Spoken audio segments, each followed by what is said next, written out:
America must see that riots do not develop out of thin air. Certain conditions continue to exist in our society, which must be condemned as vigorously as we condemn riots. In the final analysis, a riot is the language of the unheard. What is it that America has failed to hear?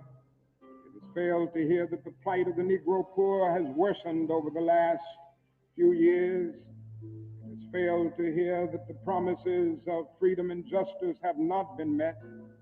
It has failed to hear that large segments of white society are more concerned about tranquility and the status quo than about justice, equality, and humanity. And so, in a real sense, our nation's summers of riots are caused by our nation's winters of delay. And as long as America postpones justice, we stand in the position of having these recurrences of violence and riots over and over again. Social justice and progress are the absolute guarantors of riot prevention. Hello, my friends. Hello, my family. We are back. Welcome. Welcome to our second annual General Strike Summit, our activist summit.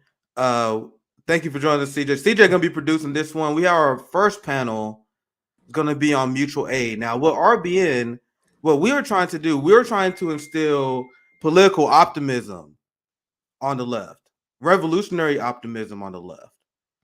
I truly believe the people who rely so much on politicians and political parties and electoral politics, they are the biggest nihilists in politics. Their politics turn on every 2 years, maybe. Most people every 4 years, right?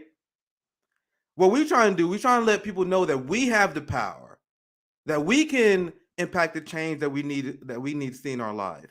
No more saviors, no more professional managerial class gatekeepers. We are here to save ourselves. That has always been the message of RBN. That's why we hosted the General Strike Summit last year, because we was here to tell workers to stand up, stop taking it from the managerial class, and let's fight for a better tomorrow instead of relying and hoping the politicians will do so.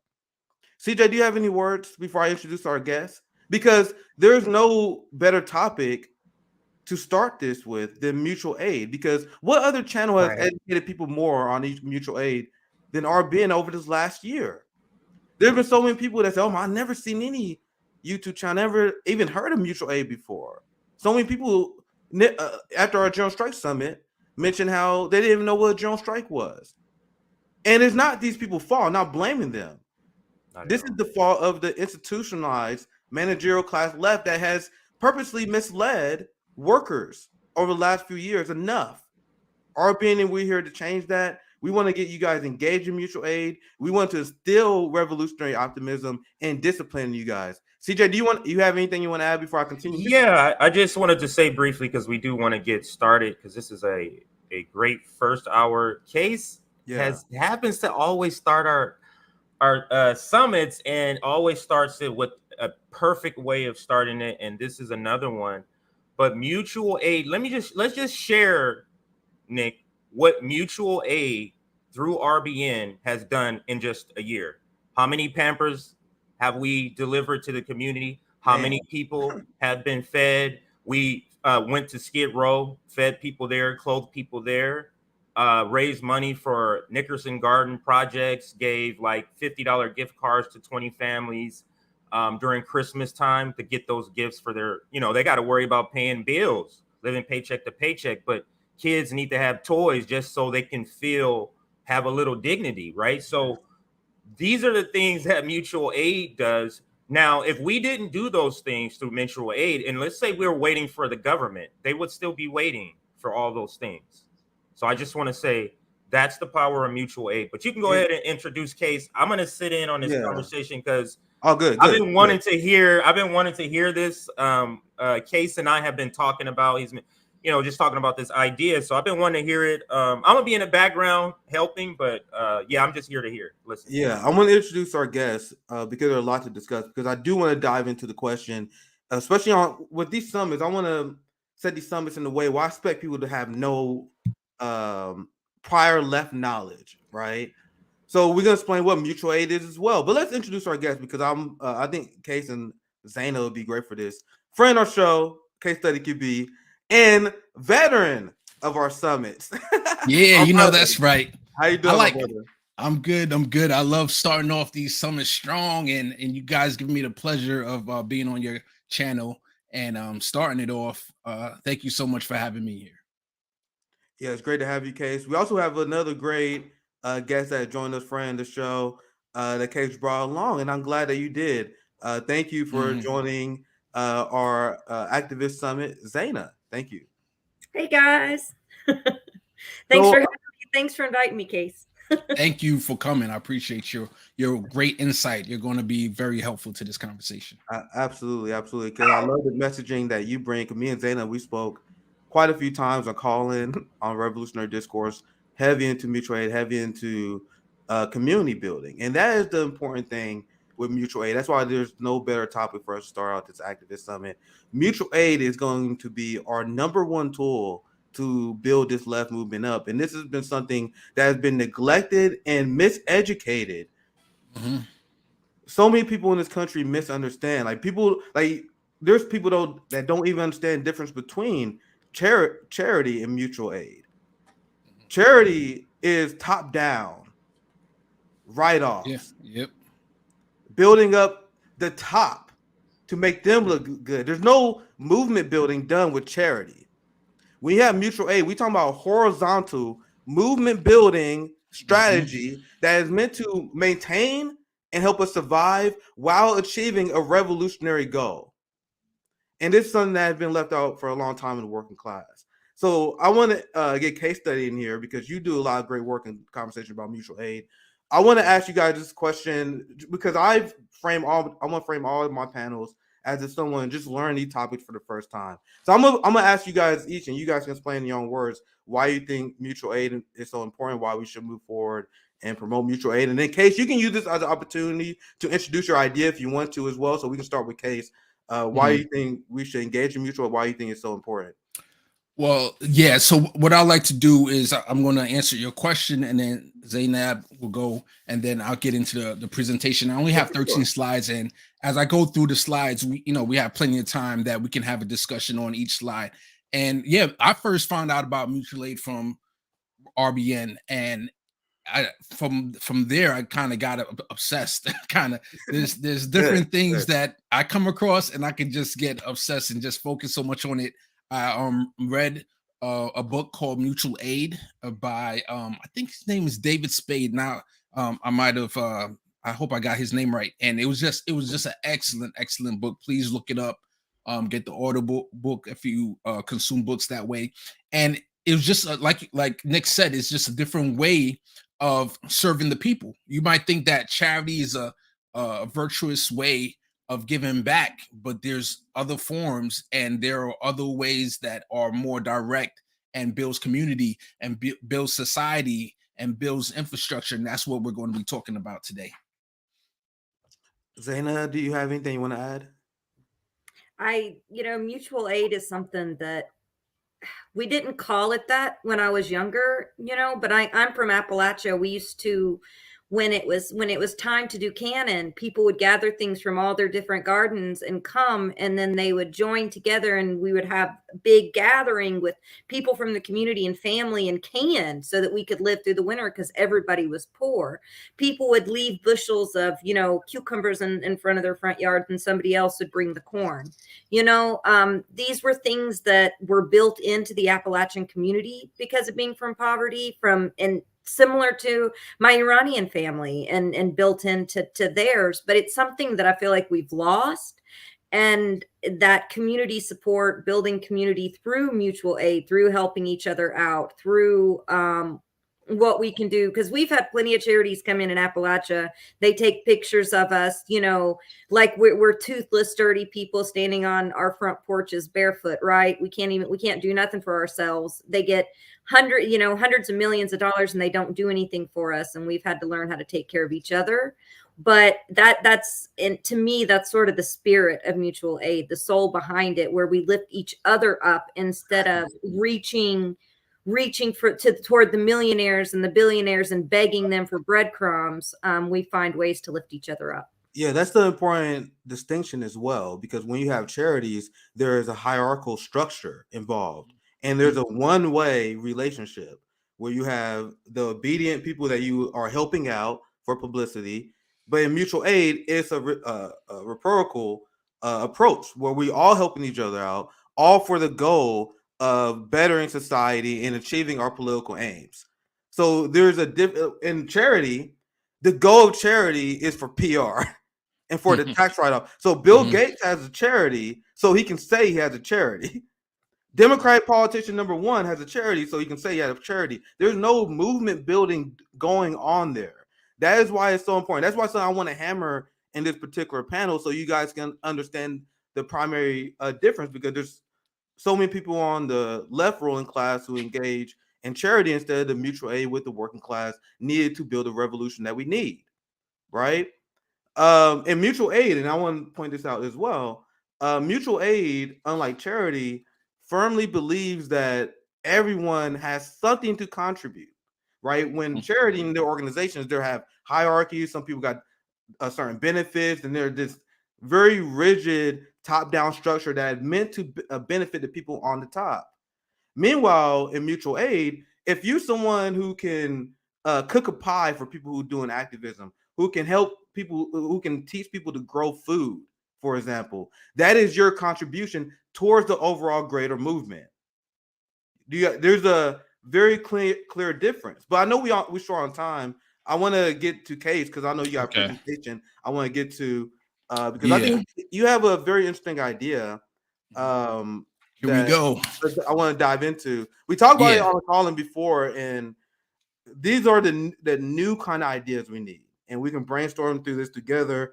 And I explained my theory of change on this show quite a few times, so I want to hear from you, Case. Let's go through this presentation. Yeah. So, and by the way, it's Dean Spade is his name. I said David, I meant Dean. So mutual aid, check out that book. So I was gonna say, Case, I was gonna say, do you mean the comedian on SNL? David Someone Spade? said that in the chat too. Yeah, I was like, no, that's not the guy. I was gonna say that. Go ahead. Matter of fact, I reached out to him, and hopefully I'm gonna have him on my channel in the future. He says he's super busy, and he's a very cool guy, and hopefully I'll be able to interview him at some point. So the last idea I had was called the People's Gauntlet, which came to fruition. There's a website, you could go to it right now, peoplesgauntlet.com. But what I did was I went on a fact-finding mission. It took maybe 8 months of me interviewing former candidates, current people who are activists, and I wanted to get the community's input. And so I'm taking that same approach here, where the idea hasn't come to fruition yet. This is more of a framework, and this is where we all come together. Everyone has a say in how this organization is going to be formed and how we move forward as a community. So mutual aid, a political party, I put "we got us" is like a shorter take on "we all we got," but it's like, hey, we got us, like Nick was saying before. So this is the framework. The order of priority is first mutual aid, then political education, number 2, and then number 3 is systemic change. So I wanted to make sure that this is at the foundation of it, because 5 years from now, 10 years from now, that's something that could get lost. Once this becomes a vehicle for change, people could maybe start pushing mutual aid to the wayside and say, wow, here's this great vehicle that I could get elected. No. That's not what this is about. This is about affecting real people, real lives, and making real change. I love the emphasis on political education as well, because when you look at our 10 Demands program, and we're going to have a panel on that soon, and Fred Hampton talked about this as well, with how the importance of education. That's coming. We can't have a movement, and this has been the problem for a long time, where people just wing it. We just wing it. We just have vibes. No, Yeah. revolutions and successful left-wing movements had a very strict, organized plan. We can't just be the wing it movement anymore. We got to be educated. We got to be organized. But go ahead, Case. I just want to add that. No, 100%. Fred Hampton. I have 3 quotes from Fred Hampton throughout this presentation. The first one we're going to talk about is mutual aid. First, you have free breakfast. Then you have free medical care. Then you have free bus rides. And soon you will have freedom. Fred Hampton. All right. So here's the heart of the idea. It's going to be a website. And it basically, the idea is like a help desk ticket site. And you're going to be able, anybody's going to be able to come here. And I'm going to talk about the pros and cons in a minute. Anybody's going to be able to come to the site, join for free, and put up a help desk ticket. Meaning, if they need help they're cutting their lawn, if they need help painting the room, if they need help with anything, they'll go on here, post a ticket, and then we're going to build a community where we'll have people in the area that will say, okay, I'm in this area, I can help out with this ticket. So now the pros and cons. The pros is it holds everyone accountable, right? Out recently during the pandemic, I needed help. Me personally, I have a need. In my backyard, underneath my deck, I have a whole bunch of groundhogs. They're starting to multiply and they're starting to dig up my lawn. And I'm like, how do I get rid of these groundhogs? But I don't have money to buy an exterminator or whatever. So I just said, let me look up mutual aid in New Jersey, where I live. And there was a couple mutual aid. To my surprise, organizations came up. But I called them, nobody answered. I reached out, I emailed, nobody responded. So to me, they're like ghost organizations where if you were not, it's almost like health insurance. You might think you have, but then when you go to use it, it's like you find out how bad it is. Yeah. Right. So here is a website where you're going to see it's actively working. You're going to be able to see past tickets, going to be able to see future tickets. You're going to see, and also I want the teams. There's going to be a team section where everybody can sign up, whoever's going to help. And by the way, you can help and then you can receive help also. That's the whole point of this mutual aid is back and forth. But you're going to sign up as a team to join a team. So I'm hoping that I saw later on there's going to be RBN chapters. I would love for RBN chapters to have teams on the site when it goes live at some point in the future. I love churches to have teams. I love political organizations to have teams. Socialist Alternative, etc., should have a team because they want to show, hey, we're helping the people, right? So let me pause for a moment. Anyone has a question? Case, let me jump in here. This is actually the reason why, Nick, I wanted to join, because we just added another section where we're doing the RBN chapters. That wasn't originally on the schedule. The schedule got switched around, so we had to fill that slot. And I was like, I want to come and listen to 2 things during this summit in reference to our chapters.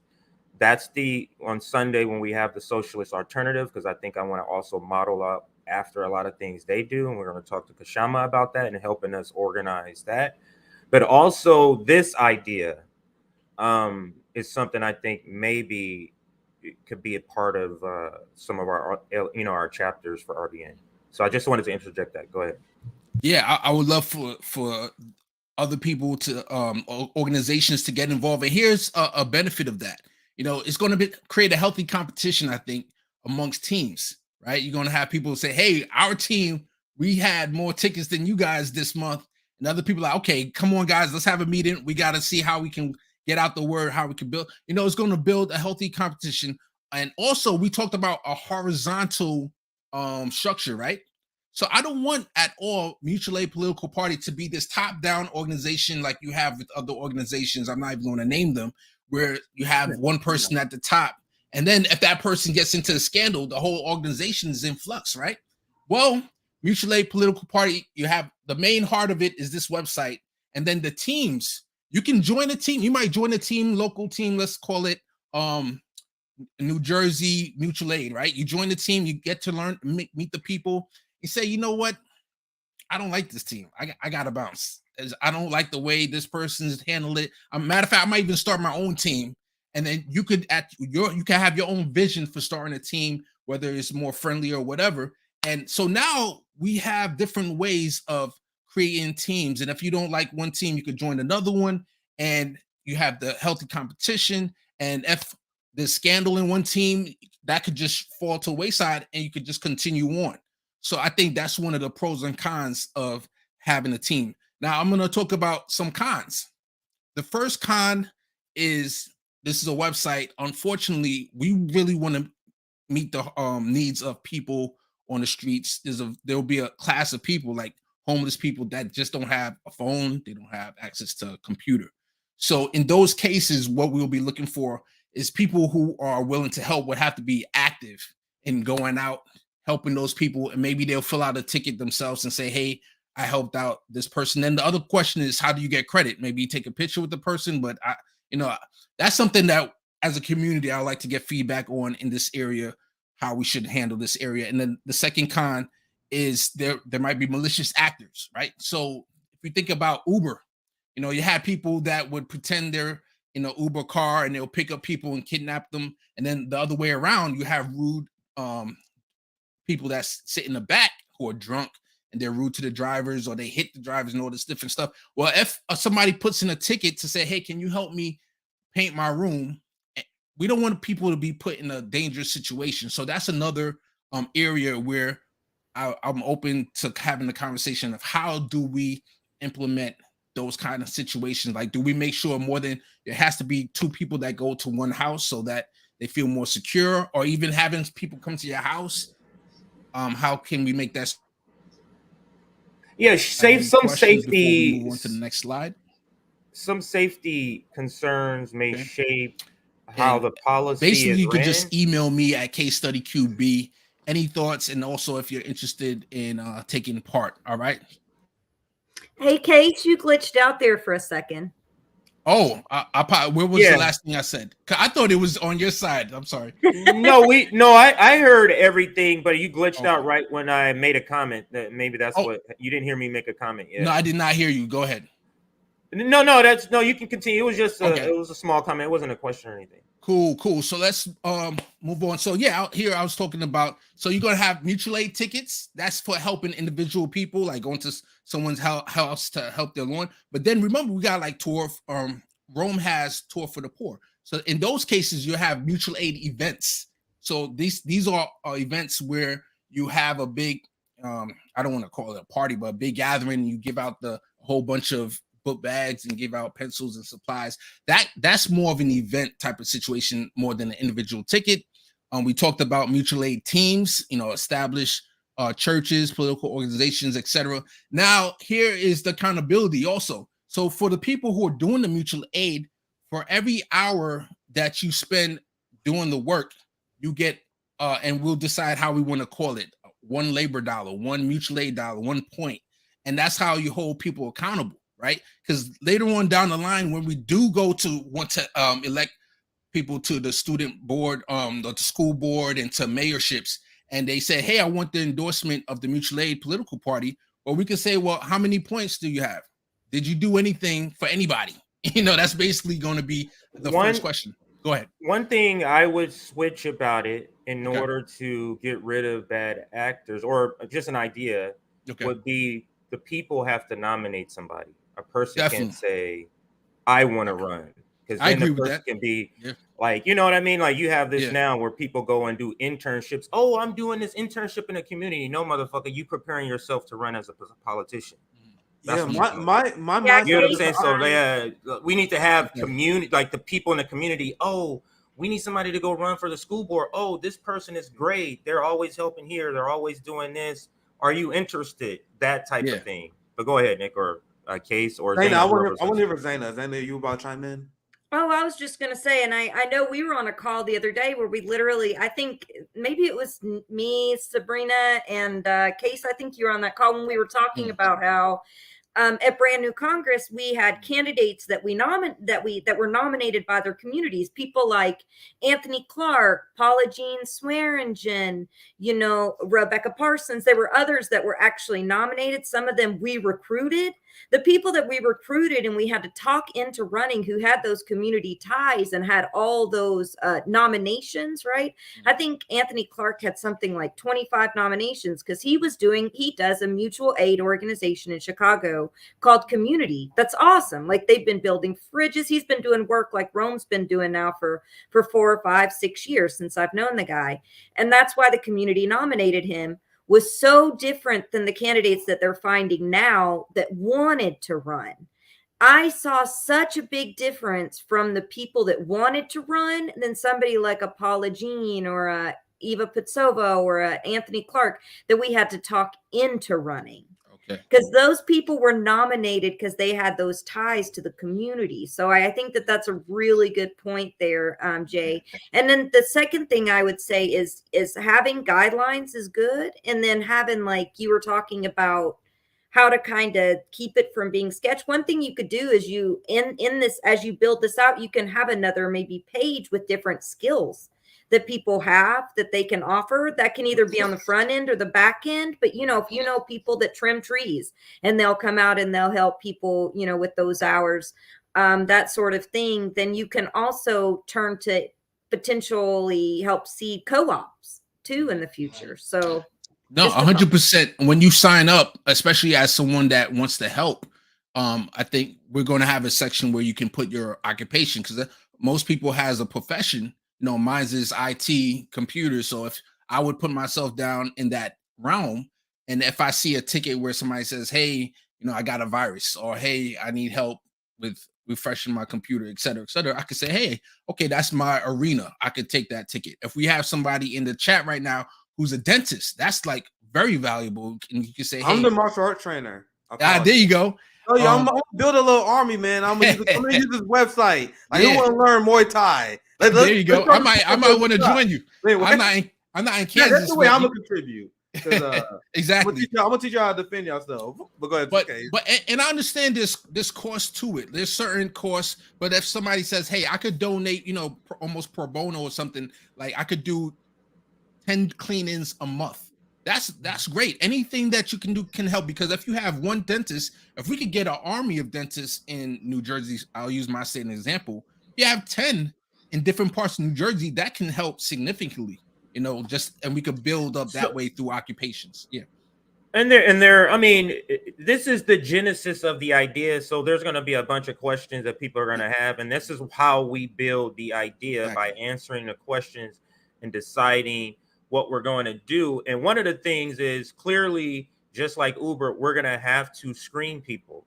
Like, we can't, people, I'm IT, really? We about to send you to somebody's house to fuck that shit up? Oh, no, we're not doing that. Like, it has to be some, like, it has to be like something that show that you could do this. Yeah, no. So when it does grow, of course, we're going to have those sort of thresholds to meet, to say, hey, somebody who knows this case, you go out here and make sure this person knows what they're talking about and what they're doing. You get what I'm saying? We're going to definitely have a rating system. There have to be like waivers and stuff like that for a person receiving the service. So all of those questions we get. Go ahead. And ratings, I would questions in the chat. Yeah. Also a rating system. You know, Uber has that, like, 5-star, 4-star, such and such, things like that. So all of that, we're definitely going to need help on building that part out, because I want it to be scalable. Meaning, like, when this goes to all 50 states, you know, just one person approving everybody is going to be tough. So we definitely have to have a systemic way of how we make sure that there's safeguards in place, so that you're not sending somebody who's not a IT profession to somebody's house to do something nefarious.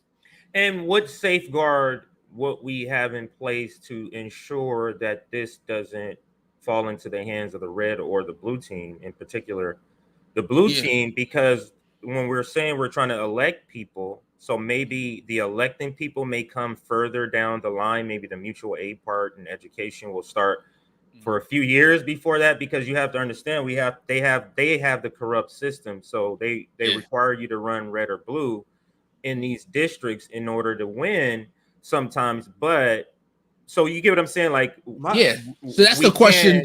I think, like, we can't do red or blue. So we're going to get to that. We're going to get get to that's under my systemic change category. So matter of fact, let's move on. Let me go on to all right, political education. Fred Hampton. Without education, people will accept anything. Without education, people don't know why they're doing what they're doing. So I think this is a significant part of educating the community, educating the society.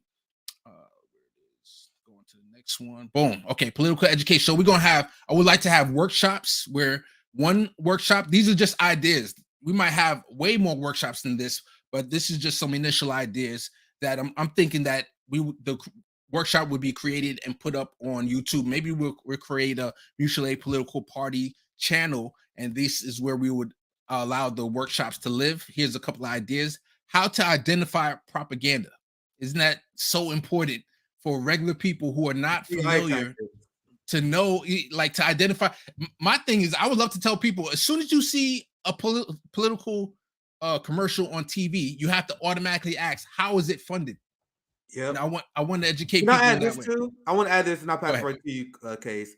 It's important, and the reason why I talk about it all the time, if we're gonna build these organizations up, especially the one like this, we gotta drill how to CIA infiltration tactics. Like, we gotta be able to identify that immediately. Yeah. But go ahead, Case. I just want to add it because that whole part, I think that's 1A. How to identify propaganda. You can literally put that under that category. The CIA infiltration tactics, the Democratic Party infiltration tactics. I add another part to it. We got all the tactics that they use to infiltrate us. Bro, that's a whole workshop by itself. Yeah, but go ahead. I just want to add that. Go ahead, Case. I'll let you. It's not even always like, it's not even always someone who's from the CIA or from the DNC, but if they're doing the stuff that's on that list, they're going to mess you up. You know what I mean? Like, sometimes it's just people being stupid.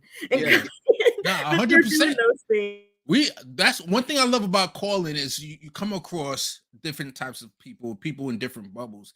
And there were times I'm listening to people, I'm like, yo, is this guy a CIA plant? Like, they're not being productive whatsoever. They're just elongating a simple. I remember I was with you, Nick, one day, and somebody just kept bringing. I remember what the topic was, but they kept bringing up something totally different. I'm like, what is going on here? Yeah, so, and that's such a great point, because what Zaina made, like, I think it's unproductive, and I said it on our show before, to just call people CIA without proof. But what we need to do is, like, hey, yo, remember CIA tactic 4? You're doing it. Why are you doing that tactic, sir? Mm-hmm. We got to be militant and calling that out. Like, I'm 100% with you. But go ahead. But that's a great point, Zaina. Go ahead, Case. Okay, so the evolution of a captured politician. I was on Savvy Sab's calling. I think it was like 2 days ago, and we were talking about this, and somebody actually said they were going to contact me so we could work on this. But it's basically, how does a politician get captured? And at that time, in that calling, we were talking about AOC specifically, how she went from before she got elected, she was one way, and then all the way up to where you see her now, she seems to be a totally different person, or trending in a different direction. And I also brought up, there was a person that was a Tea Party, I think David Black. He overcame Eric Cantor, and he was somebody that was supposed to be like a populist Tea Party kind of candidate to buck the Republican system, and over time he got captured by the Republicans. So it happens in different areas, but I want to educate the people about that, and then how to hold politicians accountable. Democrats, identity politics, and Republicans, culture wars. That's what they love, those unproductive conversations. Instead of focusing on Medicare for all, they focus on, do we have a gay candidate? Do we have a black candidate or a woman candidate? While the Republicans focus on, the gay agenda or CRT. Like, so these are things that needs to be discussed, needs to be talked about in the way of how they're distracting. These are just distractions from the actual things that the people need. Medicare for all, universal basic income, universal child care. That's the things that is really needed. What is class war? We need to educate the people on the class war. A lot of the people, they idolize billionaires and millionaires thinking that they're going to become one day. That's the only reason why they're like against taxing them more. And we have to let them learn to understand that not everybody's going to be in that position, unfortunately. So we need to tax these people when they're needed. All right, before I continue, any questions? We can keep it going. Okay. Political discussion. So not only workshops, Now, once we start building a community, I would love for us to get out. COVID is dwindling down where people are going out more. I would love to be able to rent out a library. Usually libraries have conference rooms where you can rent out. Sometimes you can talk if you have a relationship or you build a relationship with the school, and you can build out an auditorium and have a monthly discussion where people can come and we have debates. So we want to be a class, we want to be a class building organization where you would have people who are typically Republicans or they lean right, people who are left come together and say, hey, let's debate socialism, let's debate capitalism, let's have that discussion. Yes, we got to engage. One of the worst things that the boutique led, the DSA class, have convinced people of is that we shouldn't engage. They're like, it's a waste of time. Like, no, we need to get our message out, and we need to do it aggressively. That's why I do the work that I do the way I do it. Why I engage in debates if I have to. I engage in people with different ideas. Like, we can't just be in a corner and hide in that corner. I'm gonna avoid saying names of organizations, but we know who we're talking about. There's organizations that stay in their little echo chamber and they don't go out and engage workers. So I really love this idea, especially 100%. If we do it publicly. Like, we can make our once we really start building this organization, we can show up to these big events and call, like, it'd be great. But go ahead, Case. I would love for little silos of this happening. That's the vision. Is like in every town, they have their own mutual aid team, and you can have rivaling teams come together and be like, oh, we want to debate you on that, as long as it's all peaceful, of course, but we have a healthy competition. Them exit, them enter. I remember CJ had a classic, in my mind, it was a classic discussion with Hector Oseguera, who's from my state, and you guys had that discussion. That's one thing I love about RBN. You guys have anybody on to have these type of discussions. Can compassionate capitalism exist? I just read 50 Cent had a book called Hustle Harder, Hustle Smarter, and it was an excellent book where he talked about compassionate capitalism. I'm like, in my mind, I'm like, that's a oxymoron. You can't have compassionate capitalism. It doesn't exist, in my opinion. But anyway, that could be a debate right there. Independent news, showing RBN, Savvy Sabs, on showing various independent news, and then like just show a clip and then have a discussion on that clip. Because there might be people that certain things go over their head, and you can have that discussion in the room about it. So political education is a very vital part of this organization. All right, the last part, systemic change. Fred Hampton, again, everything would be all right if everything was put back in the hands of the people. And we're going to have to put it back in the hands of the people. So far, these are just a couple systemic change that I could think of. I'm sure if Roger Meadows was on here, he have a lot more on this. But ballot initiatives, which I know he champions, but then also there's the local, there's the state, and I would admit I don't have that much. I know my local mayor, or I don't know him personally, but I voted for him. I know about him. But there's a certain parts of the state legislator, I don't know who my representative there is, and we have to get more educated on that. Federal election, of course, that's the most popular, the presidential level, the House of Representatives, the Senate. And this is the part where we nominate, like CJ said, we will nominate somebody to run for whatever it is. And I would like to marry that with seeing how much they have supported mutual aid. So unless you are in the community and somebody just happens not to be on the site, but they're in the community, then of course you make that exception. You know they're doing the work for sure. But I want people to be able to say, hey, I've closed this many tickets, I have this many points, I've been working hard, or let's nominate that person. Like, oh, that person has that many points and they're a good speaker, they articulate very well, they're very smart. Let's nominate that person and go in that direction. But we're not looking for narcissistic people. That's the whole point. Go ahead, CJ. No, what I was going to say, when I brought that up, to be clear, I was saying nominate somebody, the community does, that's in the organization. I don't mean we're doing the work, our organization is doing the work, and somebody else outside of, no, I mean somebody within the community of the mutual aid organization. Gotcha. Like, I want to. We're nominating that person. Yes, that's what I meant. Yeah, got you. And so it'll involve the points. Yes, it'll involve the points. Yes. And there's going to be times where you have different teams in the same area, right? and they're going to nominate. Maybe they'll nominate somebody on their team. Maybe you have 8 nominations for that one position, right?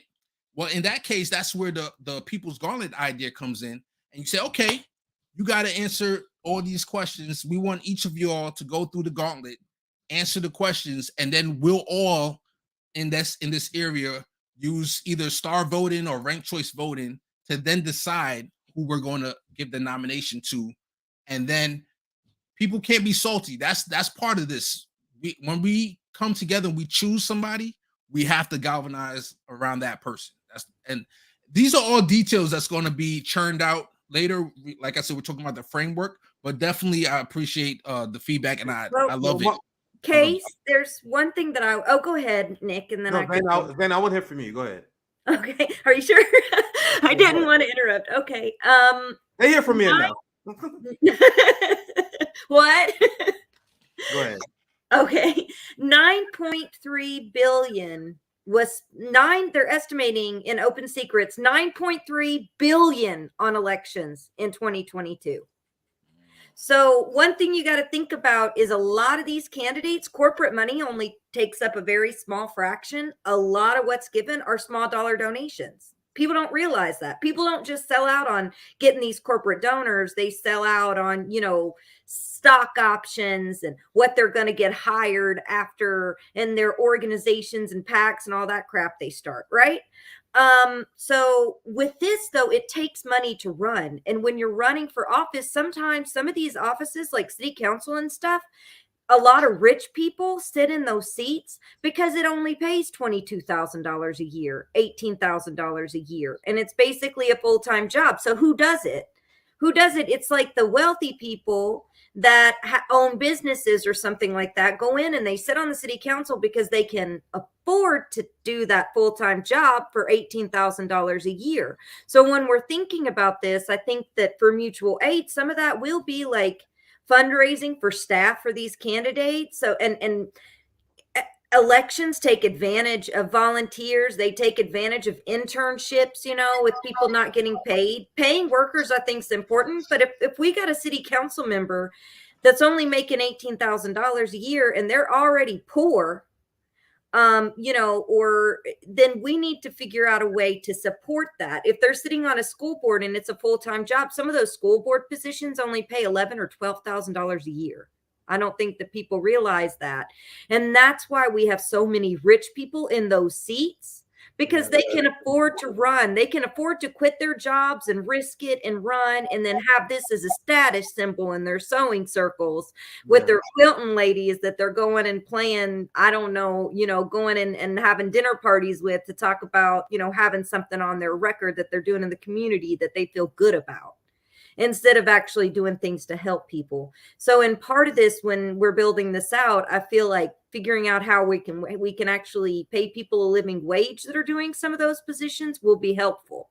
So it's not always rich people taking those positions. The PMC class, as we talk about, we need people that are struggling and have struggled and knows what struggling is like taking some of these positions. So my vision, especially with this systemic change part, the mutual aid political party and everything I've seen here so far is great. When I talk about how much we should engage in electoral politics, I always put that number around maybe like 15%. And I think the power that this idea has comes from our extreme emphasis on the mutual aid and community building part.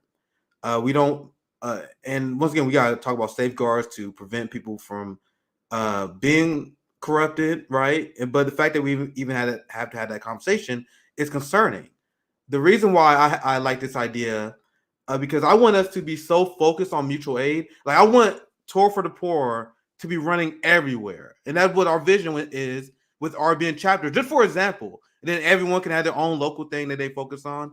And this is just the reality that I have to deal with, and we have to deal with as Marxists.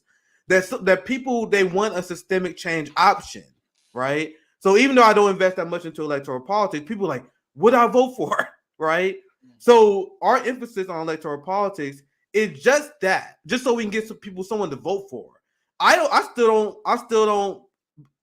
think people should pay to vote. We need to focus on changing the electoral system. But if you're one of the people that got to wait in line for 2 hours, or if you got to give up PTO time, that's you paying to vote. How much investment do we really want to put in that?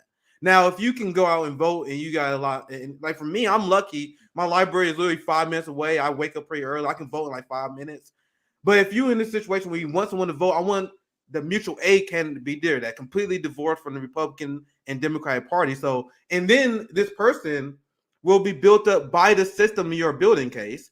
So if you are engaged in the community and you're doing the work like Rome is, you're doing work like a lot of people that we want to build in the RBN chapters are doing, then the people in your local area be like, yeah, that person right there. Let's get Rome. Let's get this person that's doing KC RBN over here, right? So I think that will build naturally so we don't have to like force it. So what I'm saying is not even necessarily a critique of the idea. I just want us to keep our eye on the bar. Like it should be mutual aid, political education strongly first. We can't give people the illusion that we're trying to sell a team. And then if we can get a candidate through the electoral system, and that happens naturally through someone being a strong leader in their community and they're being nominated, that's great. But I don't want our this idea to be diluted with the dreams of grandeur of taking over this system. But I don't even think that's really a critique. I think that's just my perspective. No. But Case, do you want to continue? We only have a few more minutes before our next panel.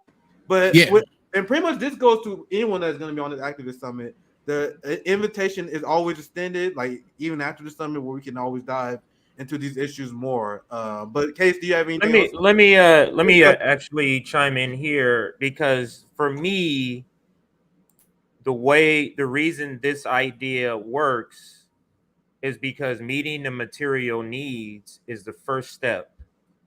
That's the first step. Yes, and this is the reason why this is the part the professional managerial class doesn't get. Their needs are already being met, so they don't understand this has to be the first step to any sort of organizing.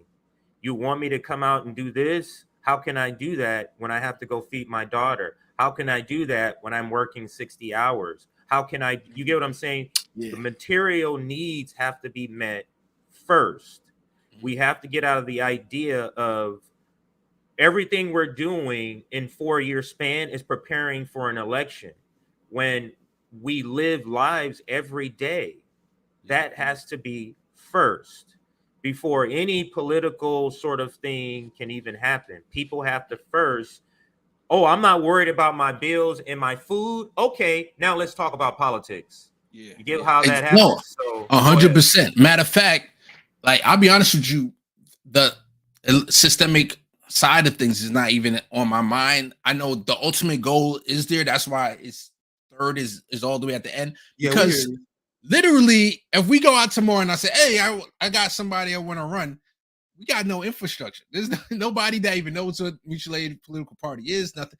Like, we need to really go hard on mutual aid to get people involved, get people on board. We got to help people so that they even know we exist, to then get to that part down the line. Because now, once you got a gathering of people, once you start building the people, now you have to do the political education, and that's going to be a heavy lift in itself, right? So the systemic change, which is changing the system through ballot initiatives and electoral politics, that's down the line. We got to really spend the next 2 years building up the people infrastructure. Love it.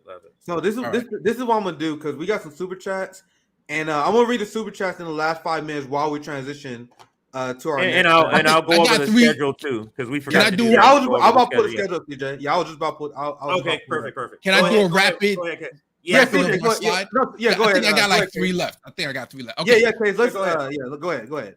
All right, so this is what we need.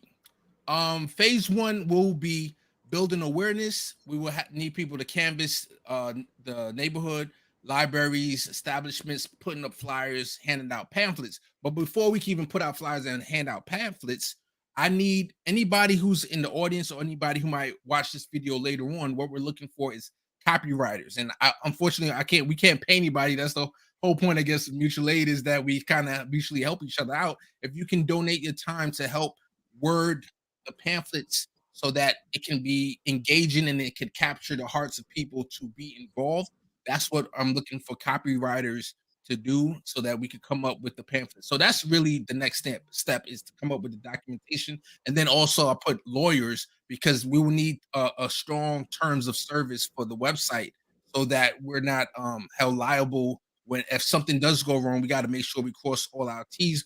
Of course, we want to make sure things don't go wrong, but even Uber ran into trouble at some point. So we got to make sure that the website is good in that area. And I think that's it. Let me I put up okay, you have your email because I Yeah. didn't know if you had it. So email Case, or you can email us. We actually have our own Yeah. email now, and our website is up too. So we'll be talking about that too. So but go ahead and email Case for this part that he's asking about, and go ahead. So I'll get to go ahead, Case, if you want to wrap up, and then I just I figured we do super chats. Okay, yeah, go ahead and read the super. I'm done. So thank you so much. Cool.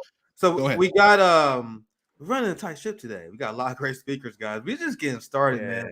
So my plan is I'm gonna try to read super chats the last 5 minutes, and we're gonna try our best to get through all of them. We appreciate all the support. We already put up a few of them. I'm gonna give a few shout outs here. For Christian, this is from Justin. A good point that holding office is exclusionary based on income because pay is no. Yeah, that's a great point by Zaina. When we get people elected, we should increase office holders' wages to a living wage. And this is another one by Justin. Can we coordinate running candidates with efforts for ballot initiatives? That's the only reason. Once again, I told you I'm lucky because I can vote in like 10 minutes. Because I'm just so happen to be an early bird. I always up at like 7. So I just walk to the library at 7. I can vote in 5 minutes. And I'm voting just because we got affordable housing. Casey Tennis was talking about this. Affordable housing on the ballot, and we got recreational marijuana on the ballot. Then I'm just voting green and third party the rest of the way through. That's the only reason I'm voting, and I don't have to pay to vote. And that is always that's the point I always emphasize. And when people ask me about electoral politics, how much are you investing for a system that is really not impacting your life? So are you really going to take a day off? That's you losing money. Most people are hourly workers. If you're an hourly worker, you lose money by taking time off to vote. So are you going to lose whatever that $250 you should have made that day to vote for Hillary Clinton? To vote for Claire McCaskill? That doesn't make sense. So you personally do weigh your risk reward option there. If you got someone you truly believe in, maybe do that, I guess. But hey, I don't think you should do that. Definitely for a two-party duopoly. Let me read the rest of the super chat, and I'll get last word from Dana and Case. If our candidates can support BIs, it will mutually benefit our candidates. And that BI success, work smarter, not harder. Thank you for the super chats, Justin. We got 2 minutes left, so last words. Let's start with Zaina, and then last words from Case after that. No, I just love this idea, Case. Keep it up. Hit me up on helping with any graphics or pamphlets, or you can DM me anytime. I will be hitting you up. Thank you so much for the platform again. And like I said, this is people's organization from the ground up. Anybody who has any ideas, please email me. And then when we do launch, we're going to need all hands on deck, because the first step is going to be just once we got those flyers, talk to your neighbors, talk to the person next to you, talk to the person to the right of you, walk down the whole block and just put the flyer in their mailbox, and we're going to build block by block. So thank you again. I'm hoping to launch this hopefully early next year. Yeah, let me say this as well. I'm impressed with how much you developed this idea, because I remember we was on call-in maybe a few months, like maybe 2 months ago or so, when we were talking about this, and to see how much you developed is very impressive. And it's good to see. It's good to see because we need these kind of ideas. We need people that can throw shots. Even we had things we disagree with. Throw ideas out there. We need ideas. So it's good to have you guys on. I'm gonna pop you guys. Last word. We're gonna have disagreements. Trust me. I know it's coming, but that's what this is about. We're gonna have family disagreements, but we're gonna hash it out, and then we're gonna move forward stronger together. All right. Thank you so much. Yeah, we need people like Case. Thank you. I'm gonna pop Case, Zaina, and myself out. Hold on, Nick. There's an update before you pop yourself out. There is an update I need to give you on. Yeah, go ahead. Before you, but Zaina and Case, thank you, and we can pop them in the back, Nick, if you want. Guys. Yeah, for sure. All right, and then so Sabby is running a little bit late. for this JB right? For this segment. So that was one of the updates. Or that was the update, but I do want to do this in between each segments. I want to make sure we're shouting out our Substack because we're going to have a lot of new people today. Join our Substack if you want to get notifications of any of our streams. So if you're liking the summit and you're like, hey, I want to see other content from this channel, join our Substack and we send out notifications of that. Also join our Substack because we're going to start doing other type of work. The other thing, hit the like button on this stream. Let's get our likes up. Let's get more people watching this this summit. We need more people. I'm talking about the dry buyers, the people that wasn't thinking of, oh, I'm watching the summit today. So if you hit that like button, we can get more people into the chat and watching this and being educated on activism. Nick, you said JB is going to be taking over? Or? Yeah. He said, JB going to take over. Let's put JB in. Hopefully, I think JB just said he's going to take over a little bit because I got to send some invites, get ready for my other panel. So you guys see me next. I think, let me pull the schedule up. My next panel is 10 Demands. I have it right here, Nick. Yeah, I have it in the... You guys see me in 1 p.m. Eastern time. So... All right, so here's the schedule. JB is here. What's up, JB? We just completed the 10 a.m. mutual aid political party. Now it's 11 a.m. union at first, and then we'll be back. Nick and I will be back at 12 p.m. noon for the RBN chapters, along with some of the other people. And you can see this schedule on our Twitter, and we'll periodically put this schedule up for everybody to see. And I want to pop the Bank Sisters in and everybody because I want to say hi before I take off. So if you want to introduce and pop in, then I'll take off. JB, go ahead. Sure. Hello, welcome to everyone. Today is Saturday, October 22nd. It is so good to see all of you here for the special activist portion of the General Strike Summit. Of course, as you guys know, my name is James Fauntleroy. I will be your host, your substitute host until Sabby arrives. It is so good to see all of you here. This is actually going to be part of the summit where we talk about unions and union activism. So we are so happy to bring our guests in. I will be bringing them in right now. We have right now with us Miss Leah, Miss Courtney, and Miss Keisha Banks. So good to see all of you ladies here today. Welcome to the Activist Summit. How are you all doing? So good to see you. Hi. Hey, JB. Hey, what's up? What's up, CJ? Haven't seen y'all in so long. You guys. What's up, Keisha, Leah, and Courtney? So I just wanted to say hi before I popped out and have a good segment. I'll be watching and also preparing for the next one. So have a good one. Great work on this, guys. Nice to see you. Mm-hmm. Okay, so I get to have fun with my ladies before Savvy comes in and kicks my ass out. So it's so good to see you. Now, this is actually going to be the part where we talked about union activism. From what I know, you all have been very integral in union activism in your designated areas. With you, Leah, it was with Starbucks, if I'm correct. As well as Courtney and Keisha, you guys were very integral in the union activism of Chateau Marmont. That was in California. So, Leah, I think this is my first time seeing you and meeting you. So welcome. If you can introduce yourself and also talk about the activism that you advocate, that you champion for with Starbucks. Hi, so my name is Leah. And yeah, I worked at Starbucks for a little while and now I'm part of the union movement. So I know everyone knows Starbucks is pretty public right now with our efforts in fighting for unionization. I actually I got started on the train about a year now ago, almost. It's coming up on a year soon. And it was just me and two other partners at my store. We kind of were coming together and doing meetings, and we reached out to Workers United to kind of help us in the efforts of like organizing.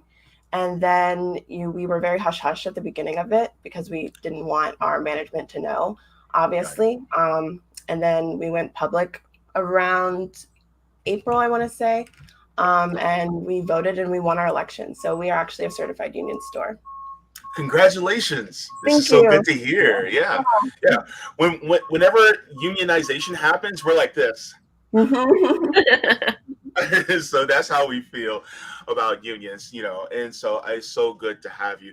And I can see the smiles on Keisha and Courtney's face because they're like, yay for you too. So this is what I love. It's all love here. So Courtney and Keisha, you guys are no strangers to RBN. It's so good to see my sisters here with your bright smiling faces once again. And if you guys can give us, from your perspective as union activists, what was going on with Chateau Marmont and the victories that you guys have also obtained this year?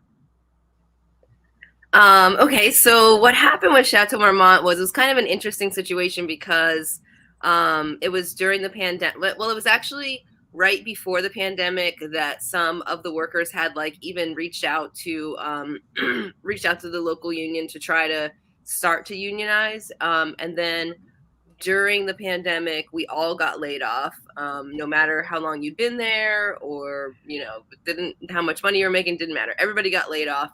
And Andre's the owner, and he actually did get PPP loans. So he was technically supposed to keep us. And there was a lot of funny business going on that we found out later as we started working on the labor union.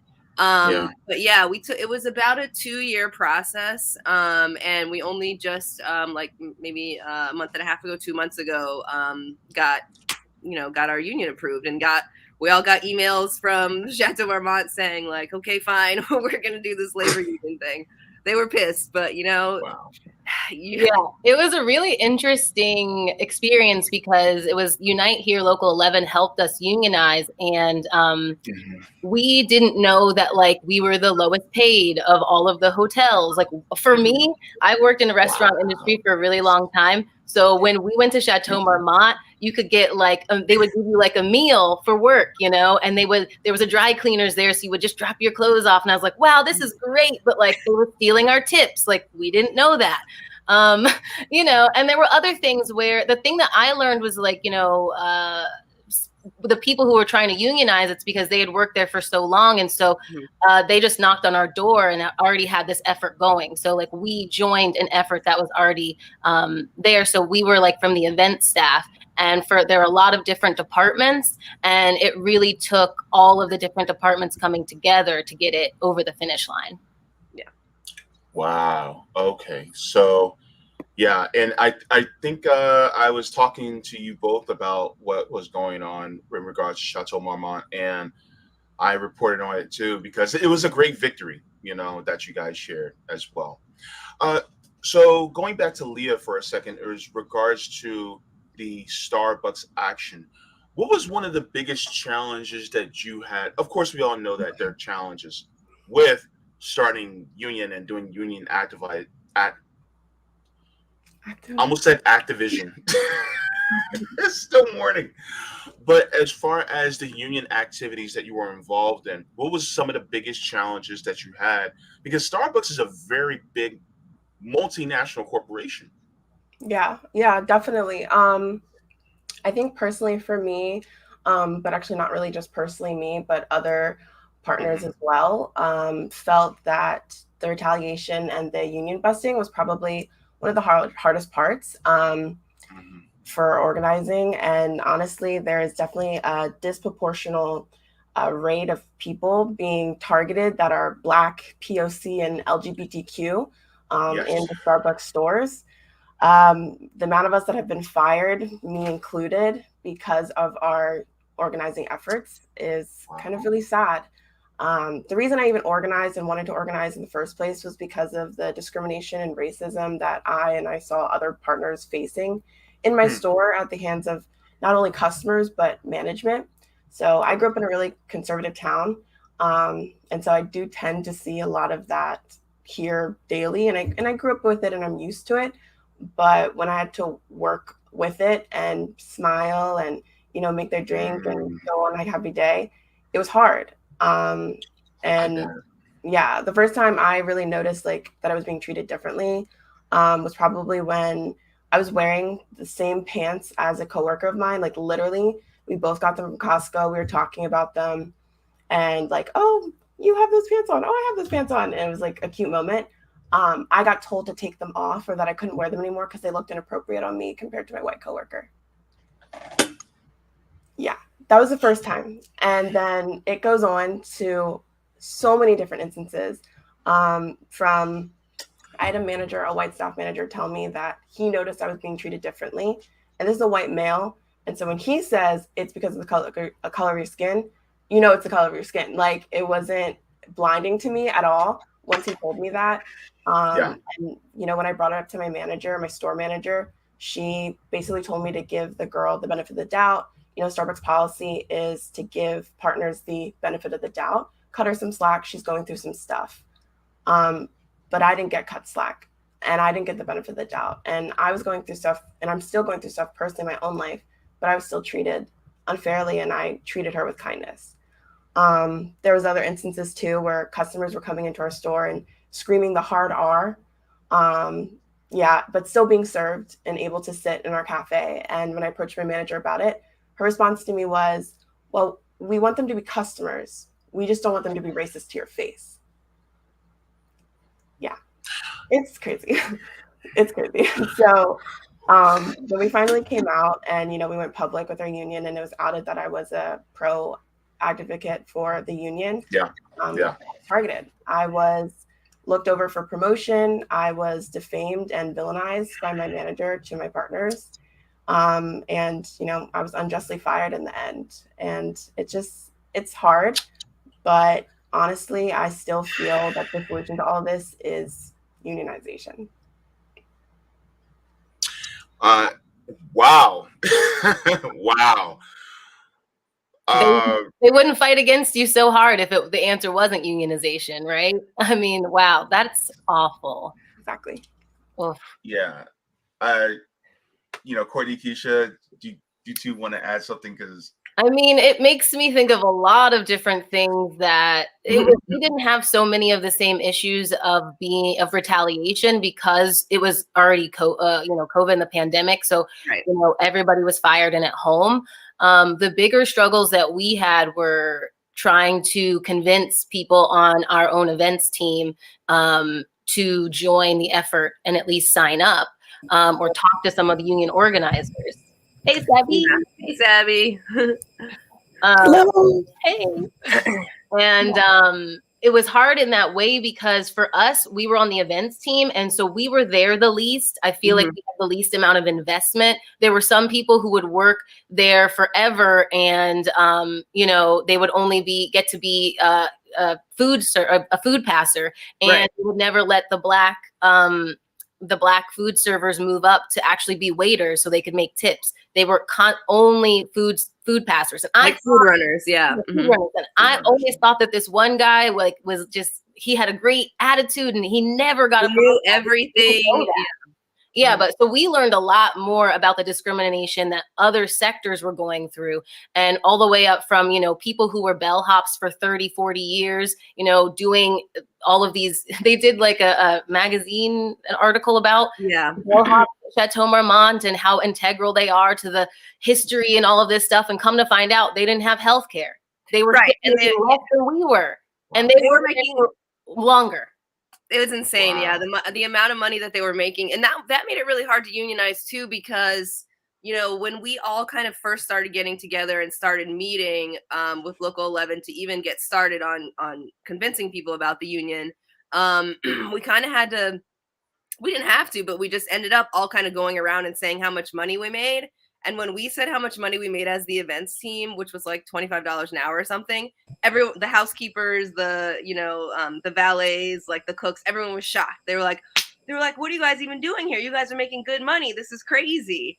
And we were like, wait, first of all, the fact that you guys aren't making better money and you've been there for 20 years is insane. But then second of all, as Court was saying, like, even as event servers, we were making the least amount of money, like on the Sunset Strip. So it was, that was a really hard thing to kind of like, you know, just like work with other people and get past, you know, like even though it's like, I'm sorry that I'm making more money than you, but that almost made us want to, for me, that made us want to fight a lot harder, because then we could really see how much, how much people were being mistreated.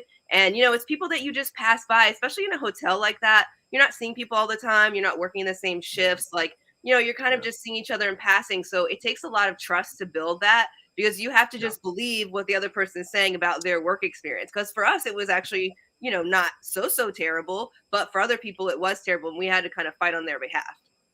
I got you. Thank you so very much. I'd like to introduce the hostess with the mostest, my homie, Savvy Sabs. The original host is here. I will be bowing out, but I will be doing the producing in the background, so I'll be staying along with you ladies for the ride. But I was just here as a sub. The real host is here. Savvy, is so good to see you. Good morning. That's time for me to exit stage left. Bye, JB. Bye, JB. Thanks so much. All right, I am here. It's been an interesting morning, but thank you guys so much for joining in. One of the questions I do want to ask in reference to unionizing efforts, I think we need to talk about HR. And I say this because when you start working at a company, and I've worked in the food and service industry as well, I think all of us have been there. But regardless of the job, when you start working with a company, they tell you basically that HR is your friend, that HR is there to help the employees. And from what I found, and I think you guys have probably found this as well, that is not necessarily the case. And I think it's important for people to understand that HR is there to protect the company, not so much the employees. So I'm curious, something I wanted to ask you guys, at any point, did any of you think about going to HR, or did you contact HR, and how did that go? We'll just go with you, start with you, Leah. So Starbucks actually doesn't have a HR department. What we do have is called partner relations. So it's a number that you would call. It's not like someone that's sitting in an office in your building and you go to. It's a number you would call to put in, like, complaints or issues, and then they would do like internal investigations, and they would get back to you with like a solution. But like I said before, because Starbucks has this give the benefit of the doubt to your partners, that's actually why they didn't establish a true HR, because it's kind of like a system where if you or me as a partner had a shift lead or someone that was a manager above me and I had an issue with them, Starbucks would like that I address them personally and talk to them about it and not have a middleman to mediate. Or if I have an issue with like my store manager, same thing. I'm supposed to take the responsibility and, going to her and letting her know, or him or her, letting them know that I have an issue and that I would like to address it. So in my efforts with my store, no, I never actually went to an HR department for anything union focused. I have called partner relations before, and I actually called them when I was being mistreated by one of my shift leaders. I actually didn't go through with the full call because after talking with my store manager, she kind of talked me down and tone policed me to a point where I didn't really feel comfortable talking with partner relations anymore, because I just kind of knew at that point nothing was going to get done. Courtney and Keisha. Yeah, Chateau, no, they didn't have an HR department. Well, maybe they did. I mean, I guess it was like payroll though, but she like, we signed papers with her, but right, there was an issue. I mean, the issue is that we didn't even know that we didn't know that tips that were owed to us weren't coming to us. So we didn't even know that there was a problem.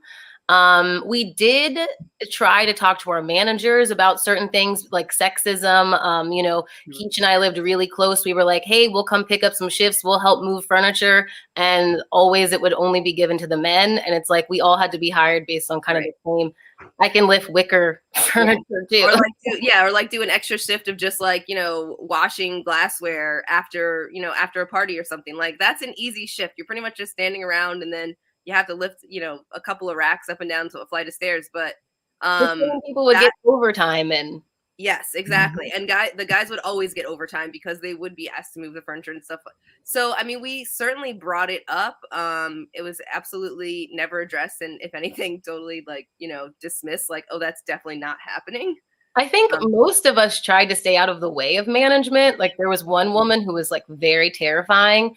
I think I just tried. We had a good direct managers, like we had good relationships with them, but I think like a big issue with Chateau was that the big vibe was like, sweep it under the rug, kick the can down the road. Like an experience that I had was, working at a place that's very Hollywood focused. Sometimes the clients who were throwing parties would want the servers to wear specific things.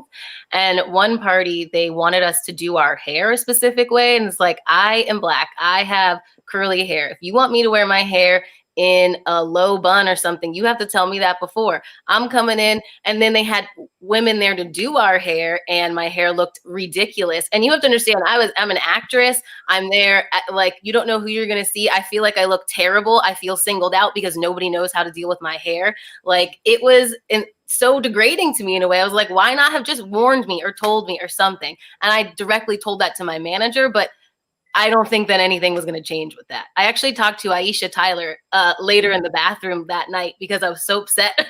I was like, why would they do this to me? And she was like, they do this to all of us, quite honestly. But yeah, like just a real disregard for different genders, different races. And there was nothing was ever really just addressed. It was just kind of like, well, I guess sorry that happened. It's like, and that was it. Yeah. Yeah, I know I've interviewed a couple of Starbucks unionizers, and one of them that I interviewed told me that in his particular store, the problem was the manager. And so he said that, going to the manager didn't really do anything. And that was the location here in Boston. And they did just recently win, but they were on strike for like over a month because it's hard when the problem is the person who supervises you. Because then it's like, management looks out for management. And you got to be careful if you have criticisms of your manager, even if they're in the wrong. One of the questions I have, too, in reference to trying to unionize, because this is a question that comes up. How did you start? Like, what was the first step that you took? How did you get the employees together, and how did it go from there? And I'll go to you, Leah. That's actually a great question. So for me, the first time that I talked about union was with a coworker over the phone during Christmas, or a little bit after or before Christmas. I was out sick. So we were talking on the phone about some stuff that was going on at work, and I was like, we should unionize. And that coworker was kind of like, I'm not positive. Like, I don't really know much about it. I think for now I'm like a little too worried. Let's not. So I dropped the topic and like never really went through with it later, until much later when I was addressed by another coworker and that same coworker that I talked to on the phone. And they're like, let's unionize. And I was like, oh, okay, yeah, like, let's do it. And then from there, our one coworker, he already had a contact with Workers United that he had been like talking to back and forth about this. So she wanted to meet with us all in like a Zoom chat. And with everything with COVID and the pandemic, I think Zoom made it a lot easier. It definitely gave us the power to kind of meet at any time we wanted with how big or how small of a group we wanted. And unfortunately, our OC kind of group was quite small in the beginning. We created a group chat and like in Messenger and then in GroupMe, and like put all the partners that we knew that were pro-union in it. And then that was kind of how we pushed cards and got signatures. And it was because we were so hush-hush, we had to be very quiet on the floor when talking about it. So it made it a little hard in gathering people up. But for the most part, everyone in my store was kind of fueled by just their anger for how they were treated and how they were paid and things like that. So most people were pro-union. We do have a little bit of an anti-union kind of group in my store, but it's all management. And, yeah, it's all my shift leads and then my manager. So it's nothing, but most of the partners do tend to be pro-union. A lot of them are really young too. They're like high school or college, so like myself. And so, that was kind of hard too, managing school schedule with work schedule, and then when can people meet. So most of the time it was just me and my two other coworkers, and then this staff member from Workers United, and they were just giving us input on how to organize, and then we kind of just were doing the rest. All right, Courtney and Keisha. Oof, ours was a struggle. It was really easy to get people. The older people, they were much easier to get a hold of, and they're much easier to talk to, and they kind of knew what unions were, and they were ready.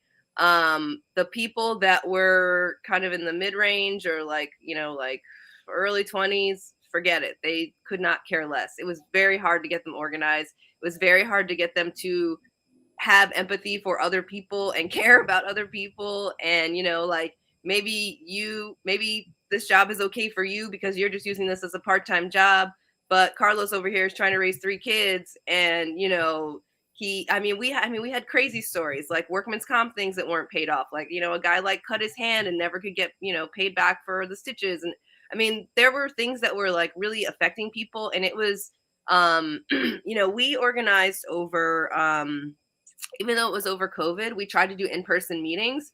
So a union rep would come with us, or sometimes 2, and we would set up the meetings, just over Instagram or whatever, like just DM people and try to be like, okay, hey, let's meet on Thursday for like an hour. A lot of times the meetings would go really long, longer than an hour, but getting that first initial meeting was really difficult, and then just getting people to even just empathize was hard. So we did have some stuff over Zoom, but that was more kind of planning stuff, just like coming up with a game plan. The actual work of like talking to people about the union and explaining it was a lot of just like setting up meetups all around town. I also think because there was already an established union that was helping us, they also did things like food drives. So we were able to volunteer over at the food banks and stuff and hand out food with them. So it was like nice to meet other people that were in the union and see other efforts, and they would talk about other efforts they had going on, and also see like all the workers coming through that we were helping. And then, some of our people that we were trying to convince would come through. So that was also like a good, community building thing that was fun to participate in. Awesome. So Keisha brought up a good point here about older employees who are used to unions and really know what it's about versus some of the younger employees. And Leah, I want to ask you, because I do realize a lot of people that work at Starbucks tend to be on the younger side. I worked at Starbucks. I make it sound like I did time. I worked at Starbucks for a little bit when I was in college, and all of us were in school, all of us that worked there. And I'm curious, did you face any type of struggles from like those that worked at Starbucks that were students? Because for them, it was just like Courtney was saying, it was just a part-time job. No, yeah, definitely. I think for my store, but also kind of in the region, we've definitely noticed that there is sort of a struggle with certain stores because a lot of the partners do tend to be, like I said, younger. You're seeing a lot of high schoolers that are like juniors and seniors, and then like early college or sometimes even late college. And then there's just a sprinkle of the ones that are like a little after or have kids or like married and stuff like that. I do think that it honestly just comes down to education. I really believe that. I learned about unions in high school, my junior year. I had a great history teacher. I love him so much. Mr. Andrews, he was amazing. And I had him like 3 different history classes, AP, contemporary issues, and then just like regular history. And he was just awesome. I loved him. And he really talked about unions a lot. And I think a lot of people don't realize like unions are the reason why we have 40-hour work weeks and paid vacation and FMLA. Like those are the structures that are in your, everyday employment that came from unions from before. And when I had those conversations with like the students, they were kind of like similar to what Keisha said. Oh, I'm only working here part-time. Like it really doesn't affect me. It was hard to grab empathy from them. I totally agree with that. But I think also the ones that are starting the union right now, the ones that are rallying now, we are all kind of young. And I do think that not all of us understand, but most of us really do. And I do believe that it starts with a younger generation into making move and changes and shifts now. And my generation and the generation below me, we're kind of the ones that I think really have to make a difference and educate ourselves so that we can put ourselves in positions in the future to make a difference, like how Starbucks is doing now and how we are all doing now. The partners that have come together that I met, we're all around the same age, 23, 25, like 20s. But most of us do have a really good, clear understanding of what a union is. The ones that are pretty anti-union are on the cusp of like not, they're just like kind of, I don't care. It's honestly just education. They have no idea. Well, I definitely applaud your teacher for educating you guys about unions in school, because I was surprised to hear that. I was like, what? So that's awesome. But I have a question in reference to the next step, which for me would be worker co-ops, right? So what I always tell people is that union for me is like the first step, but the ultimate goal I think that a lot of us should have are worker cooperatives. And I say this because with the worker co-op, you actually own a piece of the company. And I wanted to get your opinion. I'm going to start with Courtney and Keisha about this. Do you think that that's where a lot of the people that are unionizing right now, do you think that that's where essentially we may be headed, and why or why not? Well, I mean, that's another education issue. I mean, I love the idea of co-ops, but honestly, I never really thought about it very much until maybe the last General Strike Summit. Like, I don't remember hearing a lot about it until like maybe a year ago or a year and a half ago or so. I didn't even know that was possible, you know, but I mean, sure, it's a great idea. I think it's going to take a lot of education, though, to get people to understand that there's, you know, a way around capitalism, kind of. That's, I don't know, Savvy Court, what do you think? I think that's bold, but we could try it. Girl, I let you take that question. Come on, Court. Because I agree. I mean, yeah, I think it's education, you know, and I think that now, I mean, would there be like a more long-term commitment to the company and that sort of relationship, right?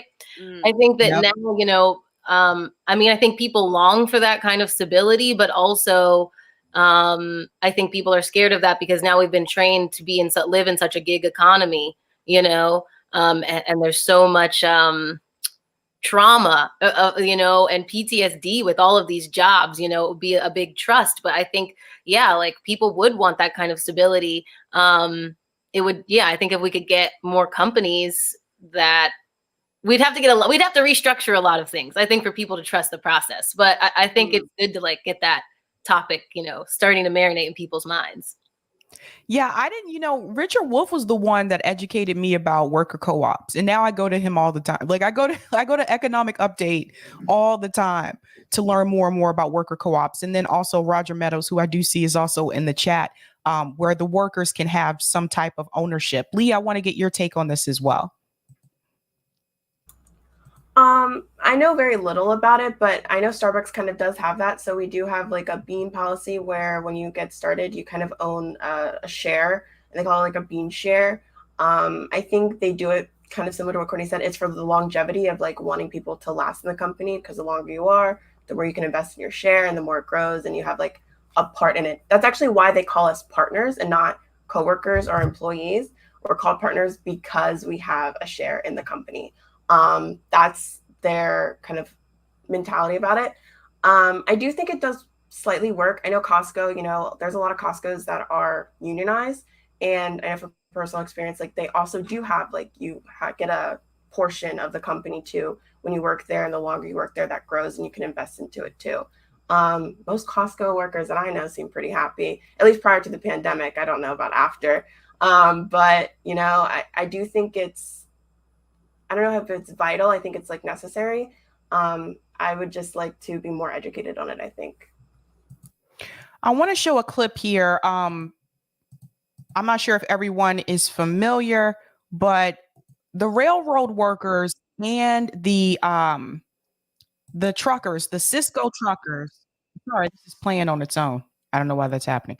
Okay, the railroad workers and the Cisco truckers have not been able to reach negotiations. For those who are not aware, Cisco, this is the company that if you worked in the restaurant industry, you probably saw this box at some point or another. This is the company that delivers a lot of food and food products to restaurants and to nursing homes across the United States. But you have to have those truckers, right? So they haven't reached negotiations. In fact, Boston PD just arrested some of them that were striking. Then we have the railroad workers as well, still have not reached an agreement. So they still could go on strike. So I want to play this clip here because I want to show people why they were threatening to strike in the first place and what this could mean in reference to the supply chain in the United States. So let me just mute myself so I don't get an echo here. Of the railroad strike are happening once again, and if this were to happen, this would be something that would affect consumers across the country.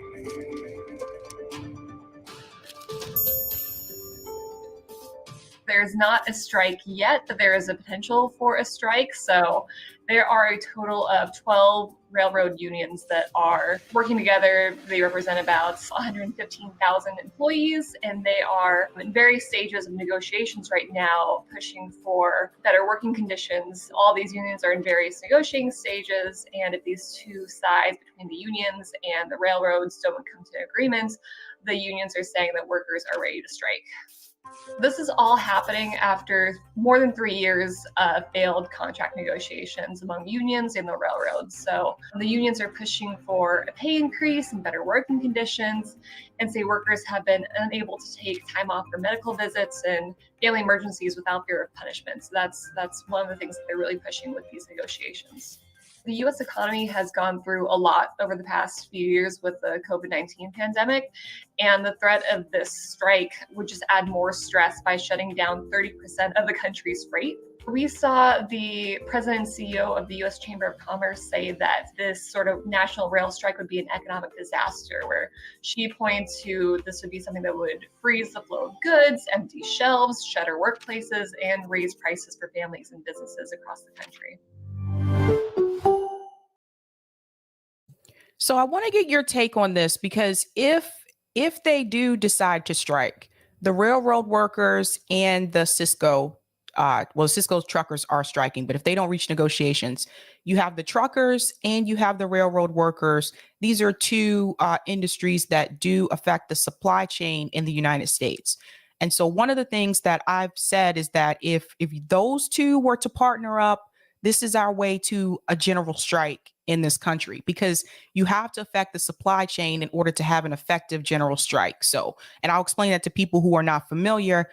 People, striking at their local employers, that's great. But when we talk about a general strike, so we had the summit last year, Courtney and Keisha were a part of that. You really have to find a way to affect the supply chain. And I want to get you guys' opinion about general strike. Do you think that this could be the pathway forward if they were to link up? And do you think it would be effective? We'll go to Leah. Yeah, I do think sometimes you have to really shake the ground to make, earthquakes and make change. Earthquakes, they create mountains and rivers and valleys. And so in order to make a difference, you kind of have to shake the world a little bit. It will be tough. And I think a lot of people will be mad, obviously, but people who understand what they're going through, us, middle-class workers or lower-class workers, we kind of understand the struggle. I think we'll have empathy for them for the most part. And I think we all just want to see them, get better working conditions. I don't understand why that's so hard. I really don't. If you care about your people so much and you care about this country so much, then why not give us what we need to get through our day and get through our work day and be happy in life. So yeah, I think it's definitely a good team up. And I'm excited to see what it'll bring and what impact it'll do. Courtney and Keisha? I certainly hope that they do it, honestly. I mean, it's just, I don't know how else we can get any push for any progress in this country for workers. I really don't. I mean, we seem to be at the bottom of the priority list for everything that's happening right now. And I think, we have plenty of politicians who are saying, politicians and wealthy people who are saying, oh, I'll pay $15 a gallon of gas for, giving billions of dollars to Ukraine.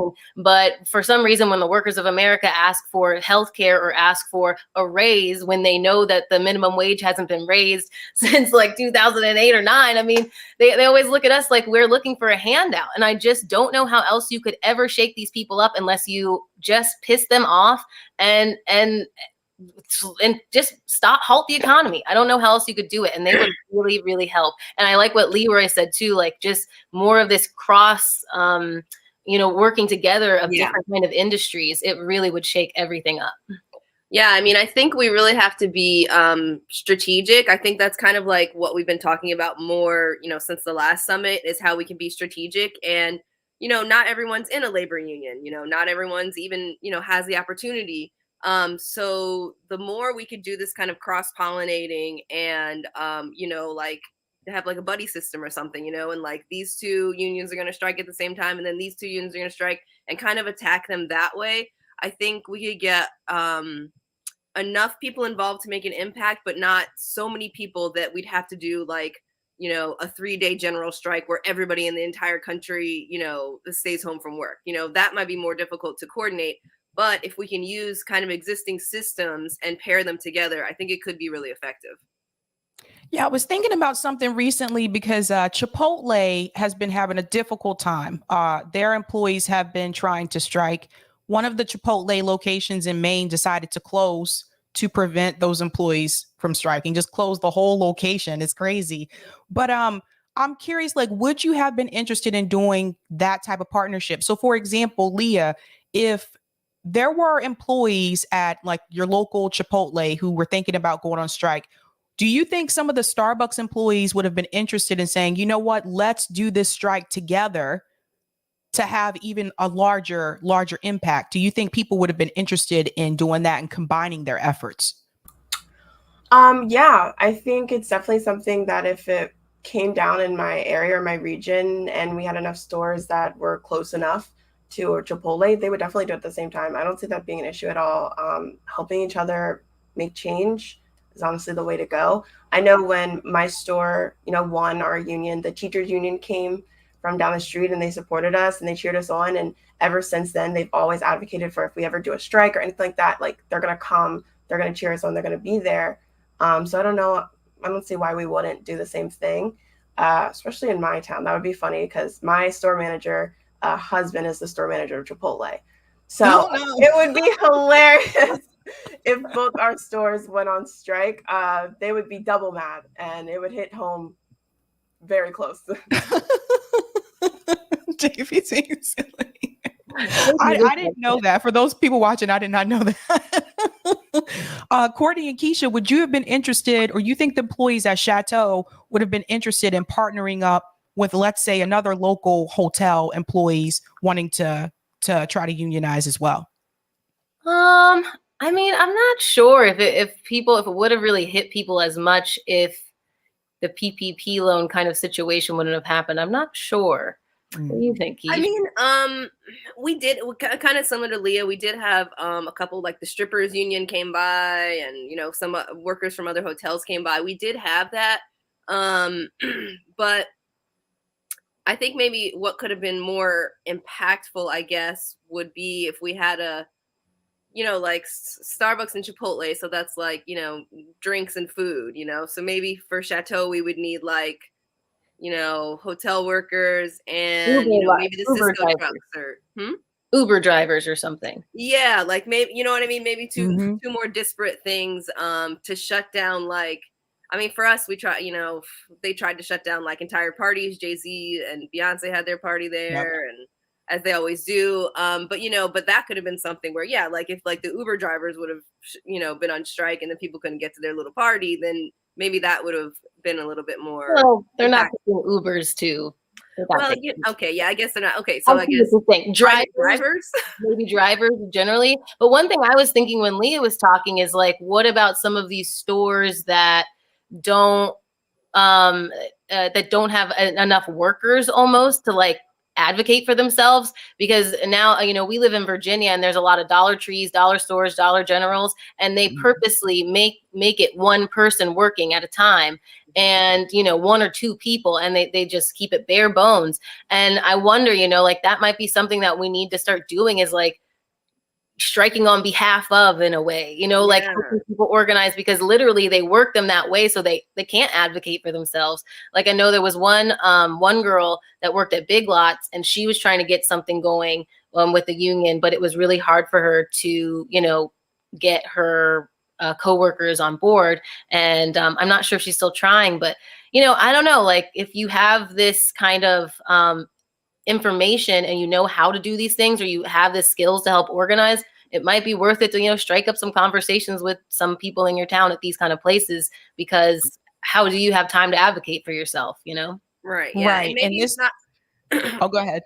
No, I was just gonna say, maybe it's not always about, like, you know, such a rigid definition of, you know, what a union is. Like maybe we need to expand that. Like, you know, maybe it's just the fact that we're all, you know, in a verbal agreement together that we're going to do this is maybe enough, you know, or maybe enough that, you know, someone at least could come to, you know, a meeting with you. If you have to talk to your manager, like, doesn't necessarily have to be a union person, you know, maybe it can just be, you know, just like a group of people that just, you know, we just work together and we're not an official union, because they're, like Court's saying, like, yeah, if there's just one person working at a Dollar Tree, that's hard to do. That's right. And that leads me to this next question. And Matthew actually grabbed it before me. What about mom and pop stores? And that's the direction I was heading into, because I was thinking about, what about people in the food and service industries that don't work for a chain? Like, let's say they work at a local, you know, Italian restaurant or local cafe. And a lot of times those people also feel like they can't really advocate for themselves, right? Because it's a mom and pop shop. Like they may feel guilty if they want to unionize or try to unionize at a mom and pop shop, because they realize, oh, they have limited resources, so I don't know if I should do that. But at the same time, like, you have people, and I've seen this, and you guys got to tell me, you're in Virginia. I saw this more common in the South. I haven't seen it in Massachusetts, but it could be happening here too. In the South, I did notice there were people working at some of these mom and pop, like, you know, food places, and they weren't making minimum wage. There were people who were being paid under the table, is that what we call it? They were paid under the table. So there was no like employee paperwork.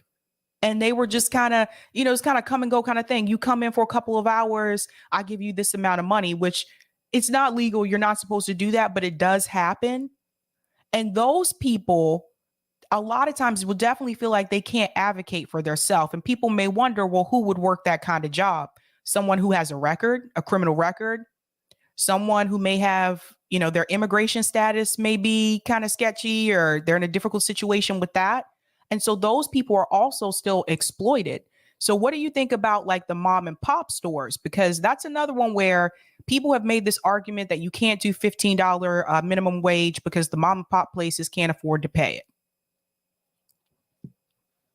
I'll just open that up to the panel. Well, I don't see why. I mean, I don't know. Why can't the government subsidize then what the small store can't pay? I mean, if we can subsidize oil companies that in order for them to be profitable, why can't we subsidize our economy? I just don't understand that. I mean, that might be what has to happen. I definitely understand the experience of working in these smaller locations. Like in Hollywood, I worked for like a privately owned restaurant. And when we asked for security, you know, there was a lot of retaliation. He moved people from certain shifts for just asking that we have, or just asking that we make sure we leave together at night, because there were stabbings and all these things happening.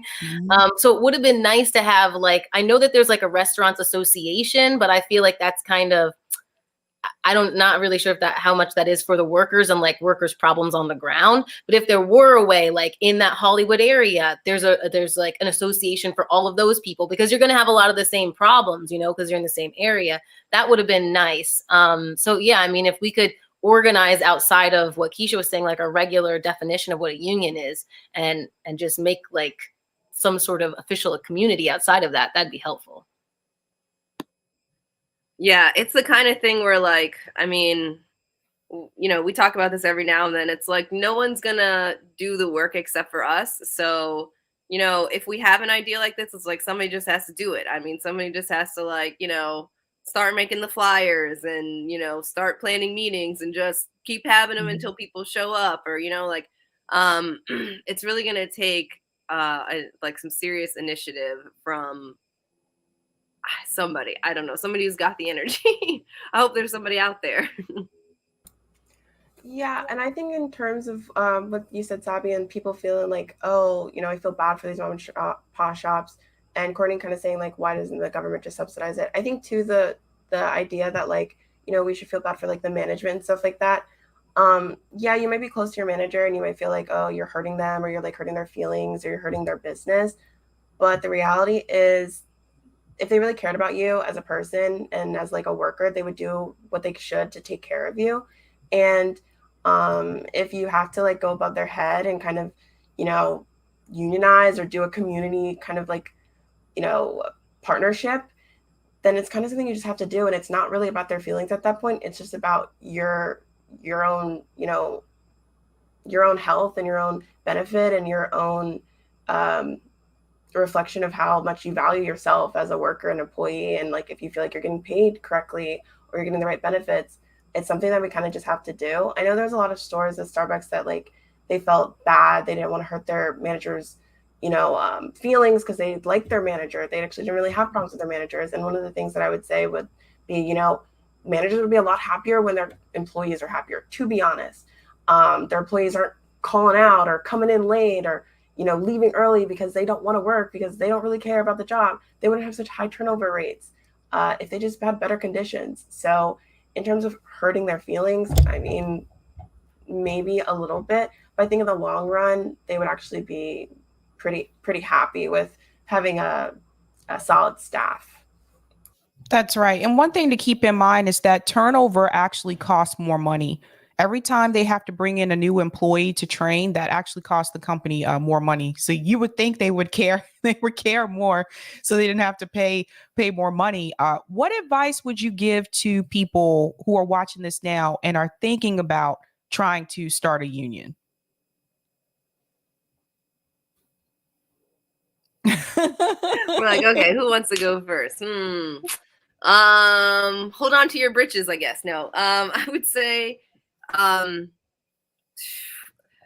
you have to really change your mindset. Like what Leah was just saying, like exactly hits it on the head. Like, you will feel bad. You will feel like, oh no, like, this manager is actually cool. Like, dang, you know, like, I don't want to hurt this person, you know, or I do like the owner of this, you know, place that I work, but, you know, my coworker over here is telling me things aren't good, so I got to go with them. Like, you have to change your mindset to know that they know what they're doing is wrong.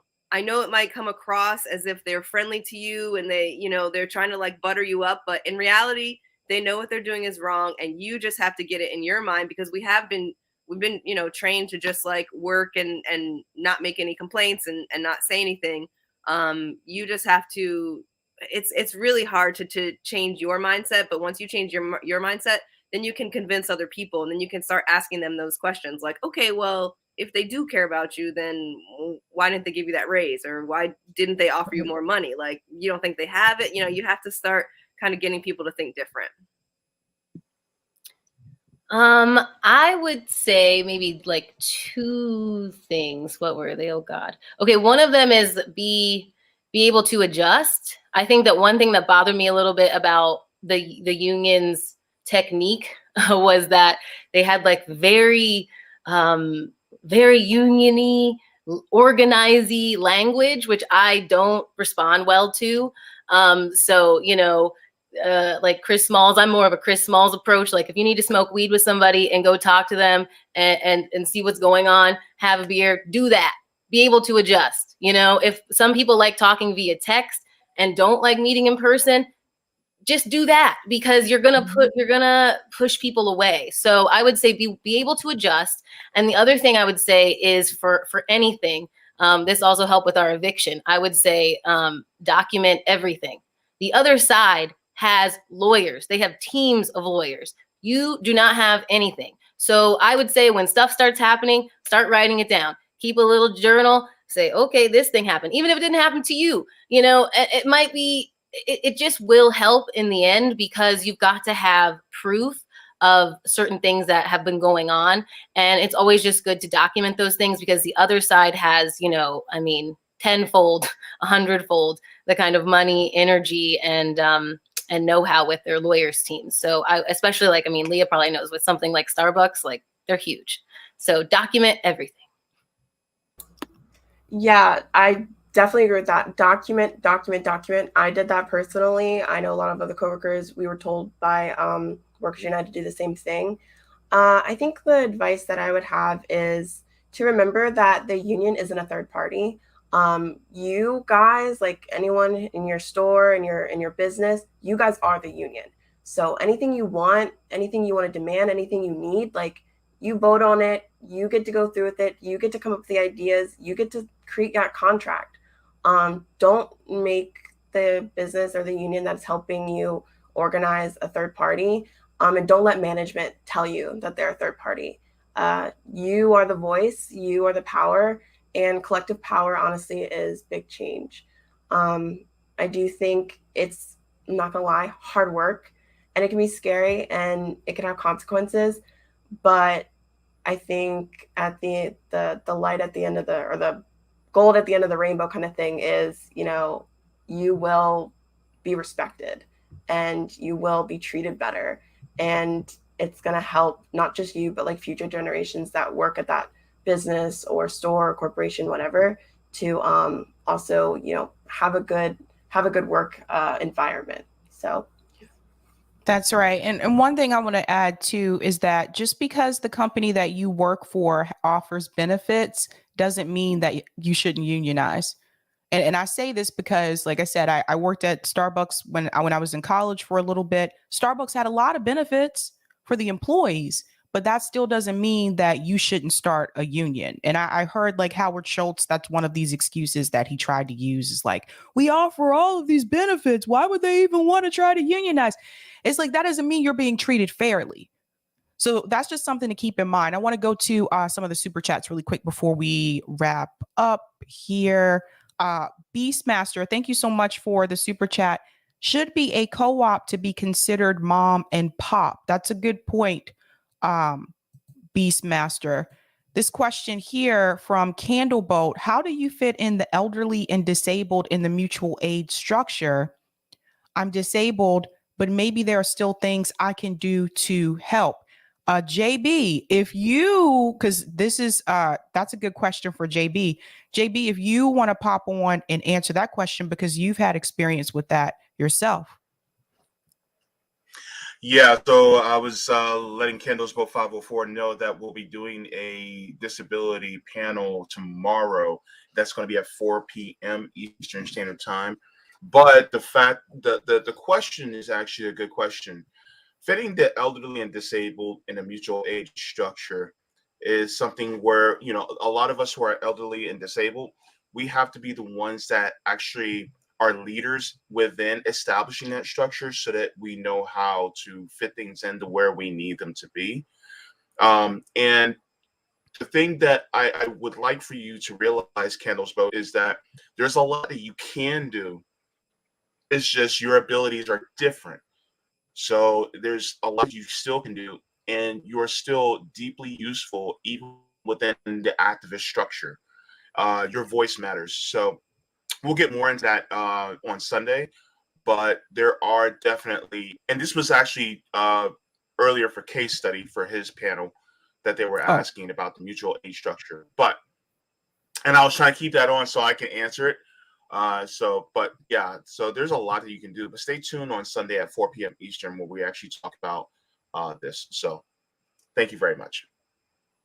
Awesome. Well, Leah, Courtney, and Keisha, thank you so much for coming on. Leah, it was nice to meet you. Courtney and Keisha, it was great to see you again. I want another Camp Dada. I want to go again.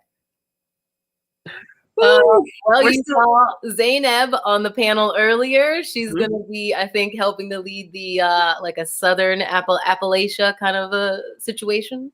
Right. Yeah. And hopefully we have somebody planning some on the West Coast, hopefully. So we're still resting, we're We're passing the torch. We're passing the torch.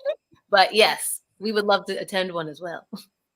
Awesome. I noticed you guys are in two different Keisha, where are you? Oh, I'm at my boyfriend's house. So I'm in Maryland. Oh, okay. I'm so used to seeing you guys right next to each other. I know.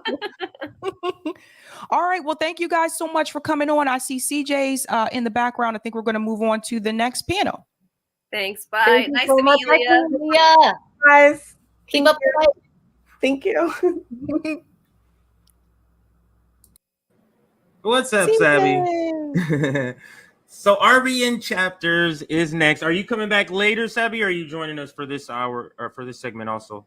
Let me just I think you said, yeah, I remember you said you didn't know or you had to you wasn't for sure. So I can do this segment. I just need to refill my tea. Absolutely.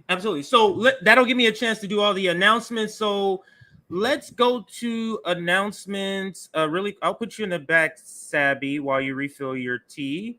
So let's go to announcements while we take a short break here. Make sure you join our Substack if you want to get notifications of other streams. This summit is a taste of what we do on a everyday basis. So if you took this summit and mashed it down to like 2 hours, that's what we do every day with some of our content. So join our Substack and you're able to get notifications instead of depending on YouTube.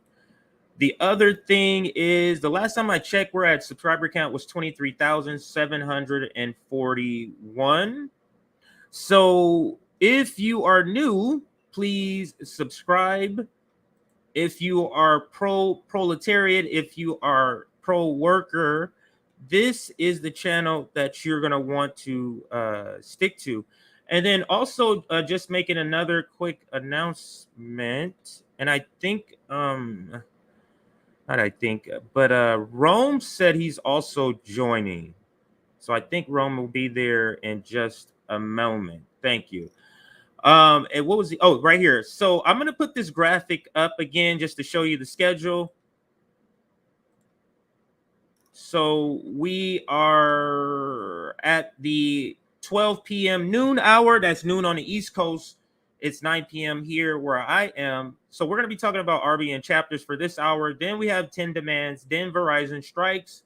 Dr. Jill Stein will be the beginning of the second part of day one.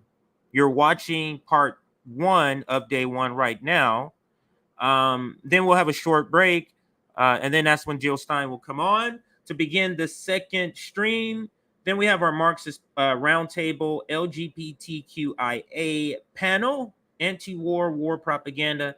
Then United Front Against Displacement. And then our last panel today is Indigenous Water and Land. All these times are East Coast times. And then there's one other graphics to show you. And that's announcing our November LA outreach. So this November is the launch of the LA community chapter, essentially the RBN chapter of in LA, in Los Angeles. We want to launch it with the campaign targeting food, clothing for different people, different areas we're going to hit, like Nickerson Gardens, housing projects, Skid Row, and places like that. But the fundraiser has started. Cash App, Venmo, that's where you can send funds, $1, $2, $5. It all adds up. So please, if you're able to contribute, please contribute what you can through Venmo or Cash App. All right, so I think that's all of the announcements. So if all of the members want to join whenever, I don't want to put you in if you're not ready. So when all the members are ready to join, we can get this conversation started about our chapters and it's sort of like the things we want to do with our chapters. Hang on a second here. Let me put this up here, JB. Chapters.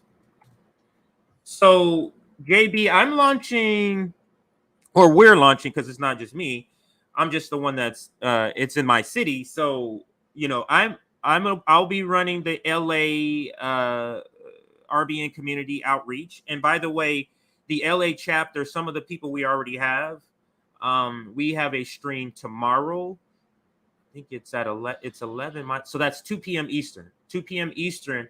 The Los Angeles Community Outreach, the volunteers we have an hour where we'll be talking about it, and also a nonprofit that we're going to be teaming up with that currently works in Nickerson Gardens, which is the Watts Community Corps.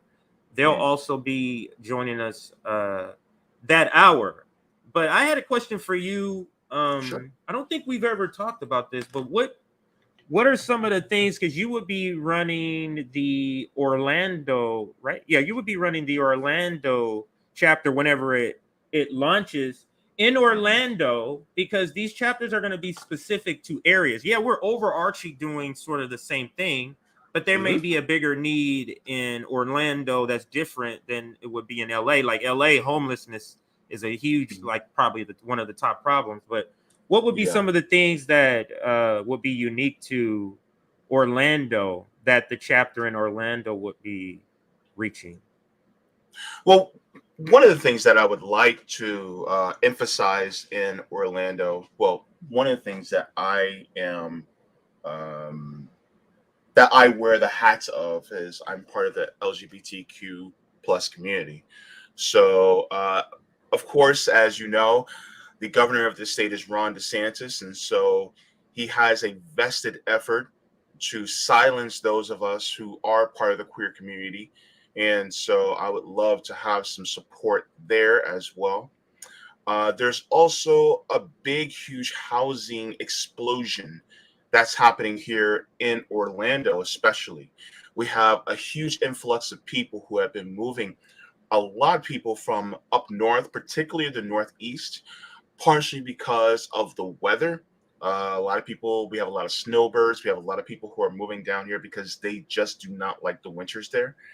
But also, they are moving down here because it's cheaper. And I put cheaper in air quotes because as they move down here, the prices of our housing as well as other living expenses are exploding as well. And I will be talking about this on my channel. I'll be talking about it next week. But one of the things that came across my purview was a local report that in the hood, yes, the hood in my city, they are literally harassing the homeowners. Investors are harassing the homeowners to try to buy their properties so that they can implement gentrification in the city of Orlando. So this is actually happening. And so with that comes houselessness and homelessness. With that comes a lot of people just do not have the resources in order to be able to afford the basic needs, utilities. I also include cell phone as utility because how many people have home phones anymore? Cell phone and internet is also utility. And so being able to do things like this and to help people who are within the LGBTQ plus community is also very important. To anybody who's watching, stay tuned at 5 p.m. Eastern this late afternoon, where I'll be hosting a panel with activists from the LGBTQ community because we need to actually have this discussion. A lot of times we get to a point where we view talking about the repression of the LGBTQ community as just identity politics, when really we can come at it from an economic standpoint as well. And I think this is something that we need to talk about because CJ, look, it is not lost upon anybody. We're Black, right? You can see that all up on the camera. And so with that, our economic and social issues interlock. They are hand in hand. Well, the thing is that for some of us, that also still interlocks when it comes to our sexual orientation or gender identity as well. And so this is actually an important topic to hit on as well, because if we're talking about activism, we cannot leave out the social in favor of the economic, because the social and economic actually have to come hand in hand to one another. Because if we really want to talk about true liberation for people, it also has to include people of different social backgrounds as well. And so I'm actually excited to have that. But when it comes to the Orlando chapter, that's one of the things that I would like for it to center on is housing LGBTQ efforts, as well as environmental efforts, because we have the Everglades to the south of us. We are basically a peninsula, so we also are constantly bombarded, especially between the months of June to November. We're bombarded with the tropics, the hurricanes. We just had Hurricane Ian that came here. There was a lot of flooding, especially in places like Davenport here in Central Florida. And plus our proximity to places like Fort Myers, and what happened with them. So it's a lot that we have to deal with, but it's special circumstances, but also similar circumstances with what you have to deal with there in Los Angeles. Oh, you're muted. Because I have the air on, so when other people are talking, I don't want to hear that hissing sound when you're talking. But the Los Angeles chapter is launching as a community outreach. So I announced the fundraiser for our November fundraiser for what we're trying to do for around Thanksgiving. We want to do some work as a launch in the community, but we have a location. So this is why I feel like why I was so ready to say, hey, let's get the Los Angeles chapter going, because I actually have a physical location, and that's important if people say, hey, where can I drop off food? Where can I drop off clothes? Where can I mail, this? Where can I mail that? So it's very, so having a physical location for me was what jump started my reasoning for want to kind of get this started. So we have about 5 or 6 volunteers so far before we officially launch, but 5 or 6 volunteers that we're going to be launching with and teaming up with Watts Community Corps. And Watts Community Corps, they do work. Most of their work is in it's in Watts, of course, but there's a housing project called Nickerson Gardens Housing Project. So they do a lot of work. Now, this is like, in order, there goes Ron. What's up, Ron? What's going on, y'all? Just talking about like what we want to do at our individual chapters. What was I just saying about? You were talking about Nickerson Gardens. Oh yeah, so the Nickerson Garden Project. So when we say Nickerson Garden Projects, we're talking poor of the poor, like a step above like homelessness, because there could be different levels of, like, when you go to these housing projects. Like I would say the other housing project we're going to be working with is the Carmelitos housing projects in Long Beach. That's the conditions there are a lot better, but don't think that I'm thinking it's like high level, but it's a lot better than it is in Nickerson Gardens. It's like it's awful. It's like awful there. It's like the Lake Man Apartments here in Orlando. And Tampa-Scan. It's funny how they have cities or places like that in all metro. Like, I'm sure that Sabby can say, I know Rome can say multiple places in freaking Detroit.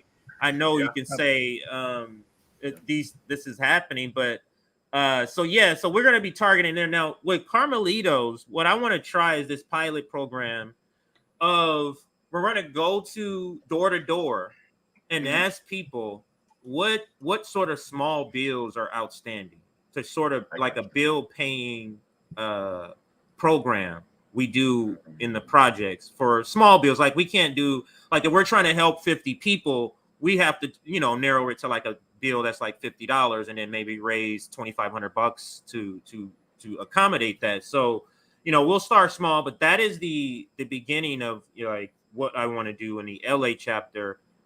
Sabby, Rome, we're just talking about what maybe be unique for your chapter in your own city. JB, we can go back to you. It looks like you want to say something, and then we'll go to Sabby and Rome. Go ahead. Well, I just want to highlight that, number one, this is such a wonderful idea, and I'm going to tell you exactly why. having chapters within our respective cities, for instance, Orlando, LA, Boston, Detroit, and where's because in KC. Kansas City. I'm sorry. I had a brain fart. Look, apparently this didn't do the job like it was supposed to. But anyway, but the thing is number one, I want to ask everybody, all 200 people that are watching right now, I want to ask you, how many other channels are starting something like this, where they are actually trying to do the community outreach activism from their respective cities and using that as a groundswell in order to help the local neighbors so that they realize the power that they already have, so that we can actually start doing a dual power type of system where it actually shows that if we can do this, imagine what the proletariat, those of us being poor and working poor, could do if we actually dictated what the government, what was supposed to do. So this is something that I think is very important for us to keep in mind and to take to heart, because we want this to be a stepping off point, a jump off, a linchpin point for you to also start something in your own area. It doesn't even have to be RBN. It could be something completely named, something completely different. But you can do something in your area, because really all it has to do is take 1, 2, 3, 5, 20, 25, a bunch of you guys to really start something that actually helps your neighbors in the area, that it shows where the sky's the limit and you can actually help invoke change within your area too.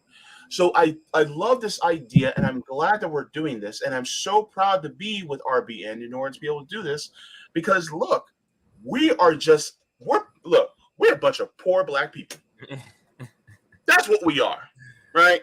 But the thing is that we also realize that we still have power, we still have the ability to change no matter what. So I just want to say that, and I want to thank you guys for being, for going into this headlong. So let's go to Sabby. Yeah. What's unique in your city? Is there anything? So JB said, we're all going to be doing like a lot of the same things, like, feeding people and clothing people and that type of thing. Is there anything unique about Boston? Like for me, homelessness, JB said, there's an attack on the LGBTQ rights specifically, so that would be a target. Is there something unique to Boston that would be different than outside of the regular things we're doing? Not necessarily different, except Rome came here for Tour for the Poor. So the homeless population has increased since the pandemic. Yeah. So that's still a problem. And they've also been evicting people. Some of the people that live in some of the housing projects, they're allowing these buildings to deteriorate on purpose. The mayor knows about it. Not really. She's kind of complicit with it. So what they'll do is they'll let these buildings fall apart, and then they'll tear the buildings down and they'll replace it with luxury apartments, or what they call affordable housing. We're going to get into a big discussion about that tonight with United Front Against Displacement. But the big thing here is that we have long winters, and nobody wants to be homeless. No one wants to be homeless, period, but no one wants to be homeless during the winter. And so the homeless shelters, they can get overcrowded pretty quickly. Not everybody can stay at a homeless shelter, because some of these shelters have rules. Some don't allow kids. So if you have kids, you may not be able to stay there. And then there's curfew. So if you have a job, and some people that are homeless do have a job, if you have a job and you work in the evening, you may not be able to stay there because you can't make curfew. So there's a lot of things that go into this, but the big thing that we're trying to do here is to mobilize the students. There's a lot of colleges in Boston, Cambridge area, and the younger people are energized and they want to do something. They want to help their community. So they're really passionate about improving the world and making it a better place.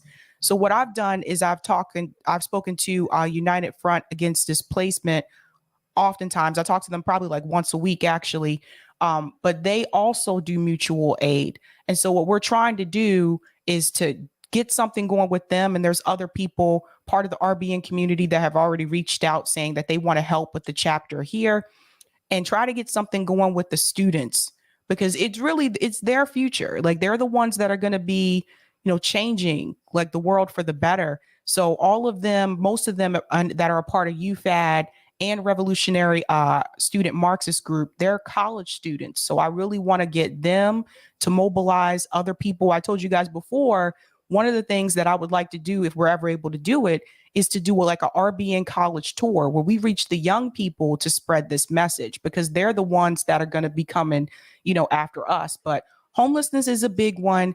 People don't have winter gear, so we want to raise money for things like coats. Socks is the number one item that is requested at homeless shelters here. But the winter gear is important, and then we can move on to the housing issue, and that's more involving like protests, which we have been doing at the mayor's rallies and events, because our mayor's husband is a real estate investor. So he's just as guilty when it comes to investing in these, like I said, they're not really affordable housing, but that's what it's called, investing in these properties that really just kick people out and displace people even more. Really, the question is affordable to who? That's what I always say. Like, who is it?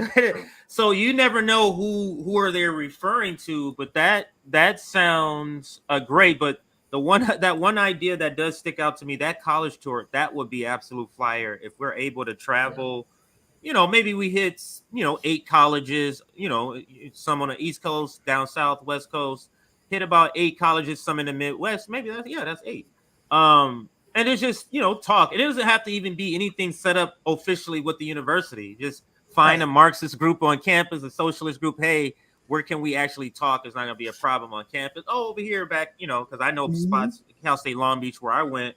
Hey, just set up over here until people pass out flyers. They'll show up, kind of thing. And if they hear you talking, people are just kind of here and walk over and begin to talk to you. You can go through the dorms. There's so many different ways to do that. So let's go to Rome. Rome, you're already doing work. What have you already been doing, which everybody kind of knows, but people that may be new?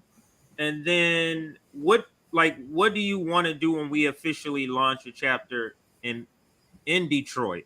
I feel like your chapter, because you already are kind of established, might be one of the bigger chapters out of the 6 of our chapters. So you're going to need a lot of infrastructure help, and that's human body help in Detroit, because you already have stuff going. You got properties you're buying for all this stuff. So I just feel like your infrastructure is going to need to be built out a lot more. But talk about what's happening in Michigan, what you want to do in Michigan with the chapter out there.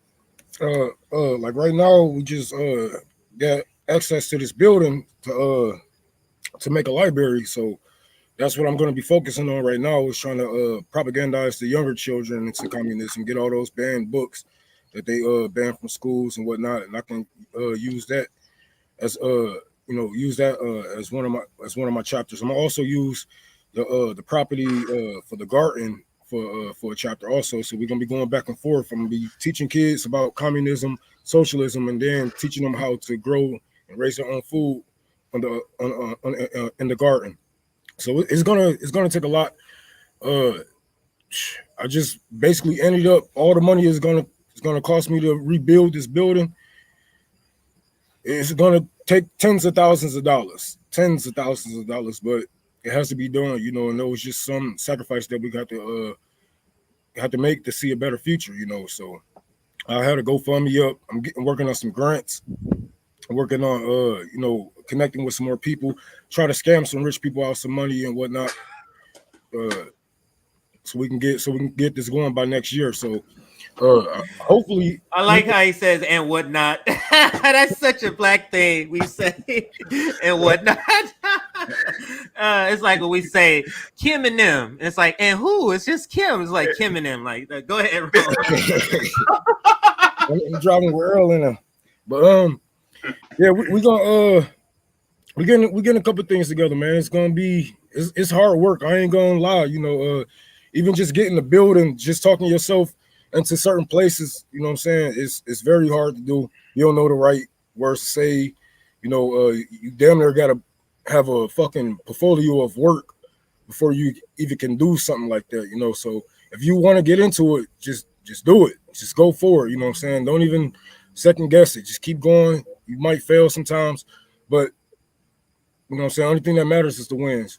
So we done lost a couple of times up here, but I think the chapter up here in Detroit should be up in a couple of months. I want to say by the end of this winter, we should have a chapter going with a library.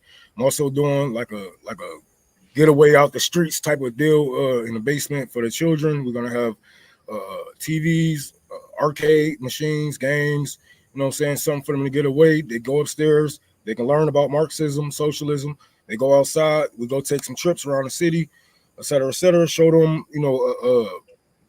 the history of what we have been through and why Detroit is the way it is and why we have to live the way we have to live. Take them to the garden and teach them how to grow their own food. And it all come, you know what I'm saying, hand in hand. Hopefully they'll be ready to lead the revolution after I'm dead and gone at this. Go ahead, JB, and then we'll go to Nick. Go ahead. Yeah, I got to say this.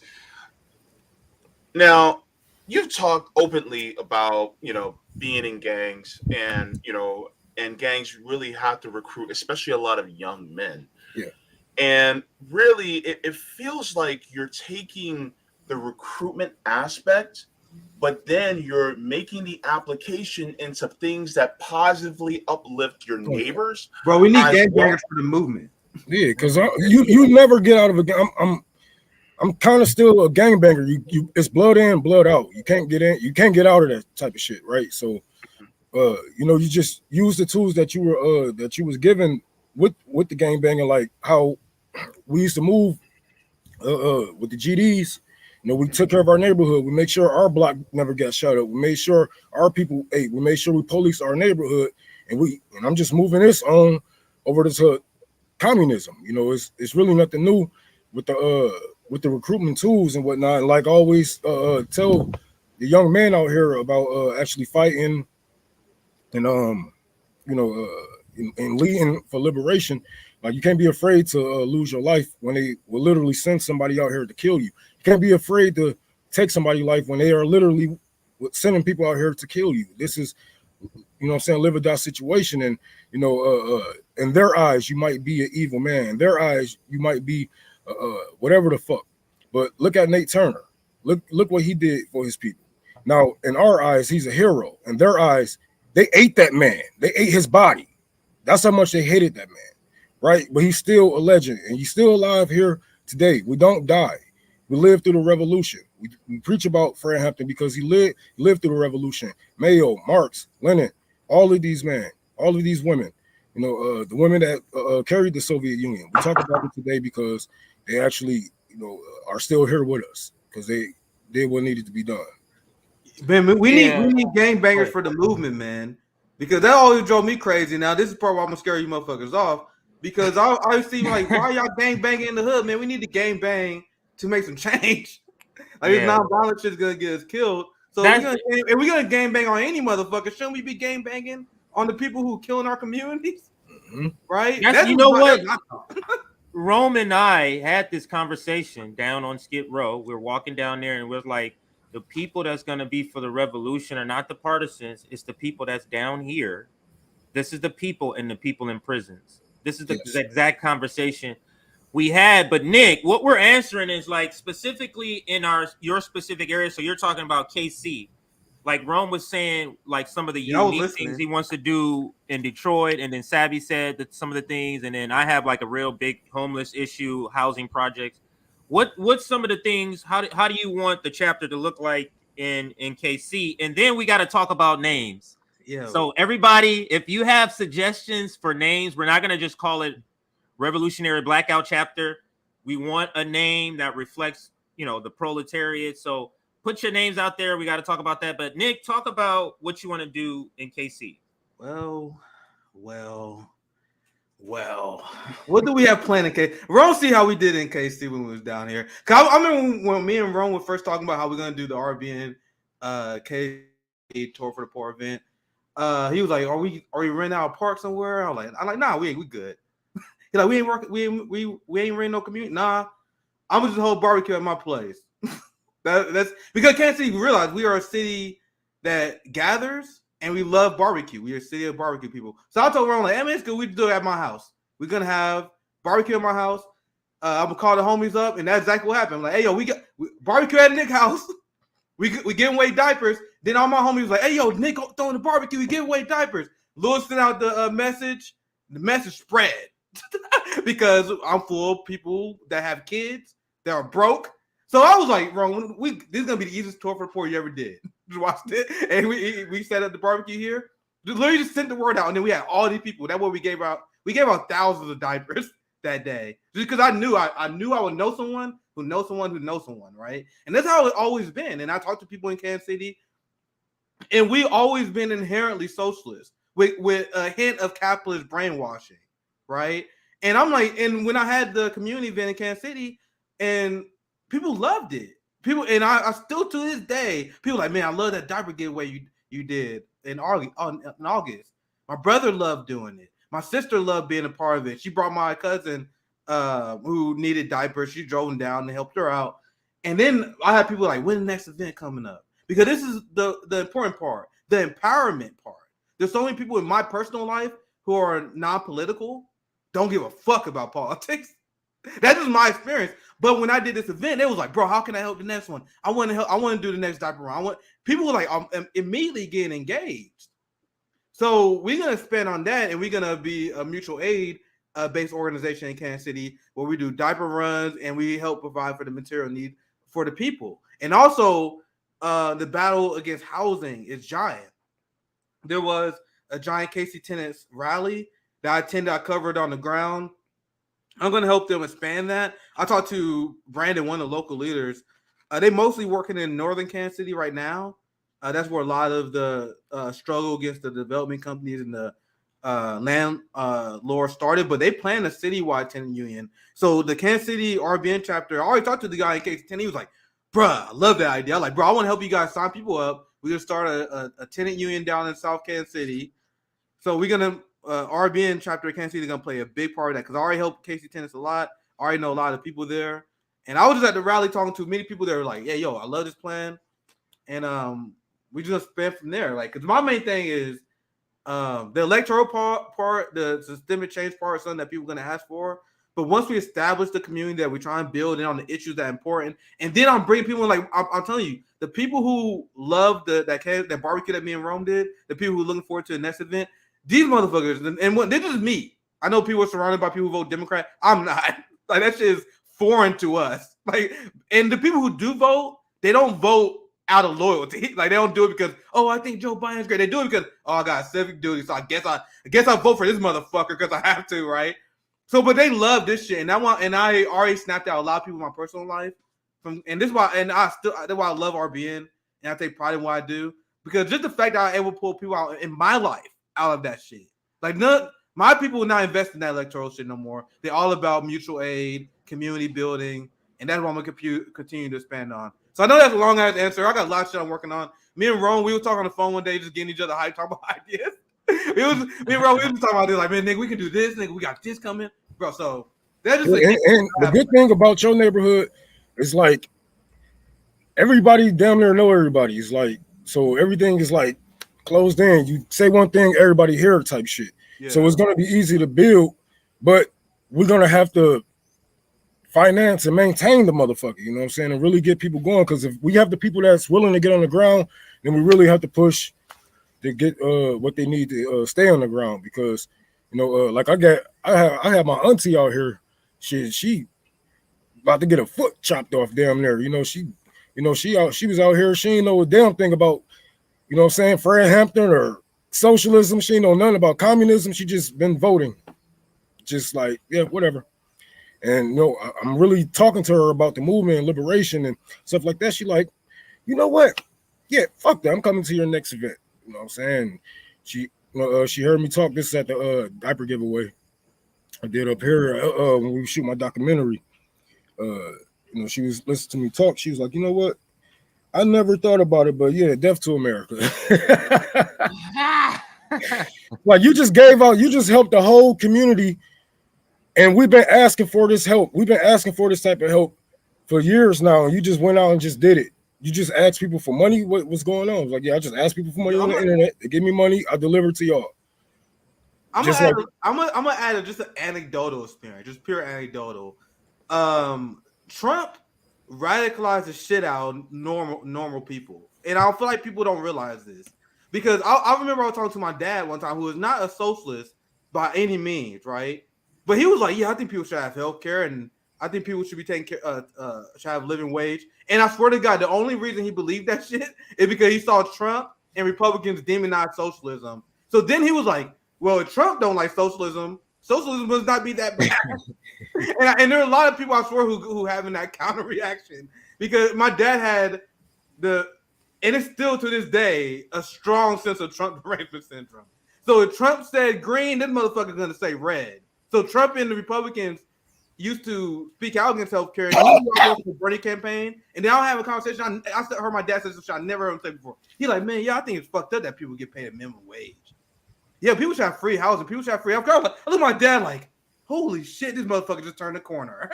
Like I said, he's not a Marxist, he's not a socialist, but he's just saying this stuff because the Republicans and a lot of people in the ruling class are radicalizing these people.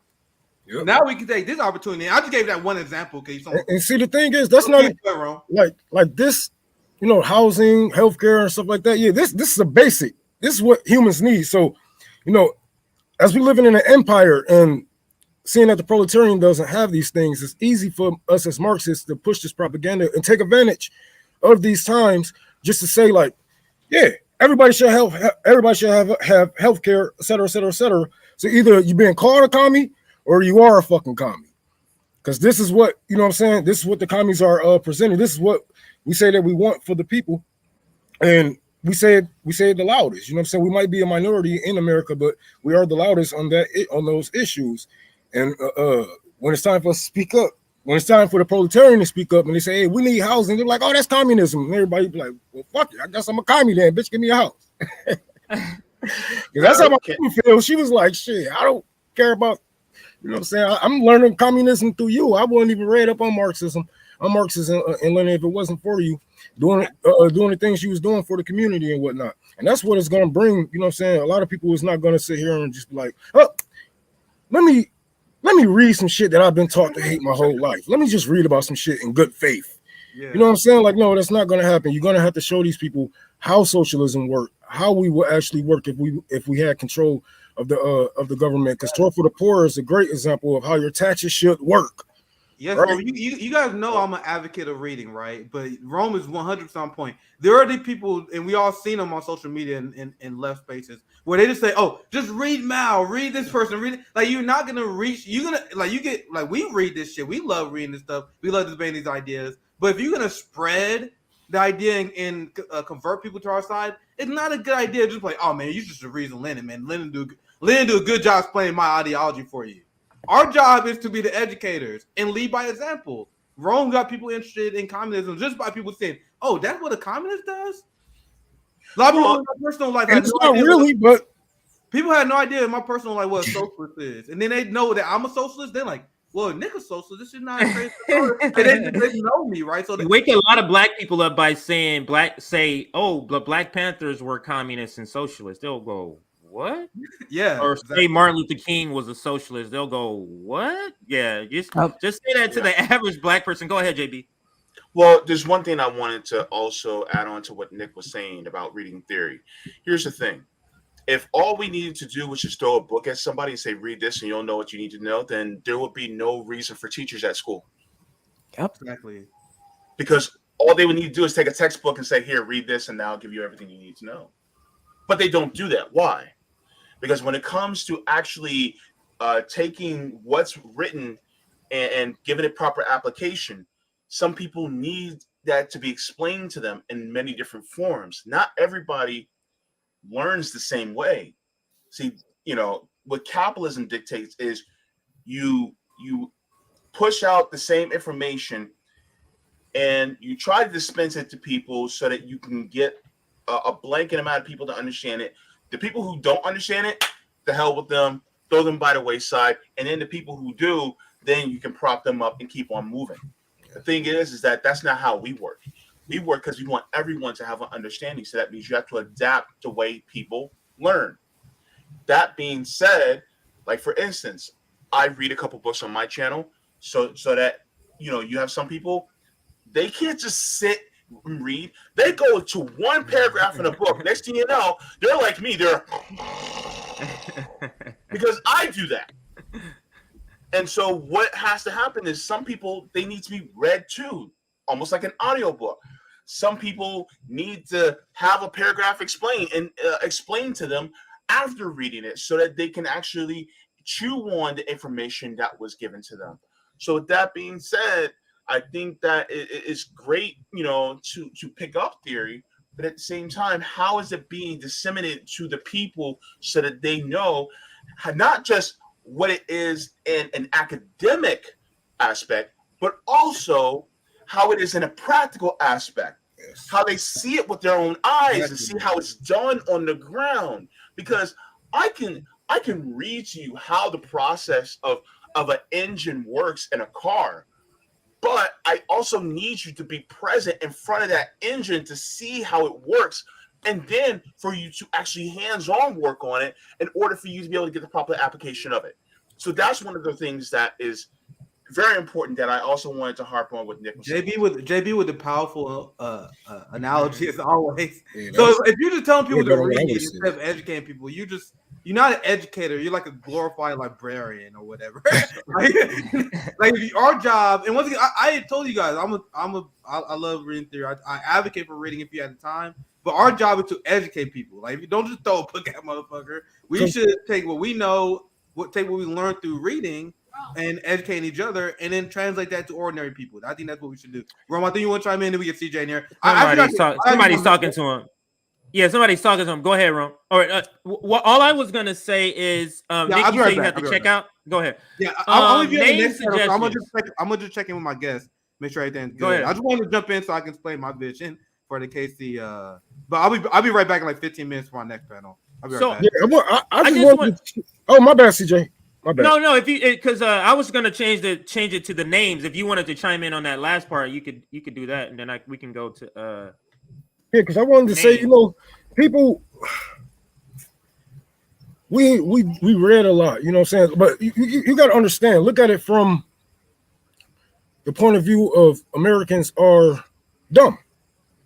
They are undereducated compared to any other, like, you know what I'm saying, first world country. Okay, we are undereducated. A lot of people are not going to learn the same way.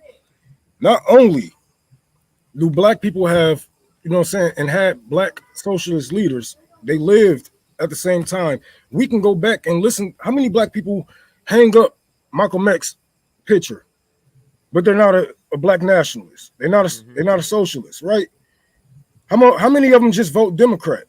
Right, so they can sit here and listen to these people all fucking day.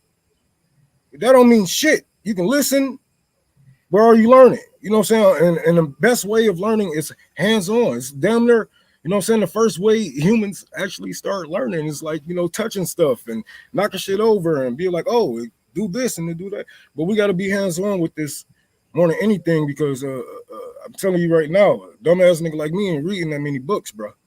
I'm telling you, if you can't show me how that shit is done, you know what I'm saying? Like, okay, just go be a communist. Yeah.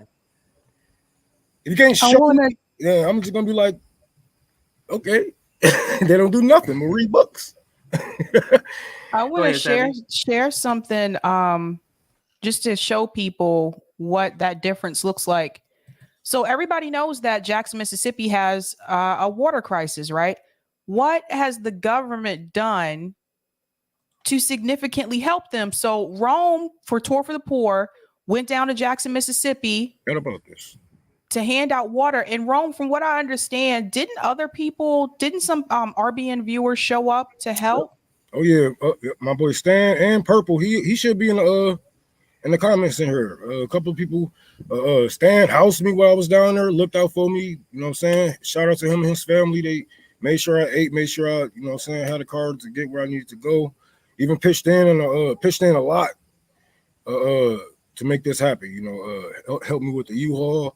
It was beautiful, man. It was beautiful. I actually forgot about this day. It's just coming back to me. I've been trying to do so it's like Rome has to, Rome, you guys know, if you follow Rome on Twitter, Rome crowd funds to get these kind of things going. And it was funny, CJ, I saw part of your stream yesterday. where Nina Turner was talking about fundraising at TYT, fundraising to help Jackson, Mississippi. And you brought up a good point. If you already, aren't you like a pretty wealthy network? Like, why can't you just take the money you have? And why do you need to fundraise? Because it's like, obviously we don't have the money to just go buy like all that water. But I mean, like, they have the money and the resources. So why are you asking people for money? Yes. Yeah, it was a mistake, man. We damn near didn't even make it. It was just one street. We damn near didn't even make it off that motherfucker. I mean, everybody came out. We damn near did every house on that fucking block. There weren't that many houses on the block, but everybody came out, man. Everybody came out, but it was nice, man. We was talking to people, talking shit about the government. Because I remember that one picture when I was pointing somewhere and I was talking shit about some shit, but it was nice, man. People, what I'm saying, they love it. We got to keep it up. I want to, what I'm saying, of course, keep something going.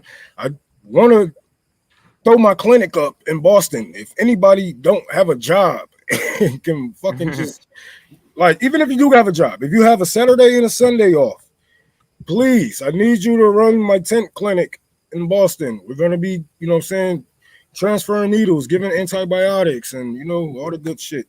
But I really need to hurry up and throw that up. Now that Sabby on the stream, I just remembered. I'll ask the Boston people.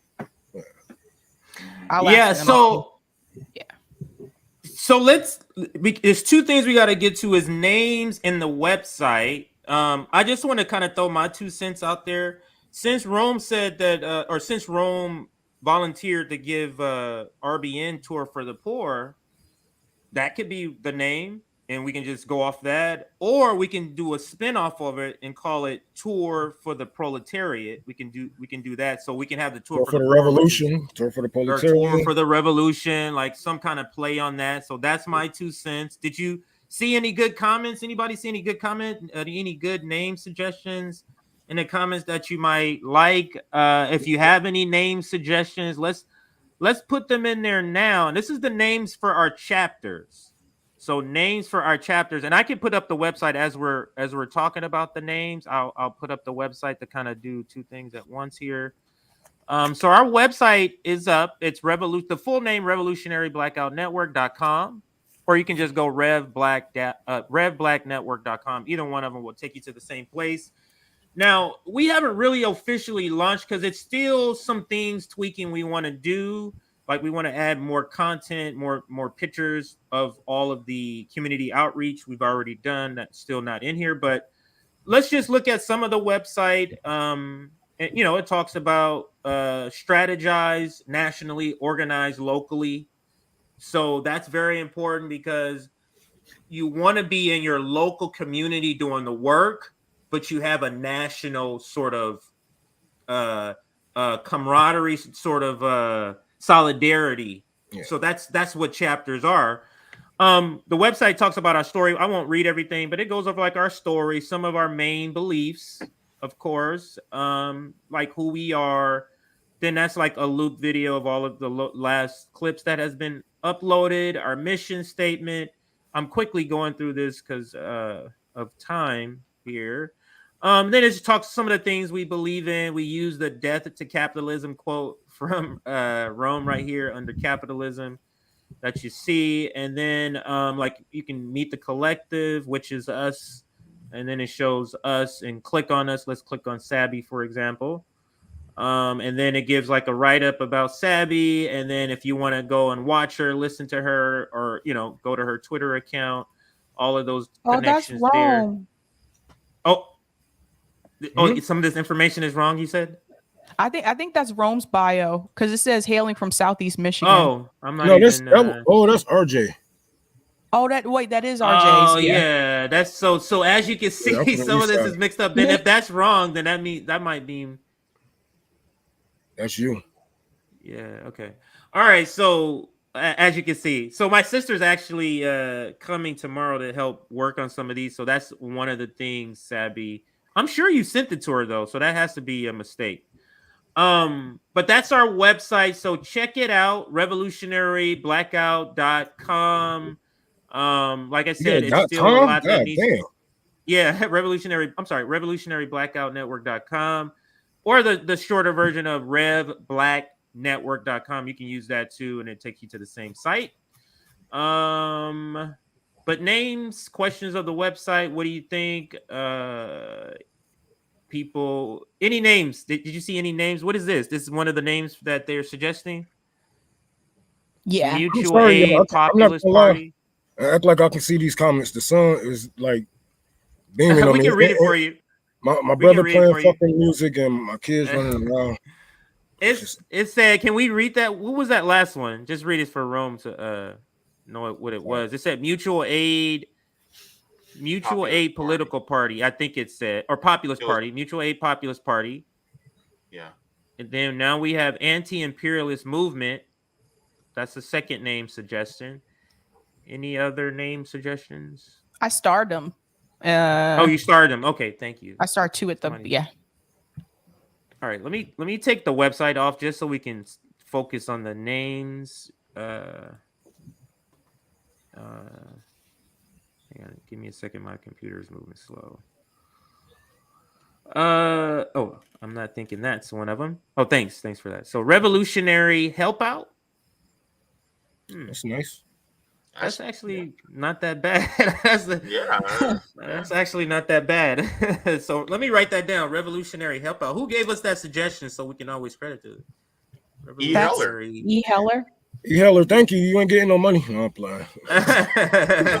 No. Revolutionary Help Out. Okay. Any other suggestions for chapter names for RBN? Sure, I'll think of something later on. I know I could. United Proletarian Power. I actually like that name too. UPP. United You down with UPP? Yeah, you know me. UPP, United Proletariat Party. Okay, United. Any other names you see? Beastmaster. We get it. We would get. No, we can't do that one. Cop Killing Collective for KKK. And Ron talking about I do something with that. Not with the KKK, but I'll do something real militant. I'll have a militant chapter at the library. So any she started them. So if you see anything else up there, I actually like those first two. I like the Revolutionary Help Out. I like the UPP Block Party Power. Oh, sorry. Is that what that says? That's a block, right? Yeah. Anti-imperialist movement sounds good. Domestic anti-imperialist is a mutual aid. Okay. BAI. Any others? What about from any of us? What about any from you, Sabby, from you, Rome, from you, JB? Yeah, you're gonna have to give me some. Any ideas came to mind so far for you? I'll think of something a little bit later. I can't think of nothing right now. I don't think I put us paying us down bench, man. I got a fucking All right, so let's then talk about what's next. As you're still throwing that up, let me toss up the schedule. Because our time for this segment is coming to a close. Here is the schedule. What's up next? 10 demands. So that's what Nick 10 demands. I'll put that comment back up in there in just a second. But 10 demands, and then after that, Verizon strikes. That's when this first stream will end, and then we have a second link for part 2, and that will begin with Dr. Jill Stein. So 10 demands, police abolition, Verizon strikes, Dr. Jill Stein, Marxist roundtable, and LGBTQIA panel. Those are the items that will be coming up next. Any closing words on this particular segment before we hand it to Nick here? Any closing words on chapters and ideas and anything else, comments and names and all that stuff?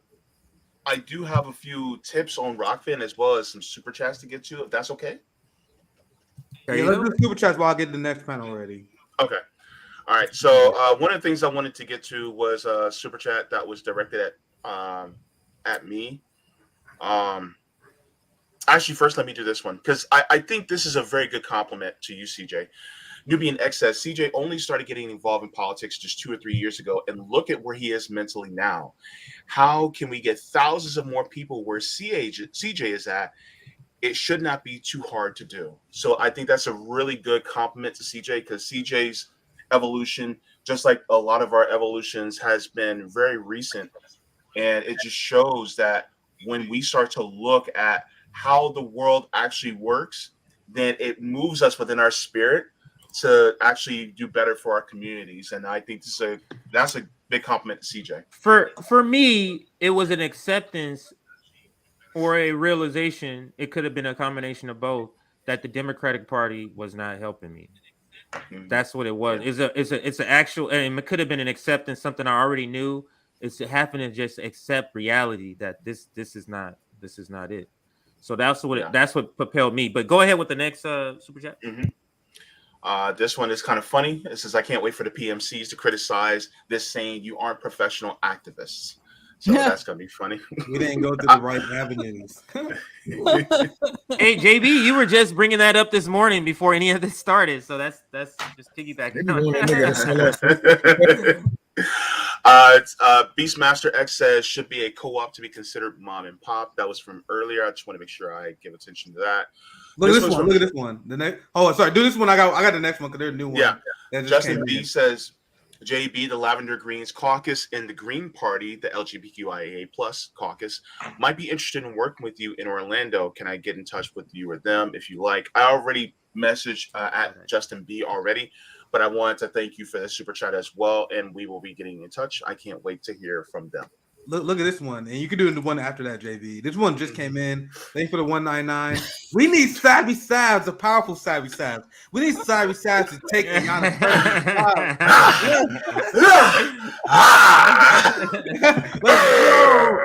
Guys, can you guys imagine a debate between savvy sabs versus Ayanna Presley?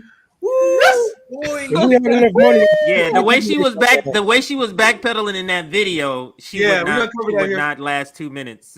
Yeah, I don't know if you covered it already, but maybe Nick and CJ. I'm gonna cover this maybe on Monday. I'm gonna cover Ayanna Presley being called out for a BDS support, and it's like, what happened is I'm black, so like, why you bring? I'm black, so you know I'm down. Like, yes or no? Anyway, we'll cover that on Monday. But yeah, go to the next super chat, JB. I just saw that come in. All right. So Kristen Gomez says, I live between Milwaukee and Chicago, an hour each way. Any developments for a future RBN chapter out here? I think the idea was to do chapters in member cities first, and then to come up with how we do it in other cities. We just don't know how to do it yet. But go ahead, Nick and JB. So we got Kid in Chicago. Maybe Kid will help us out on something out there and with some time. Once again, it's gonna start out in our cities, but as we grow, this like people are gonna see, like, people are bandwagoners right now. People are like, these niggas ain't shit, man. These niggas ain't. They've been saying that ever since we started. Like, these niggas ain't shit. And then once this shit start, then they gonna be like, oh, then they gonna want to join the team, because people usually it usually takes a while for the train to start moving. That's what I anticipate. So once we start the chapters out in our local cities, then you can see us have the resources being able to expand after that. But go ahead, CJ or JB. Yeah. So the next one is from Roger Meadows. Roger Meadows says, and this was alluding to what Savvy was saying earlier, rules for homeless shelter sounds like those places you stay at when you're on parole. Yes, it do. Yep. Mm-hmm. Yeah. Beastmaster X says, best thing for us. Once you awake, can't go back to sleep. Thank you so much for that. Kat Terrell also gave us a $20 super sticker. Thank you so much for that as well. And we already went over those. I also want to get to tip on Rockfin as well, because I want to make sure that we touch on JB's always great with Rockfin. That's why I'm glad he's here. He's good. He's great with Rockfin. Yeah. So just to get to the Rockfin. So Dave Burt, thank you so much for the tip on Rockfin. Small contribution to the summit, especially if didn't get into the stream. Thank you so very much as well. And then Sandy O. Walker says, I have done so far working online. Oh, why do people always want to advertise their stuff on our Rockfin chat?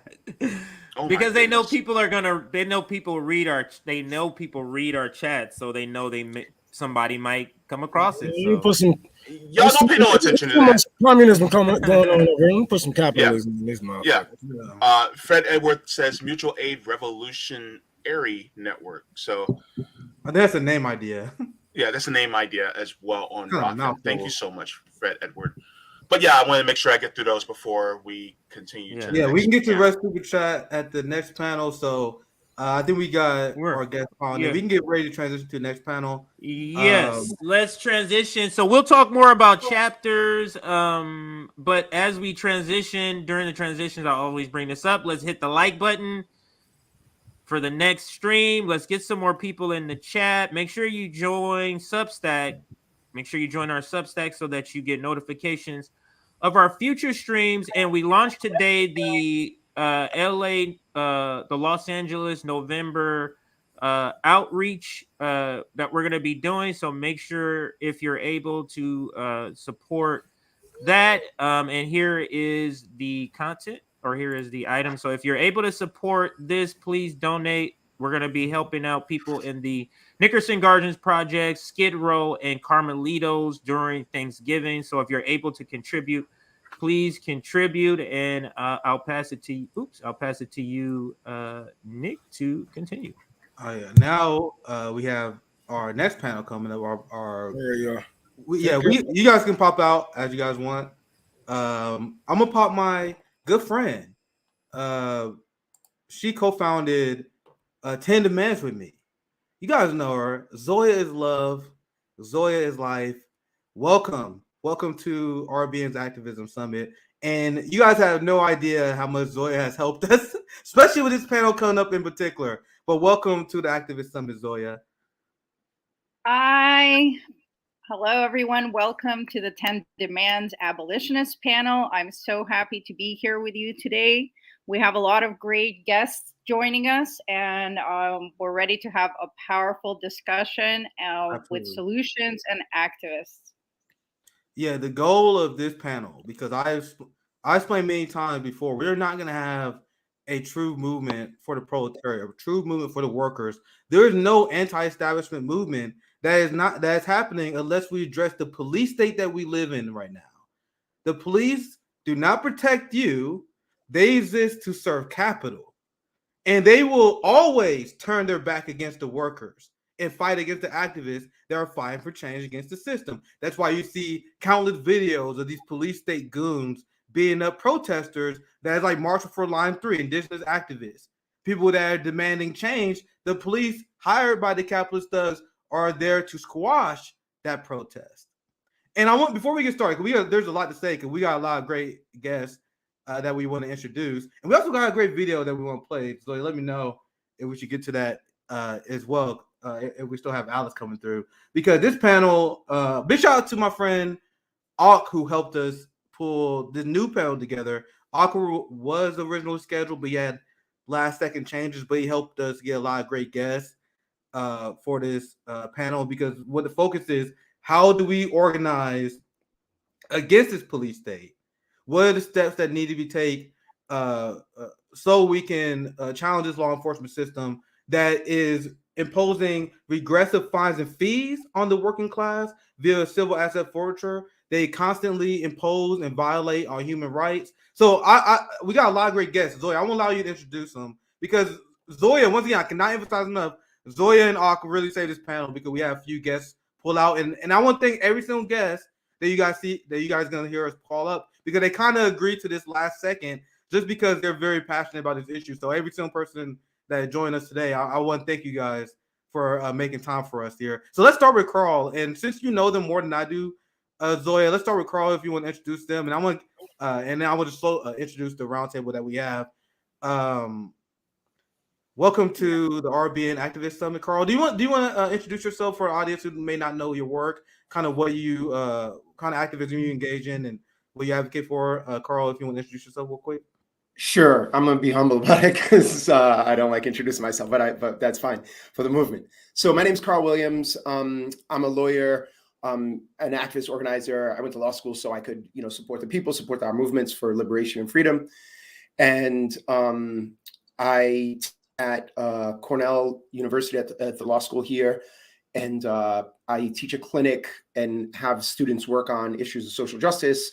We call it movement lawyering, to support people when they're arrested, when they're charged, when they're trying to understand what their incredibly limited rights are under the Constitution and federal and state laws, and how to navigate those things to build power in our movements and to protect ourselves with those kind of weak sauce tools.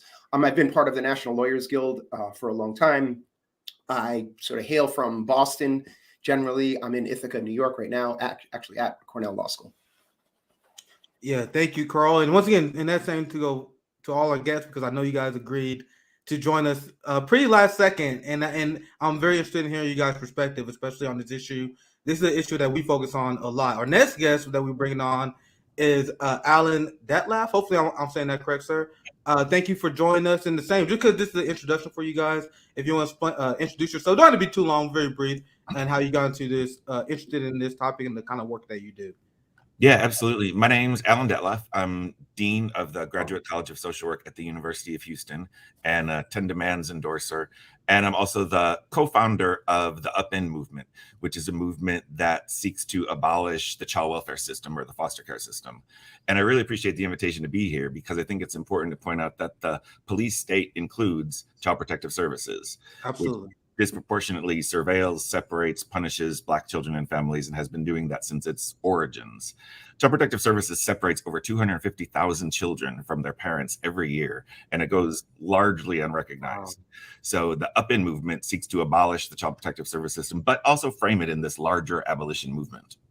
I definitely had to pick your brain on that topic as we continue this conversation, because that's such an important detail that a lot of people miss out in terms of the role that the police state plays. And I know people that have been through horror stories because of that. So I'm looking forward to hearing from you on that. I want to get to our next guest as well. Thank you for joining us, Edwin Lindo. Thank you for joining us pretty last notice as well. Do you mind giving yourself a quick introduction so audience know who you are and the kind of work you engage in and why you're passionate about this issue? Yeah, I appreciate that. Can y'all hear me all right? Yeah, I can hear you. Thank you. Great. So this has kind of been my life's work. I grew up in the inner city in San Francisco in the Mission District. And a lot of the organizing that you get laid on as a child, trying to see how you fight against oppressive regimes and structures of just survival. I was lucky enough to end up going to law school. So I also went to law school at the University of Washington. Currently, I'm an assistant dean at the School of Medicine, where I teach critical race theory, health justice, and trying to teach doctors and trainees how we need to stop killing Black and brown bodies that enter into our healthcare system. But how that relates to the carceral penal police system is that my organizing was around the police terror that took place in San Francisco, and a lot of organizing, again, in the inner city, and ended up doing an 18-day hunger strike to get the police chief fired about 7 years ago. He eventually was fired, but it showed that, when you organize and bring community together, some pretty amazing things can happen. Absolutely. Well said, Edwin. I want to bring in our last guest, Tiffany Flowers. I appreciate you making time to join us. So for people who are not familiar with your work and who you are, do you want to give a brief introduction and why you think and why you got into the passionately into this topic? Sure. Thanks for having me. My name is Tiffany Flowers. I use she, her pronouns. I don't know. I've been an organizer for a long time. I organized in labor for almost 20 years and then made the switch over to the nonprofit space. I currently run a campaign called The Frontline, which is a joint venture between the Working Families Party and the Movement for Black Lives, Electoral Justice Project, The Rising Majority, and United We Dream. I'm also one of the authors of the Breathe Act. And so when I met Awkward and was able to talk to him about the 10 demands and, our common belief system and then, ask me to be part of this conversation, I just wanted to come share my thoughts and learn from other experts and leaders. Yeah, thank you, Tiffany. And as you guys know, my co-host, my great friend Zoya's Life, helped co-found 10 Demands with with us, which I'm glad. I appreciate all you guys for endorsing that, because policing always been an issue. Obviously, as a Black man growing up in this police state, something that always impacted me. And then when I met with Zoya and Ak, I was able to put my anger into practice, into real theory, and able to express the problems that we all see in real time. So I want to pass it to Zoya, just in case people are not 100% aware. Like, I want to, for you to give your background, like the background behind 10 Demands and the goal and the ideology that we have when we form that group. And then I'm going to open up to the panel for some criminal justice discussion. But Zoya, you have anything you want to add? Yes, I've been an activist for decades now. I entered originally through the environmentalism space and then just kept going through the ranks towards marijuana legalization in California, and really got to know our political process and our injustice system, and just had to evolve my approach as we moved along, and followed all of the guidelines that we were told to, and hit roadblocks and weren't able to implement the things that made sense on paper, policies that had majority support from voters.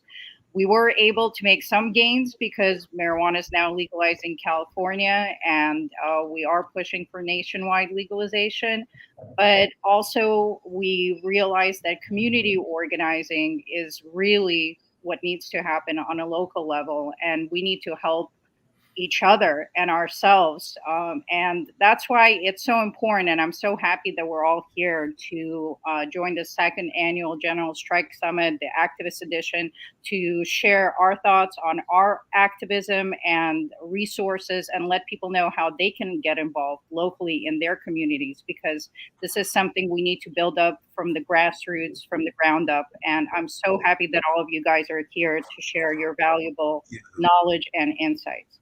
Yeah, and once again, I cannot emphasize enough. I appreciate you guys for joining us very last second. And big shout out to Ak, my friend Awkward, for helping put this together. And this is something I want to bounce off your guys' head, because this is the Activist Summit. So we were talking about ideas that we can put in action. When I look at politics right now, especially American politics, I see two major political parties that agree a lot on a lot of important issues. For example, policing. You have the Democrats right now competing against Republicans saying, oh, we want to fund the police more. We're the party of the police. Then you have the Republicans saying they're the party of the police. So my personal belief is that if we're serious about changing the carceral state that we live in right now, we got to disengage from the two-party system and focus on building a third-party coalition and outside working class coalition to challenge the prison industrial complex system, whether that be through direct activism. We've seen people who support defund the police, 10 Demands, and many different abolitionist groups. So I'm going to go around the panel. We can kind of keep it open as well. I'll call on people if needed, so we can kind of bounce ideas off each other. But I'm going to start with the first person we introduced with, Carl. What do you think is the best route for people who are serious for a reform change in the police state? Like, do you think people should be asking for defund?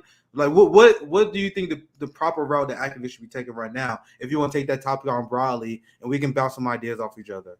I'm going to answer this question differently than I would have probably about 5 years ago, because before, I think we want to say we need people to understand, we need people to stand up. But in the George Floyd uprisings, we had the largest number of people in the history of the United States of America like stand up. So we don't need more people, right, to say, I want to stand up for Black liberation. I want to stand up against police violence and murder of our people in our communities.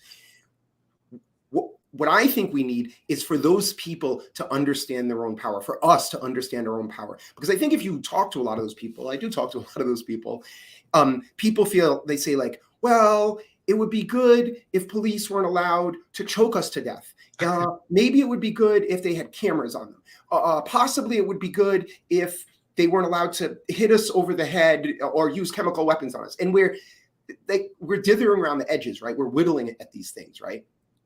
And when people hear other things like defund the police, abolish ICE, they're like, oh, what? That actually, I didn't think of that. I'm a little bit afraid of you saying it because it sounds too much of a large solution. But I think one of the things is, in our hearts, in our minds, with our people, in our organizing, we have to make people believe that dramatic change for good is possible. Like, to liberate people is possible. I really think that that's a core piece of, we're afraid of our own power, right? We don't actually need more power. We just need to effectuate the power that we have, right? And, you know, if people during the, and I don't mean to, this isn't me decrying, you know, those protests and the organizing that's happened. It's me saying we need to take that to another level, right? And I think I'll just say we as lawyers and educators, I think can encourage people of that, because it's in our histories, right? It's in the history of Black people. And this I always compare it to chattel slavery, right? People say, well, we can't do that. Capitalism is too big, right? The police are too big. Their budgets are too big. And I say, let's line this up against the system of chattel slavery that exists in this country. Because basically Black women organized to stop that, right? Other people got on board, but that was who was at the core of it. And then Black men, and then a bunch of other people, right? Quakers and some other people. But I ask people, I say, when you line those things up, right, the system of oppression that exists now and the system of chattel slavery that existed then, how much, I don't really have an answer to this question, but how much, which one of those things is bigger? Which one of those things was more difficult to organize against and stop? I don't really have an answer to that. I don't particularly care about the answer to that. But I think if we compare those two things, it's like, shit, our ancestors did this, right? And many of the people who are on this call right now are here because that happened in the past. So we owe it to them, right? When I see people that have that shirt that says, what is it, like, I am my ancestors' greatest dream or something, I always think, like, I want to get a shirt that says, I owe my ancestors for my freedom. And I'm working to pay that back. It's too long for a shirt, but I'll put it in a tweet, right? Or someone else can. But I think that's really, like, if we really believe we can, one, we really need to believe that we can be free. And two, we need to do the things to affect that, to make that happen. And we know what there's a whole bunch of the old things that people did in the past to make that happen. And there's a whole bunch of things that we're inventing in the future. Maybe this is one little piece of that to make that happen. So we need to believe it and get on it. Yeah, absolutely, Carl. I want to pass it to Alan. If you want to pick up from there, the topic being, what would your suggestion be on the messaging and the strategies that anyone who, I was about to say left, but I don't even like using that term anymore. Anyone who want to liberate our community from the police state. What do you think strategies in messaging from us should be based on your experience? Very vague. Mm-hmm. Yeah, I think, just to follow up on what Carl said, I think pointing this back to chattel slavery is really important, because in one sense, abolition already happened, so we know it's possible. But when you really look at what the vision of abolition was back during the time of chattel slavery, it wasn't just the ending of slavery. It was the recreation of a society where Black people were really free and liberated. And that's the part that still hasn't happened. Exactly. Even Frederick Douglass, going back to the South after abolition of slavery, decried the whole movement and said, this is not what abolition is about, because we're still not free. I think the problem now is, when it comes to the Democrats and the Republicans, too many people have been fooled by the Democrats' lie that if you don't vote for us, the Republicans will win. Yes. And they keep voting for Democrats over and over and over, even though they know how much the Democrats love the police and continue to throw money at the police. They keep voting for Democrats because they believe it's their only option. If they don't, the Republicans will win, and then that will be even worse. But if all of us keep doing that, if we keep putting Democrats in office, nothing's ever going to change. So the strategy has to be, as going back to what Carl said, recognize our collective power, and collectively, if we stop voting for Democrats, get the Democrats out and start voting for some real third party or other party candidates that believe in the values that we believe in. That's the only way we're going to bring about change, because Democrats and Republicans are the same thing. They just have slightly different PR strategies. Yeah, and to that point, Alan, I make this. I play this example to people all the time. The last press secretary, Jen Psaki, and this wasn't reported. We covered this on RBN. She was asked this question. She was asked, "Why are you guys funding the police more, despite the fact that people was in the streets in 2020 and the aftermath of the death of George Floyd?" You guys want to know the answer that she gave? She said the reason why we are funding the police more is because Biden ran on doing that. And you guys voted for me, so you guys gave us the mandate of doing that. Do you guys see why voting for people who have ideas that are completely counter to ours could be counterproductive? So I love the point that you bring up, Alan. We'll go to Edwin and then Tiffany next regarding the messaging, the strategies, and how we should be engaging the issue of criminal justice. Edwin, if you want to pick up on anything that Carl or Alan said, you are free to do so as well. Yeah, right on. No, and what's been said is so great. As an educator, as a popular educator, I'm also with my wife a co-founder of Estelita's Library, which is a social justice library here in Seattle, that its goal is to bring radical literature and ideas and thoughts and books to our folks. And I love here in Rome, I just heard for the first time, right, that y'all are buying a library, or he's buying a building to build a library. And to me, right, if we think about where movement starts, at least with the Panthers, right, it was in the back rooms of bookstores, right? And that's important because I think the study, the analysis, the community building has to be clear on what our history is. And it's nothing about being an evangelist for socialism, for capitalism. It's let's read the history. And their history tells us that while they told us they abolished slavery with the 13th Amendment, the 13th Amendment tells us it has not abolished slavery. And so this conversation of chattel slavery still exists today in our face, right? 13th Amendment says no involuntary servitude shall be allowed except if duly convicted of a crime. Well, we know this. We know the data. Carl probably knows it better than anyone here. Is that there is no duly conviction of a crime when there is a racialized state that says if you are Black, you are more likely to be put in prison. And so we have 2 million slaves that sit in our country that we then force into slave labor to make $90 to $1.50 a day. And they say, no, this is just a rehab program for folks to learn how to get job skills. Oh, that's nice. Well, why do the Fortune 100 companies get to utilize free labor to make their money and their profits? And when you're talking about strategy, what comes to mind is, I think as folks who are anti-capitalist, if we have to understand capitalism exceptionally well, right? We have to understand how it works, how it maneuvers, how it strategizes. And one thing that I think is important is that these are folks who are not getting paid minimum wage. So if we're about workers' rights, then maybe one strategy is we say, okay, you're going to use slave labor. We're going to require that it be at least minimum wage. They have the right to unionize inside. And what do you think is going to happen? Well, knowing how capitalism works, and to say, no, well, then we won't give them jobs inside, right? We're going to take it out and we're going to bring it here into the communities that it'll be less expensive. But it would force, so let's say, for example, a city mandated by law that you can't operate or get a business license if you use prison labor. Well, that'll change the way that businesses operate. That will change the way that they look or react to things.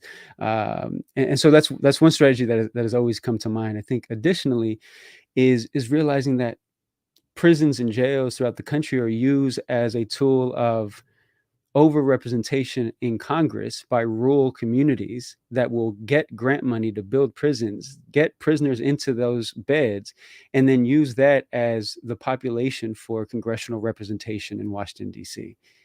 It's for folks to be clear here. If you go to jail, wherever you reside in that jail, they use you to get representation in D.C.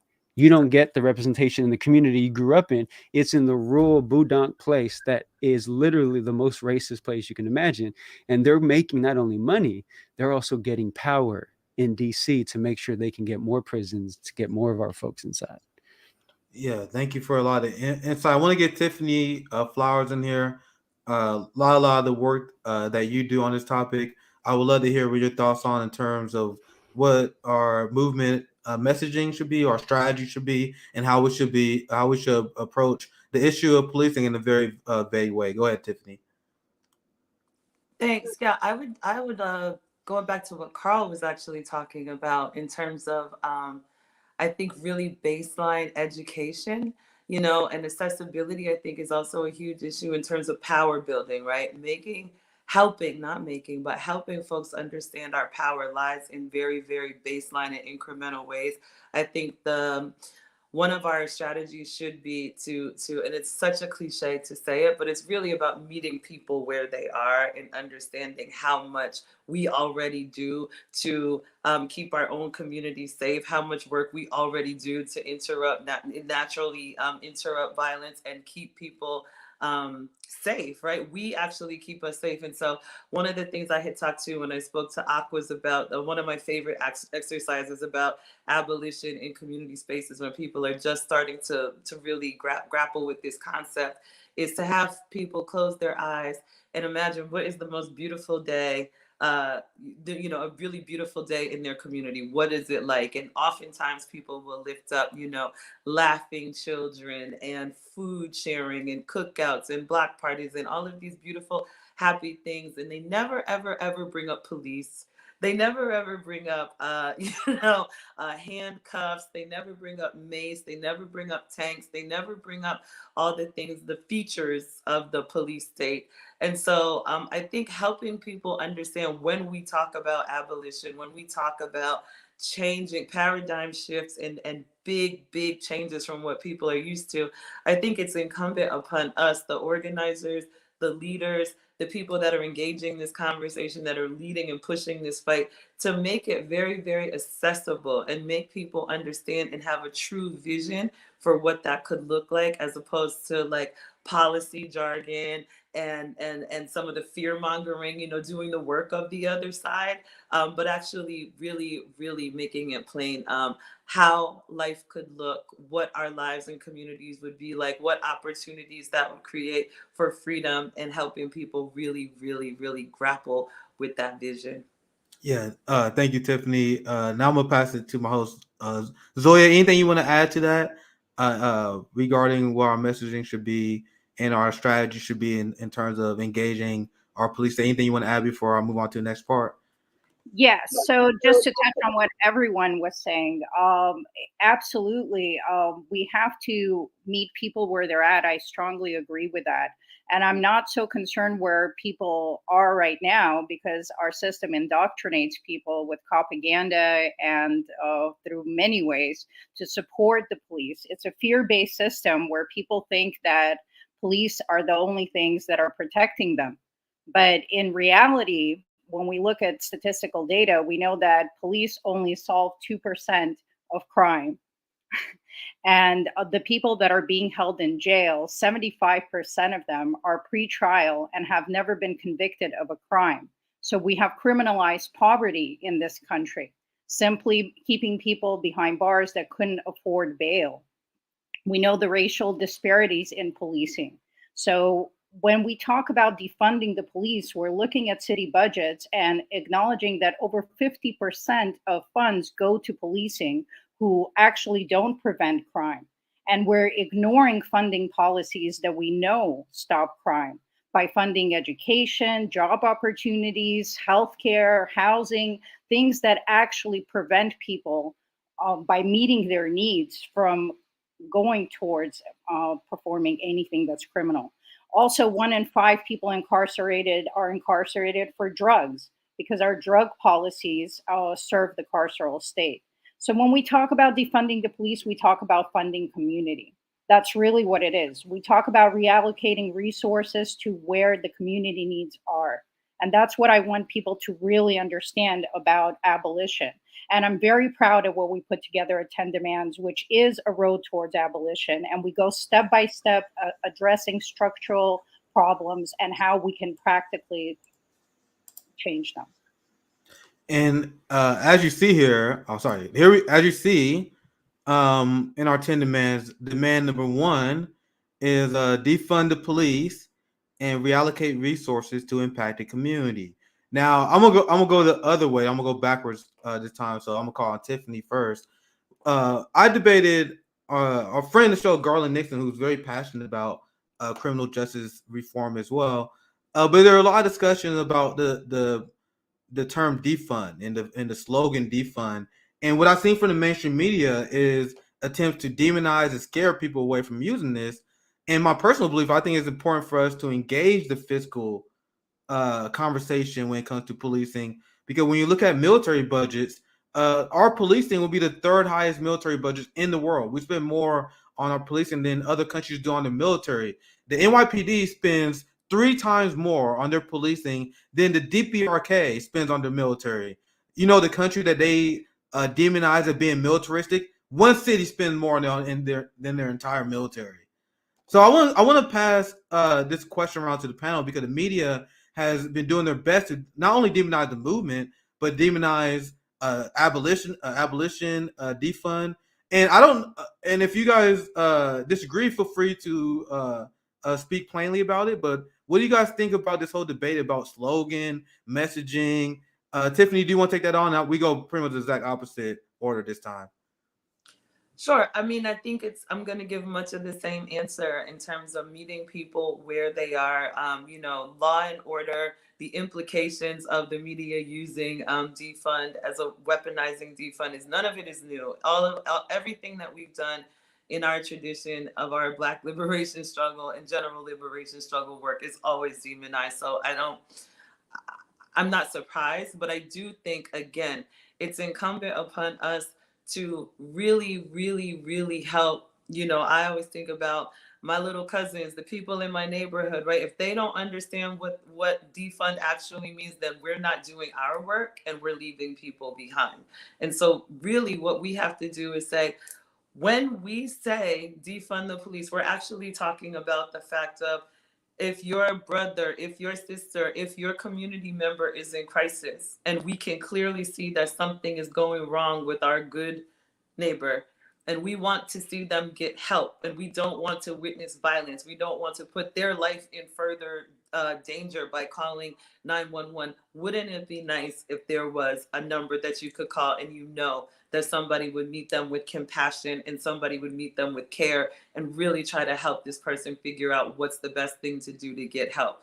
If your child is in a school with dilapidated walls and asbestos problems and inadequate books and teachers and supplies, wouldn't it be nice to know that the people who are walking the halls with guns aren't there anymore, because that money has been put into making sure your child has as lovely a facility as any other child in any well-funded community across America? And so again, it's really about making things very plain, taking the time. My good friend Jessica Bird always talks about, when we are talking about our dreams, we can't miss a step.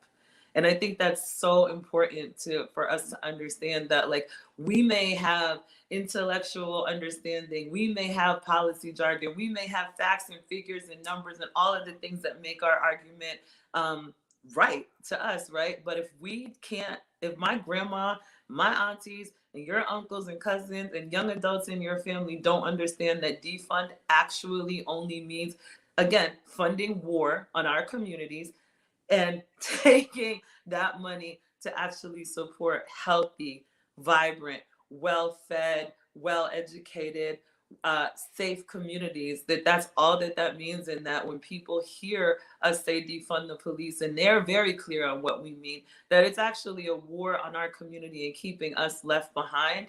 It's a war on keeping us living in a police state and unhealthy and unfed and unsafe. And so it's our work to actually unboogeyman defund and make people really understand that defund is actually a love movement. It really is. It's about taking what we know is possible and enacting it and making it possible in our communities.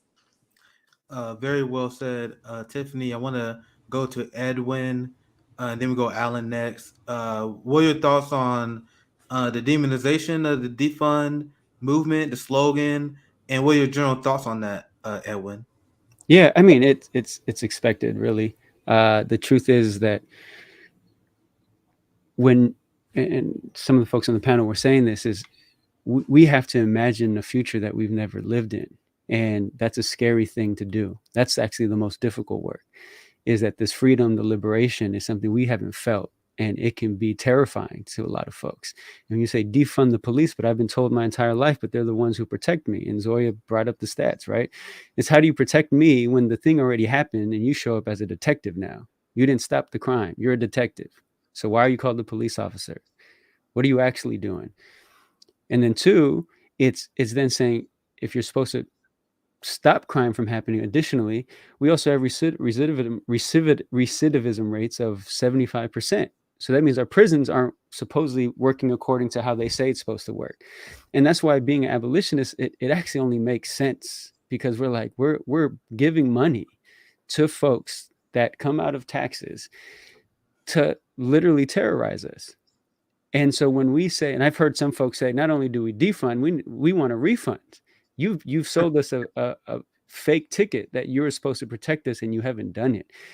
Because if any other group, the work that I do, anyone else here does such a poor job like our policing in this country, every single one of us would have been fired, right? If we would have accidentally harmed someone, if we would have misspoke, if we would have said racist things, we would have been fired on the spot.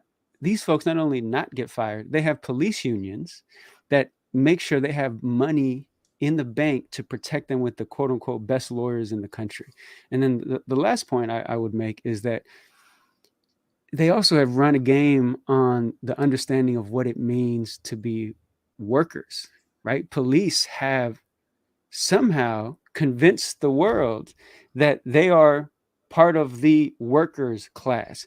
And by definition, they can't be. You are holding a gun. And when there is a protest, when there is a, when there is a union that's getting out and demanding better wages, they literally have to cross the picket line. That is their job. Their job is to cross the picket line with the gun in their holster. And they want to say that they are with the worker. They can't be. Exactly. Right. And so it's a scam. The police union is not a union of workers. It's a union of ensuring that you have folks, as you said in the beginning, Nick, that protect the Capitol. Because the way I put it is, when you have police for protests demanding justice for our community, which way are the police facing? Right. They're looking at us protecting the buildings. And Absolutely. I'm asking the question, well, why are you protecting the buildings from us? Yeah, why are you supposed to be protecting us, supposedly? But then when you have certain other communities, like white women that go in mass in the streets wearing pink hats and say, oh, we're here to be with police, the police then do what? They're protecting them from what they say are potential threats from other people.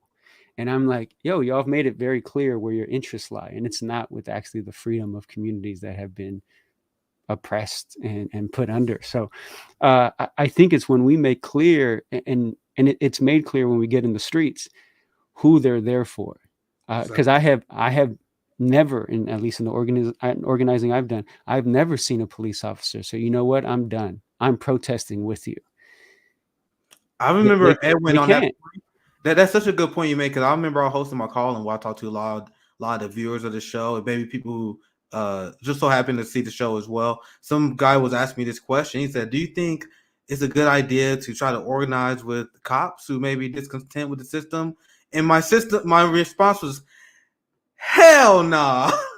There's no way. No way. The cops, you gotta understand their role. Their job is not to protect you. They're not just some guy who doing the job. They are there to protect Capitol. These are the people who are most likely are counter-revolutionary. Think about the kind of person who want to be a cop.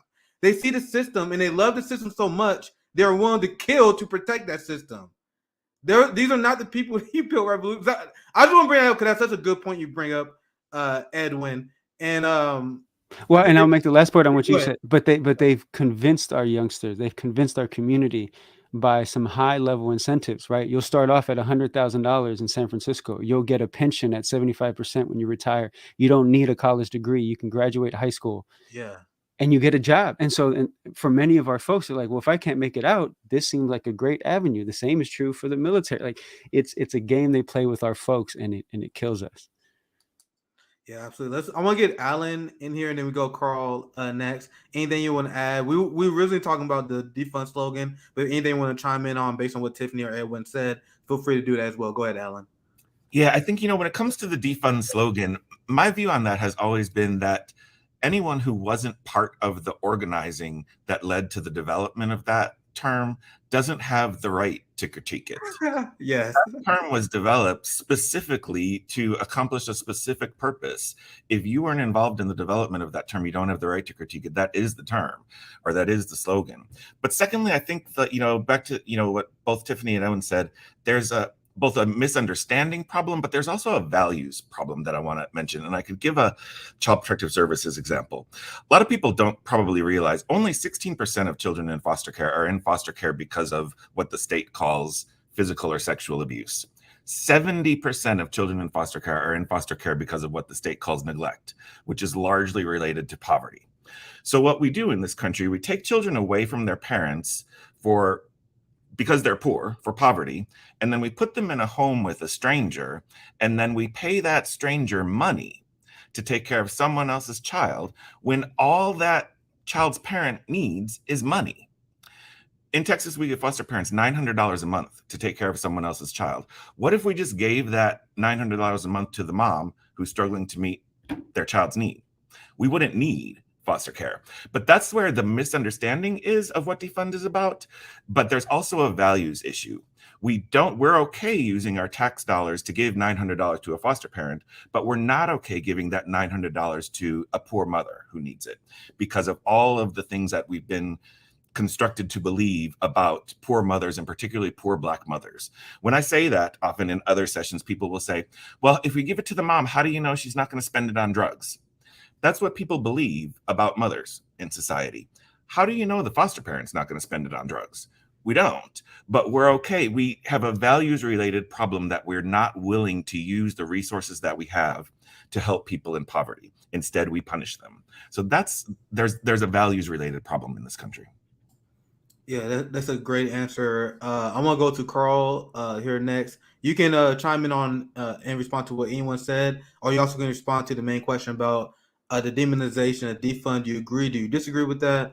What are your general thoughts on that and what the messaging should be, Carl?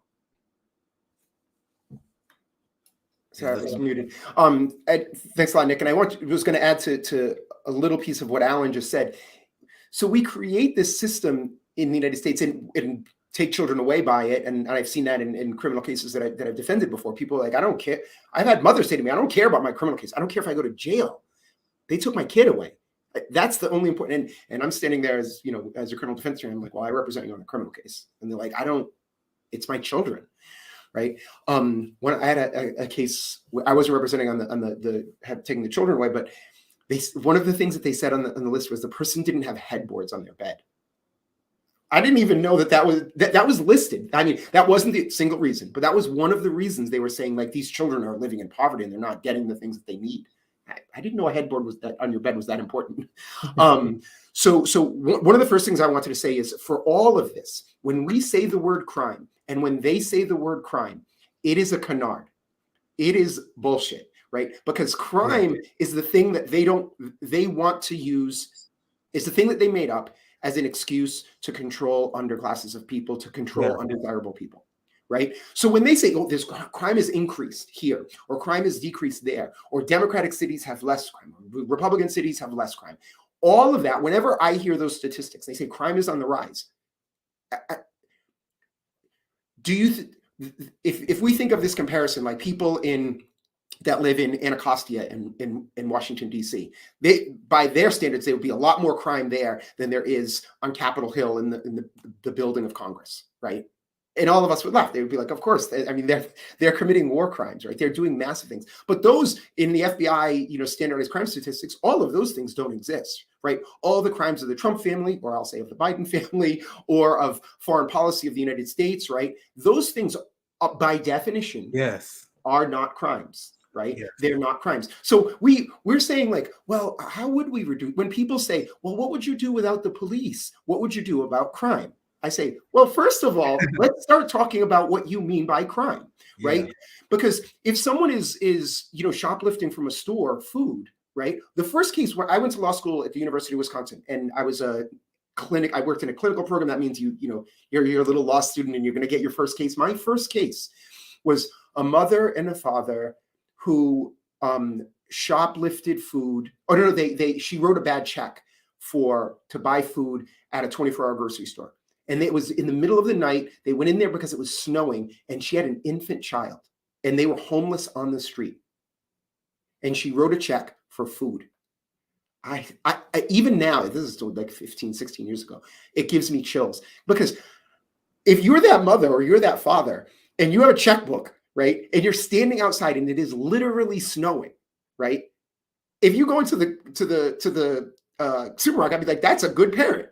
That's what you should do. If you have a checkbook and you say, my kid is hungry, and also I'm hungry, and you write that check, I'd be like, well, but that's a crime. That's definitely a crime. And I don't know what happened later, but it's not an unlikely scenario that someone at some point, because she was charged with 3 different felonies, forgery, uttering, and stealing by scheme, because she gave a check, right? Signing the check, giving the check, and getting the stuff. All of those things are crimes. So I think what we need to do is challenge our understandings of a lot of these things, right? When the FBI or you see someone's crime statistics, tell someone, say, look, this is what they are telling you. And I really think the abolition that we talk about now, and the abolition that our ancestors talked about then, is an extension of the same abolition, right? So it's like Sojourner Truth and Harriet Tubman and Frederick Douglass, and the work that those people did is the same work that we're trying to do now, right? Because it's no coincidence that it's the great, great, great, great, great grandchildren in many cases of those same people who are in chains, who are now in similar chains, or they're in electronic monitoring devices.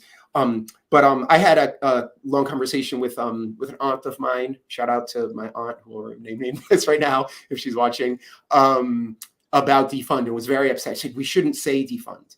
But I actually think this tells us the reason the president of the United States is saying defund is because we put a bug in their ear, because it's something that freaks them out. It's like we said, oh, here's the linchpin that's holding your whole thing together: the police, the policing system, and the military and our foreign policy system in this country.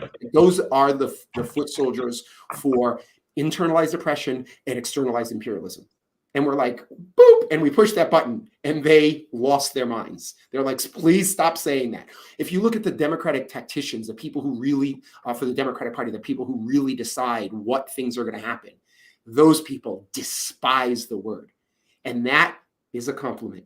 That means we're doing something that is getting in their heads. We're putting forward an idea in defund and abolition that is tantalizing to people. I've never really heard someone say, when you say, in a time of COVID, doesn't it make more sense to spend money to protect people's health, to educate people, and to give people things that will make them continue to have a good and happy and long life, instead of giving it to the police department to buy new cars or to buy drone, like New York Police Department has a drone submarine, right? There's a grandma that passed away somewhere that could have had a mask, that could have had access to food, that instead of them having a drone submarine. And I've never really heard anyone unless they're really reactionary, right, not at least, raise their eyebrows and go, well, yeah, what about the really bad crimes? Yeah, and I actually want to kind of open this up for discussion. If you guys don't mute your mic, I'll just call on you guys to make it order. Zoya, you want to chime in, because and we go Zoya, Edwin, and Alan. I'll just let you guys unmute in that order. So Zoya, Edwin, and Alan. Go ahead, Zoya. Yeah, to Carl's point, this definition of crime has enabled the system of injustice that targets marginalized communities, while police operate with impunity and murder 3 people per day, which we recently learned is actually underreported. So we must start with understanding that the current system is not working. People that are afraid of trying other solutions, or what abolish means, first have to come to an understanding that what we have does not work. What we have criminalizes people that are struggling. We are proposing alternatives that resolve the root causes. Things like sending social workers instead of armed thugs to help someone experiencing a mental health crisis, having community policing, funding food gardens. We are talking about actually investing in people, which, by the way, to incarcerate people is so expensive that it would cost us less to send them to college and give them an education and provide them a path forward to a future, rather than keeping them behind bars. And just for some statistics, the US locks up more people per capita than any other nation, at the staggering rate of 573 per 100,000 residents. So we have to realize that these 2 million people that are incarcerated nationwide, and many who are out on probation and parole who still continue to face challenges gaining employment because we continue to put roadblocks in their way of how to proceed with their lives. That this system is simply not working. It creates crime. So our 10 demands, which hopefully everyone has seen, are actually solutions that are based on social science. We are the reasonable position, not supporting a system that does not work. And to that point, I thought we could end by asking everyone, besides whatever they want to discuss, how people can get involved right now in whatever particular causes you're involved in, whatever you're doing in your lives, because this is an activist summit. What can we tell people that they can do right now? People who are moved by this, people who already agree with our positions, what can they do in their local communities as civilians to help shift the situation and get involved in the movement? Yeah, great question, Zoe. We can go Edwin and Tiffany, and then we go Alan. If you guys don't mind, if you guys want to take Tiffany, you that can one. go ahead. You raised your hand. Yeah, go ahead, Tiffany. I'm really excited to talk about my work. Sorry, I get the Holy Ghost when I talk about. Yeah, I love to hear it. I love to hear it. Yes, so right now, as I mentioned before, the campaign manager of the Frontline, and we are doing election defenders work. I am not a voting evangelist, but I will say that voting is a very important tool that we have to use until we get to a place where it's not the most important tool that we have to use once a year or twice a year sometimes. But the election defenders is a program that was designed with this exact spirit of abolition in mind, because we know that the people that oppose us and the laws that we want and help us on our liberation journey are going to be turning up at the polls this year. They promised some drama in 2020, but they're definitely already doing it in 2022. And so the election defenders is a program of community care. We actually show up at voting locations where we have intelligence about different perspective violence, and we're there to be interrupters, so that people don't have to call the police, so that the police don't interfere and discourage people from using their tool to vote and be members of their community. So I invite you, if voting is important to you and you want to make sure people in your community are able to do it safely and not be intimidated by the police or intimidated by people who don't want to see them be able to cast their ballot, to join us and become an election defender. And you can go to you can go to thefrontline.org and sign up to be an election defender across the country, and we'll get you trained and we'll get you connected to a local defender. We welcome you to join us, because we have to show up for each other and keep each other safe. Yeah, thank you, Tiffany. I want to get Edwin in here. Feel free to unmute if you guys want to chime in as well. We're going to wrap this panel up in maybe in the next 7 minutes or so, and I would love to hear from you guys. So also, we can kind of use this as a last word kind of thing too. So Edwin, Zoe's question, how can people get involved? And also use this as a last word, just in case we run out of time as well. So once again, thank you all you guys for joining the panel. It was a great conversation. So go ahead. No, it's great to be here with folks. I wish we could all meet in person and strategize.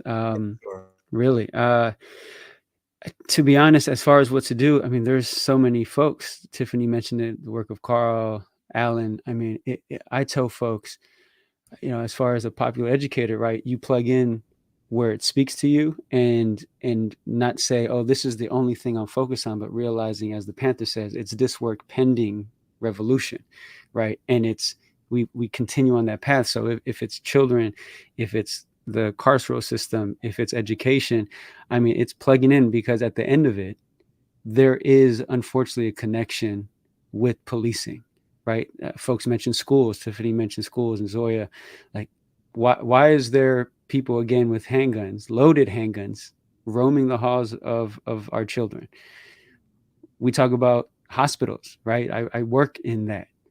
And I make the claim very clearly that unfortunately our hospitals serve as an extension of the carceral system, right? From the folks who come in from the inside and folks who get arrested who don't even have a charge against them, but yet are brought in on 4-point restraints, and they can't even get just dignified healthcare, right? They coming in and people are already presuming that they did something wrong. And so I think it's just finding the space that you exist in, that you know, or that speaks to you. And there are folks who've been doing this work, and this is the thing about the waves, right? George Floyd came, and then everyone, Carl mentioned, right? Everyone is now conscious, and I'm like, beautiful. And I want to see who's going to stick around, right? That's who I want to organize with. Yeah. Is the folks who are going to stick around, because that's when it is not attractive. That's when it's hard. That's when it's late nights. And I'm getting old, and so we need younger folks as well, because I can't stay up past 9 o'clock. Like we need other folks who can help with the energy. And in all honesty, like I'm not going to claim everyone. For me, our dreams get stale because we've been at this work for so long. And so we need the innovative, creative young minds that say, what about this? Yeah. This could look so different. And I've been in moments with youngsters, and I'm like, I never even imagined that. That's unbelievable. And what can we do personally? I mean, I'm a believer that our personal is our politics. I don't call 911. I've never seen a point to call 911. I don't call 911, and because that's where it comes to a head. It becomes real, right? It's not just, abolish the police. It's, I'm not going to use you. You are not useful to this community. And so people say, well, what do you do, Edwin? Well, someone broke into our house. My niece was here. And I said, okay, we got a situation. And folks are like, you got to call the police. And I'm like, for them to do what? What are they going to do? Right. And look at, wildly enough, that individual who was high on crystal meth came back to our house and was sitting in our front lawn. And I went out to him. I was like, yo, what you doing, man? And he's like, I did something wrong. And I said, what'd you do? And I hadn't connected the dots yet. It was late in the evening. And he said, I did something wrong here. I said, oh, you're the one who broke into my house. And he said, yeah. And I said, Estelle, my wife, I said, can you get the leftovers that we had from last night? We're going to heat them up. And for an hour and a half, we sat and talked with him. And he was, granted, he was high, but he was also like, I kind of want to leave now because I'm scared because you're feeding the person who broke into your house. And I said, no, I'm doing this because I want you to know that this love is so unconditional that even when you think you violated us, I'm going to make you have to earn the love that you haven't gotten. And he didn't know at some point he was like, just call the police on me. I don't want to stay here anymore. And I'm like, no, I'm not going to call it. Because the truth is that actually is the easy way out, right? The easy way out is that we institutionalize people. The hard work is when we say, I'm going to love you even when it hurts you. And I come from the streets. So folks were like, but Ed, now he knows where he lives. He knows your family. And I said, no, he also knows that there's an ultimate respect. And in the streets, you don't violate the community that you respect. And nothing has ever happened since then. But I want us to imagine what a different engagement with our community looks like, even when we get hurt in it. And it doesn't look like what it does today. Yeah, that was very profound. And each one of you guys on this panel, I could have an extended hour conversation alone with, and there's so much I want to get to. I appreciate all you guys' time, especially considering how last second that we threw this panel together. I want to get Alan and then Carl in here for last words as well. Alan, especially with you and when you brought up an issue with child protection services. Once again, that's something I honestly haven't dug into as much as I probably should have. So I appreciate you bringing that up, and maybe we gotta have a conversation about that another time when we have more time. But any last thoughts, any final words you want to bring to people regarding getting involved, and any last thoughts you have? Yeah, absolutely. And I'd love to talk about that issue more. But if you're interested in learning more about the movement to abolish child protective services, you can go to our website. It's upandmovement.org. We just had a virtual summit last week featuring with Angela Davis and Mariam Kaba. So if you want to hear more from Angela Davis and Mariam Kaba about this movement, just go to our website, upandmovement.org. The videos are there. I'd say as a last comment, similar to what Edwin said, recognize that mandatory reporting or making calls to child protective services hotlines is not a neutral or benevolent act. It results in harm every time. Harm to the children that are involved, harm to the families are involved, harm to the communities. At Up and Movement, we're actively working with some other groups to try to repeal mandatory reporting laws. So if you want to get involved in the bigger movement, you can go there. But as an individual step, don't call Child Protective Services. Thank you, Alan. We definitely gonna have a conversation about that. Maybe here soon. But I want to get Carl. Thank you guys all for the time today. Carl, any last thoughts? How should people get involved? And thank you for joining as well. So I think there's different things in different places, but I mean, during COVID, there were a lot of mutual aid projects and organizations, some a little bit more centrist, some a little bit more radical. Get involved with the centrist ones and change people's minds. Get involved with the radical ones and do that work. Bringing food to people, bringing aid to people. I think alongside that, there are bail funds all across the country, and there's on specific days sometimes like Christmas bailouts and Black Mother's Day bailouts for Black mothers. Get involved with those, support those financially. Drive to jails and prisons and courthouses and bail people out of jail. You can do the work if you have money or if you don't have money to make human beings free. Like next week, that can happen. It can happen on Monday, and that is astonishing work that sort of popped up.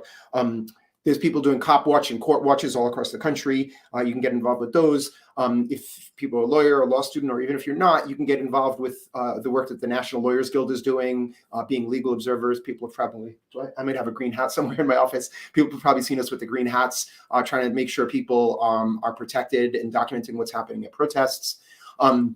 That's all the concrete stuff. The other thing I'll say, and just as a piece of good news is, I believe we've overcome many things in the past in the march towards liberation, right? I believe that people will be free. And the only question, people will be free. We'll free the land, we'll free the people. That's going to happen. The only question is how long it's going to take. And the answer to how long it's going to take is how many people and how, I would say, confident and radical a position and what people are willing to do to make people free in this country and in the world. And the more we do that, and the more people who are involved in that, the faster that thing is going to happen, because we've overcome greater things in the past. So I think that should be one of the guiding principles. I think the 10 demands to abolition are great steps in that. And I think we need to get down to doing the work, or do more of our work, and convince other people that this is something that can happen. Yeah, well said. So I want to thank you guys again for joining our activist summit and sharing your amazing ideas. I will now pop you guys out. Thank you for joining. It was great having a conversation with you guys. And also a big shout out to my friend Zoya is love. Zoya is life, for helping me put that panel together last second. Awkward couldn't make it, but Awkward also helped, right, in terms of getting a lot of these guests put together for us for that police abolition panel. So hopefully you guys enjoyed. Make sure you guys, before we move to the next panel, Zoya, any last thoughts that you have? I know you got.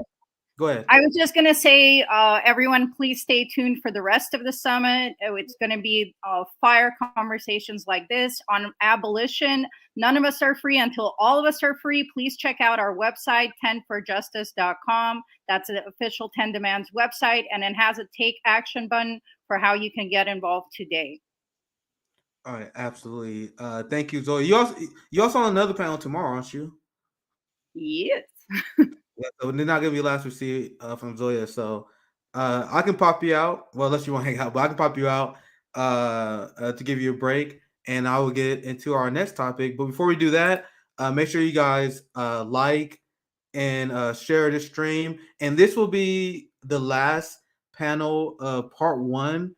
We got still a lot of content coming to you. Dr. Jill Stein gonna be joining Savvy Sabs on top of the next part, day one, part two. So I'm gonna let you guys know right now. Go on, look, day one, part two. Like that stream. Get ready to transition, because after this panel, we're gonna move on to part two, and then tomorrow we got day one, part one, and we starting it again. This has been a great summit. Hopefully you guys are enjoying this education. You guys saw a panel earlier today with that Savvy, and JB will also he was on there for a little bit, where there was brainstorming union organizing, and we're gonna have a lot of union activists and people who want to union organize on here, because this is the activist summit, and we brainstorming ways that we can challenge our ruling class. And I think the labor struggle.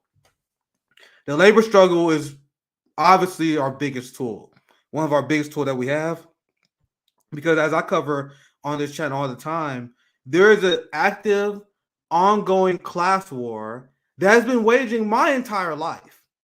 There's a reason why the quality of life has dropped. Life expectancy has dropped. Our parents was better off than we are. They was able to have kids, have houses. They have all this stuff than we. This did not disappear for no reason. This has been an active class war on behalf of the managerial class. So you have all these people that are now striking, forming unions, and that is not by coincidence. And I want to introduce our guests for our next panel. And I love what they are doing. I want to introduce our guests, Tyler and Candy Mercer. You guys are with T-Mobile and Sprint. And I want to ask you guys to share your story. But before I get into that, there's been this long pattern where we see Starbucks unionizing, we see Amazon unionizing, and it all, like when you look at their demands, like Kellogg as well. Like we have a Kellogg factory about 3 hours away where I live in Topeka, where they was pretty much talking about worker conditions, the way workers are treated, and that leading to this massive unionization drive that has the managerial class panicking. And I love this new direction. I love that this new almost like worker movement is developing in lieu of electoral politics, creating change that we need. So I'm introducing Tyler and Candy because I'll allow you guys to explain, because you guys with T-Mobile and Sprint, and I want to get Tyler in there first, then we get Candy. You guys can introduce yourself and the activism that you guys are engaging in. Like what's the background? And let's get Tyler in here first, like in terms of the background of the labor struggle that you guys are going on. It's related to the T-Mobile and Sprint merger. Am I correct? But I'll pass to you, Tyler, so you can explain to us. Yeah, you're absolutely on point with that. I mean, these are trends that we're seeing in labor across the country. And first things first, though, thank you so much for having us on. I've been a huge supporter of what RBN is doing. Nice. Unix, CJ, JB, Savvy, Rome, all you guys are killing it. Keep up the good work, and looking forward to another rising beatdown, hopefully soon. Thank you, Tyler. Thank you. Yeah, you bet, man. Speaking of Rome, I'm honestly extremely proud to be hosted by a network that does the on-the-ground activism that he does.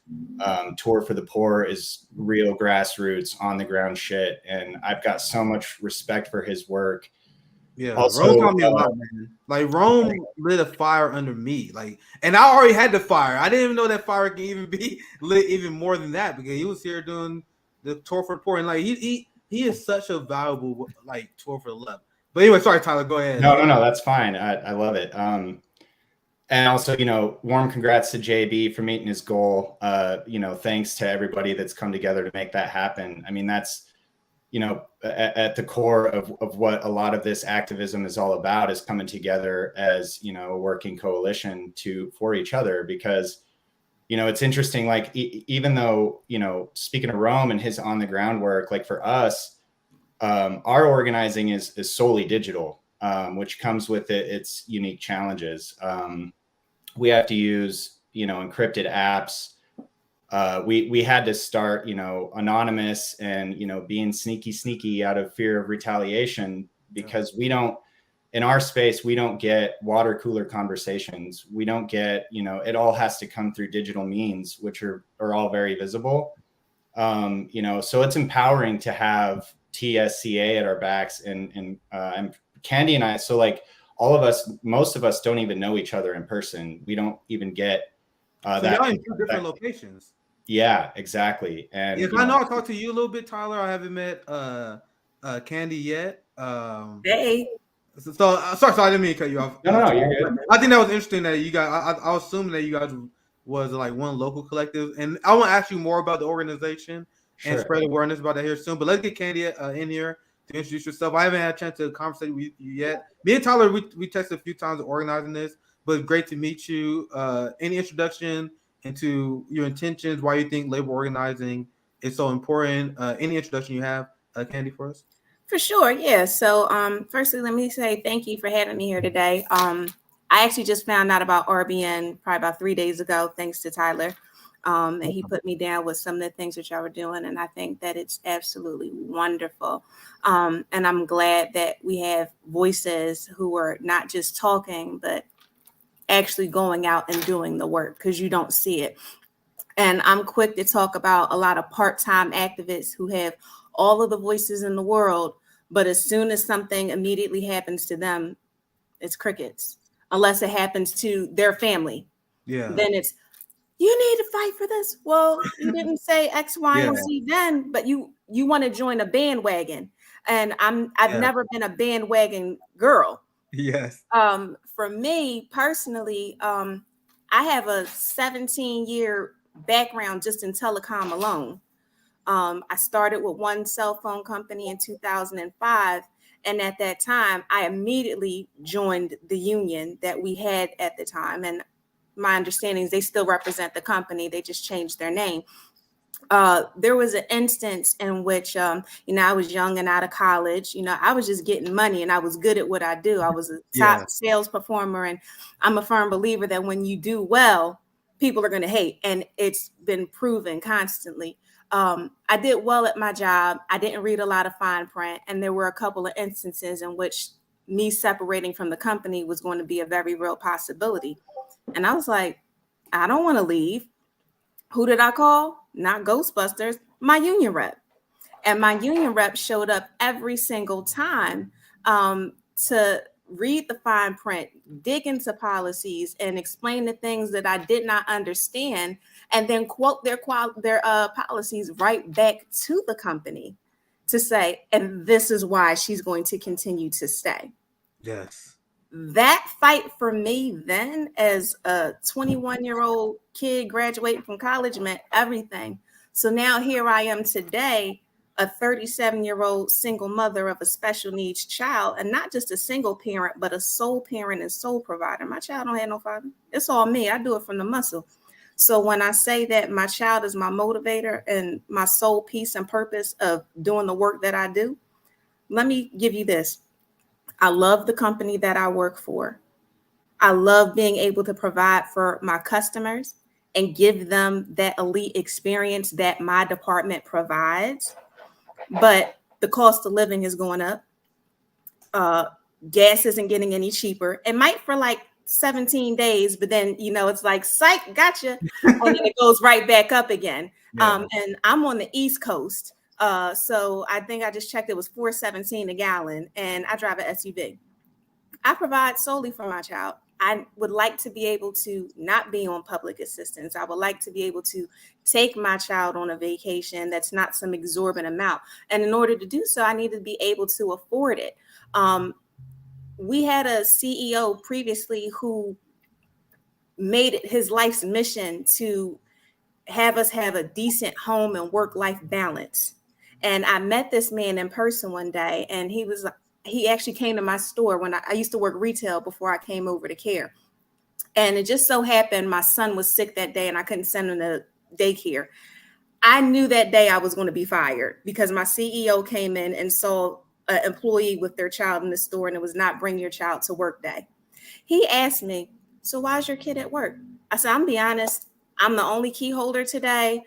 I don't have, I can't send them to daycare, and we are where we are, but the needs of the business must proceed. He said, you know what, Mom, I respect it. And I would never tell you to not bring your child to work. And if you have that much drive to have your son sit here for an 8-hour shift with you, and this store is as quiet as it is, you're doing exactly what I need you to. Keep fighting a good fight. And when he said that to me, I was like, I'm cool. When the merger shifted, however, and he dipped out of the picture, that's when things started to deteriorate. I could no longer provide for my child in the comfort of which he was used to. Autism is a very real thing. ADHD is a very real thing. And add that in with PTSD, anxiety, and you're doing it all by yourself. And you now have 1,000 extra demands for a workload. And you're being told you're going to be paid less, but we're going to give you more work. Let me get that union. because that union is going to go ahead and rewind that back to see what was the catalyst that made the change. Are we going to put this solely on a merger, or are we going to say it was the merger and then it was this person and this person and this person? Because I think from the top up, they just signed at the bottom line. You don't know what happens. And if I ask any of those executives to come and sit in my chair and do what it is that I do or Tyler does or any of our peers, I can 100% guarantee you they're not going to give you the results that we bring.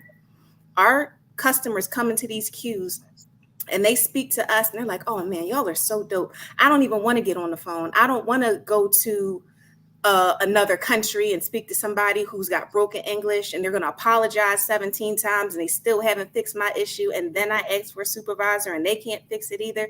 You guys are the shit. Let me come here. And so this is why we're here. This is why I believe in a union, and we just want to fight for what's right. It's so important to hear your story, Candy, because when I hear you speak, it sounds like someone who's was not only good at their work, but someone who was passionate about their work. So what the capitalist class and what these people who wage class war against us, they will lead people to believe that these workers are lazy, that they are entitled. A lot of people, like people inherently want to work hard and be rewarded for their hard work. And the unionizing and bargaining puts them in a position where we can do that. And I feel like there's so many workers who they almost feel guilty for asking for what they deserve. Because to be quite frank, like when I hear that story about the CEO or whoever that top guy came in, to be honest, he should be fucking embarrassed that he had an employee. I mean, this is my ideology. It what separates me from the capitalist. If you are a CEO or manager, you should be embarrassed that your employee has to bring their kid to work. You should provide. They should be living in a position where they can afford daycare, afford whatever they need. Have time off. They time off if they need. You should be well staffed to the point where they should be able to do that, right? And based on your story, you are a great worker who made sacrifices for the company and went above beyond what they are asking of you. And the reason why I'm bringing this up is because I see this everywhere. Got everywhere. I mean, I know I'll tell you guys my story about my cousin who I housed in my home here. He is the hardest worker you will ever find. He works as a cook, and he take like extra days to help them cover for the company when they're short staffed. Oh, don't worry, Tyler, I'll get you back in here. I know sometimes this app may have some connection issues, but I see these people who are passionate about the work, and I also say there's no such thing as a low quality worker, no low skill worker. They don't exist. That is not a thing. So they employ that CEO. He should be embarrassed when you see the fact that you even had to bring your kid there. That's the mentality that we have. And by holding these people accountable, by organizing a union, we can begin to do that. And I want to ask you guys about the merger because I'm assuming that everyone who's watching may not know. And I'll pass it to Tyler. You guys can explain the situation which led you guys to start unionizing. So T-Mobile and Sprint started to merge, correct? And based on what our conversation we had, Tyler, you can explain more in detail. They promised you guys, oh, things gonna get better. Come on, don't worry about it. It's not gonna change. And then all of a sudden, as soon as the deal was over, things went south. Do you want to explain, Tyler, and then I'll get Candy in here afterwards? Yeah, 100%. I mean, you nailed it. I've been with T-Mobile for 10 years. I've been with this department for around 6 years. And like Candy was saying, I'm not going to lie. T-Mobile used to be a really, really awesome company to work for. The same with T-Force. My friends and family will tell you how happy I used to be working for a company that at the very least gave me the illusion it cared about me. But, you know, like she was saying, we used to have a fiery CEO everybody loved, you know, grew out his hair, wore leather jackets, used to come to call centers and directly talk to customer care workers and call them his favorite child. And I know my OG T-Mo fam remembers those days. But since then, though, since the merger with Sprint, all of that has collapsed. None of the things that used to make T-Mobile an awesome company to work for, like the incentives, we used to have trips, we could win prizes, all that stuff for, you know, recognition, it's all gone. And that CEO I mentioned, like you said, Nick, promised that jobs would increase. And that hasn't been the case one bit, as we've seen, with corporate mergers time and time again. And the funny part is, long hair leather jacket stepped down shortly after the merger was confirmed, and then, enter new guy. And since then, there's been thousands of layoffs during a pandemic and during crazy economic hardship, no less, including within our department. So, we're all just hanging in limbo, waiting for our turn to be next. And so recently, our department underwent massive pay cuts of upwards of $7 per hour. And we're seeing this as a trend. More workload, less pay. Say that again. They getting pay cuts of how much? Upwards of $7 per hour for bonuses. That's a lot. Guys, that's a lot. But go ahead. Jesus. It is, especially during, like Candy was saying, the gas prices, everything. We all know. We all feel that crunch. But, like I was saying, we see this as a trend. It's more workload, less pay, less job security, yet more pay for CEOs and executives. And so for an example, new guy has the highest CEO to worker ratio pay in all of wireless. And so, people are insecure at their job. They're afraid of layoffs. Many of us are waiting to get axed once, their vaccine exemptions expire. No telling what the plan is for that, but it certainly has people who have reached out to me on edge, and has for the better part of a year. Fee from Convo Couch did a story on it. So shout out to Fee. And, many of these people facing layoffs have been with the company for years. Some don't have any, some of them have never worked for another company. And I mean, I'm an example. I've worked for 10 years, but I'm a little bit older. But I've had people reach out to me saying they have no idea what they're going to do if they lose their job. And even in some cases, afraid of losing dual income because they met their spouse at T-Mobile. So, my question to workers facing these types of insecurities is, what do we really have to lose at this point that we haven't already? Our jobs. That's a good question. We know our jobs are on the chopping block as it is. So, and we know working conditions are getting more and more insufferable every day. So, so for T-Mobile, fam, check out the Fierce Wireless article on T-Mobile using Google Cloud for customer care, AI for customer care. Our days are numbered. Yeah. So we know they'll dissolve. We all know that they'll dissolve us or outsource us at any minute. And so we, like you said, Nick, we've been inspired by Amazon, Starbucks, Apple, all these working class movements to unionize, because we know that when we unite and form a union, we have a voice, we get a vote, we get representation. We get federal protection from retaliation when we need to leverage our labor power together. So then we can collectively bargain for contracts that we demand, and T-Mobile must adhere to them. And so a lot of people don't realize that it's illegal for employers to prevent us from doing that. So, we're gonna get to what the demands look like here in a bit, but so that the way I see it is, we have two options.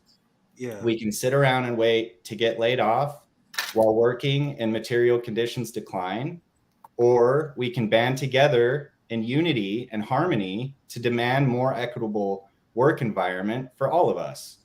Yeah. And so, I don't know if you want to come in. Candy and I had we can get to the demands. 'Cause I know you want to share your demands here. I'm gonna get Candy in here, but I want to add this piece for you guys, because you heard Tyler said that he'd been working for this company for quite some bit, and at one point it was a great company to work for. And this is something that you hear a lot in that going along in different fields of work. Like coal mining is one of them. You have a lot of these people that are like, oh, we got into this industry and it was great when we first started, and then all of a sudden we slowly getting our benefits turned back, and they're all and this is not by accident. I'm here to explain to you guys, this is not by accident. You're right. Profits are stolen from labor value. So under our system right now, companies have to provide unlimited increase in profits. So what happens when you maximize your market share? So in this case, we're talking about T-Mobile selling cell phones, for example. So what happens when you maximize the market share in your area, but then you're expected to increase profit the next quarter? Where does the profits come from? It comes from taking away benefits that you guys used to enjoy. And you see this not only in your industry, but in multiple everywhere.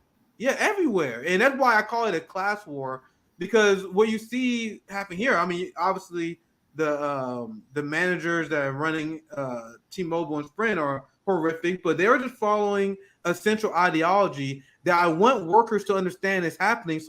And if you understand the ideology that the ruling class is engaging with us, this active class war to siphon wealth from us to them, then that'll make us more willing to come together because they don't really hate each other. They carve out their own territories and they control the workers in the market show as needed. And they don't lose no sleep. Yeah, I want to get you in here. Candy, as well. If you have anything you want to add. They don't lose any sleep over it. And it's funny when you say, increasing market shares and where they, if they maximized it, right? And you go into the next quarter. Let me ask you a question. And this is going to tie back into what Tyler was talking about, how our CEO is the highest paid CEO in wireless. So if you cut benefits and you cut pay with your frontliners who are doing all of the actual labor. Yeah. And at the end of the year, you report all your earnings. I want somebody to make the math for me here. When I see that CEO got a $24 million stock bonus, but you grant these tiny breadcrumbs. You know how they say, I trust somebody this much? That's how much of the stock bonuses that we get awarded twice a year. And then we have to wait for them to vest like every 6 months. And it's maybe $600, give or take, a couple dollars. And then they tax that.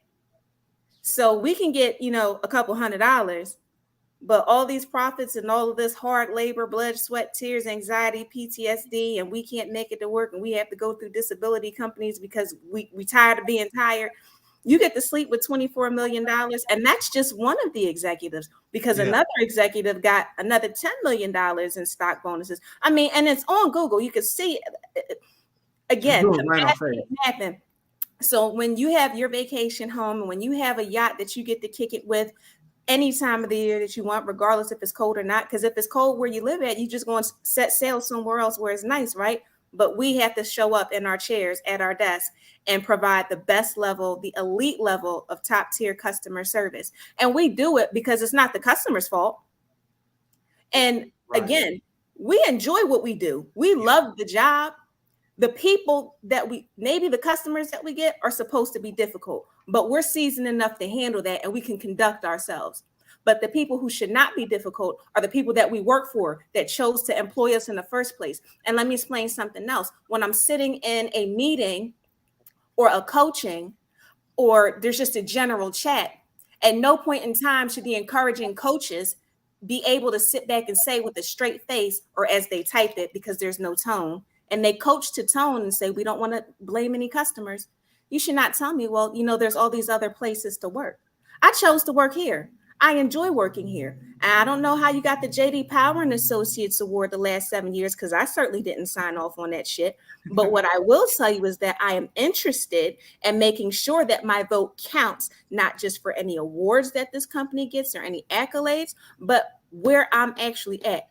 It's almost like, and I was saying to Tyler earlier, it's like politics, right?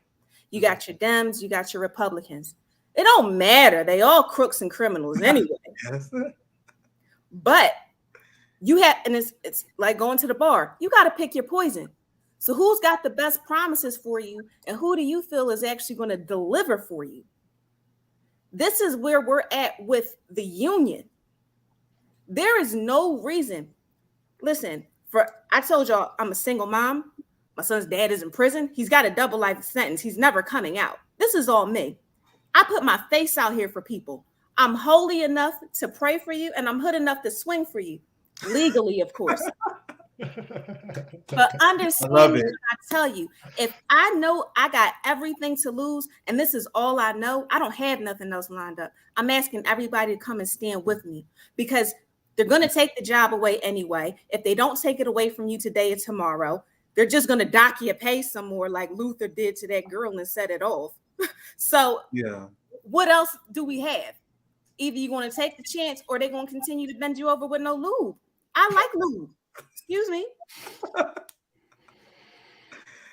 There's so many great things. So many great things said there, Candy. I want to get Tyler back in. I want to ask you about the organization. What's that stand behind? TSSA? What's that? TSCA. It's TSCA. Okay. Yeah. Sorry, I know this is kind of weird. Yeah, that's my bad. Go ahead. I tried to get us t-shirts. We were a little short on time, but I like her t-shirt better than we could have done anyway. I love that. Yeah, so it's T4 Social Care Alliance. We started. We've been organizing for quite a while. I do have to kind of be a little bit careful what I talk about strategy and stuff like that, but it's been really awesome and really empowering having other people aligned that feel the same way, that are they're on the same page, and we become a family that way. And it really is something that T-Force, our department, has known for a long time. I mean, I relocated out to, personal side note, I relocated out to Colorado Springs when I moved into the department, and it didn't take long for me to make, the people that I worked with there ended up becoming family. And then, when all these changes started happening, and then we ended up moving, work from home full time, it just became a lot more difficult to stay together and stuff like that. So TSCA has been really, really incredible to have that family again. And we, like Candy was saying, we can't stress enough how important it is for all of you to join us so that we have each other. But that's pretty much how it started. I mean, with all the working conditions just deteriorating around us, and pay getting cut, layoffs happening, vaccine mandates, all that stuff it's just made it so stressful that we've all needed an outlet. And now we have one. Now we have a family. Now we have somewhere to go to be together and have representation. That radical solidarity is so strong and so important. That radical solidarity scares the shit out of the ruling class. Why do you guys think our culture has programmed people to live these individualistic lives, to engage in individualism? So think about it. If you are a hard worker like Tyler and Candy here, most U.S. adults spend around 1/3 of their life at work, right? And then imagine you forming these bonds based on solidarity of asking for better, forming units together. That's the kind of bond and community building that the ruling class do not want us to engage. They want you to compete with your fellow worker. You don't want to unionize. You don't want to make everything. You don't want to equalize the workplace. What if you do more and you deserve more to cut? Then they want to pit workers against each other, and that's why you hear common anti-union sentiments that is repeated often. I live in Missouri, and Kansas is a right to work state right next door. We see unions demonized all the time. Like I see, if you turn on TV, you will see an anti-union ad probably right now because of ballot initiatives where they say, "Oh, this is why unions are so horrific for you." And Candy brought up, and you brought up your experience with the union. That is not the experience you guys seem to have. So what do you guys think? And I'm asking this very vaguely. You guys can take this on. What do you guys think is the biggest misconception that a lot of people have with unions? Because living here in middle of America, red state, we're now seeing for the first time, polls show this, people shifting their support towards unions, but they're always with this big, especially in Kansas. I live in the Missouri side, but Kansas is literally 10 minutes away. I worked in Kansas my entire life, right to work state. And there's still the older workers I don't know about unions. So if you guys want to take that on, we can start with Candy if you guys want. What do you guys think is the biggest misconception people have about unions that make people hesitant to join them? I think the biggest misconception that people have regarding joining unions is that they cost a shit ton of money. It's literally like between, I mean, it depends, you know, where you are and what your income is, but it can literally be as low as 1% of your pay. And the way I see it is we spend 1%, hell, even 3%, if that's what your number is somewhere else, on a whole lot less. You could spend that 1 or 3% going to Wendy's on a $5 biggie bag and call it a day. It's not a lot. And my thing is, what I try to implore people to understand is that if you can spend that little bit there, remember those commercials? It just takes 30 cents a day to feed a child. If you can spend that somewhere else for your personal self, I think to ensure your job security, you can spend a little extra. You're already paying for benefits. If your benefits are going up, it sure would be nice to have a union represent you to maybe get those costs down. And maybe those costs can get reallocated into the union dues that you're paying. Then you won't even miss it. I never had a unionized job before. If you listen to the anti-union propaganda, they will have you believe they're taking 35%. Like I'm dead out. They will say stuff like, "Why are you joining the union?" They take all. You really want to pay that union dues? Do you know how much cut they take? See, I never had a union job, so I don't have no personal experience. So so I'm glad that you were able to clarify that, because I think a lot of people get that wrong because of the propaganda. But go ahead, Tyler, if you want to take that on, like what the biz. I mean, that was so well said. And the funny thing is that if you look at all the data, union workers make more money, they have better benefits, they have better representation, better job security. All the data speaks for itself. It doesn't have to be, an argument back and forth of what's propaganda and what's not. And what I would say is that it's not necessarily a misconception. It's probably just more of like an interference. And that's fear mongering. I mean, and I'll be honest. I think a lot of that is going on within T-Force right now. I think that, they've got this strategy to terrify middle management so that when they have one-on-one conversations, they can give their opinion, but it's like, it's basically instilling, like, everybody's so afraid to speak with us. And I won't say everybody, because we have a ton of support and it's overwhelming, but I mean, there are a lot of people that are just like, they're rooting for us and they really want us to win, and they but they're just quite on the cusp because of all the fear mongering that goes along with retaliation. And let's be honest, like, companies get greasy. Like, they really do. We saw it with Amazon. We've seen it with Starbucks.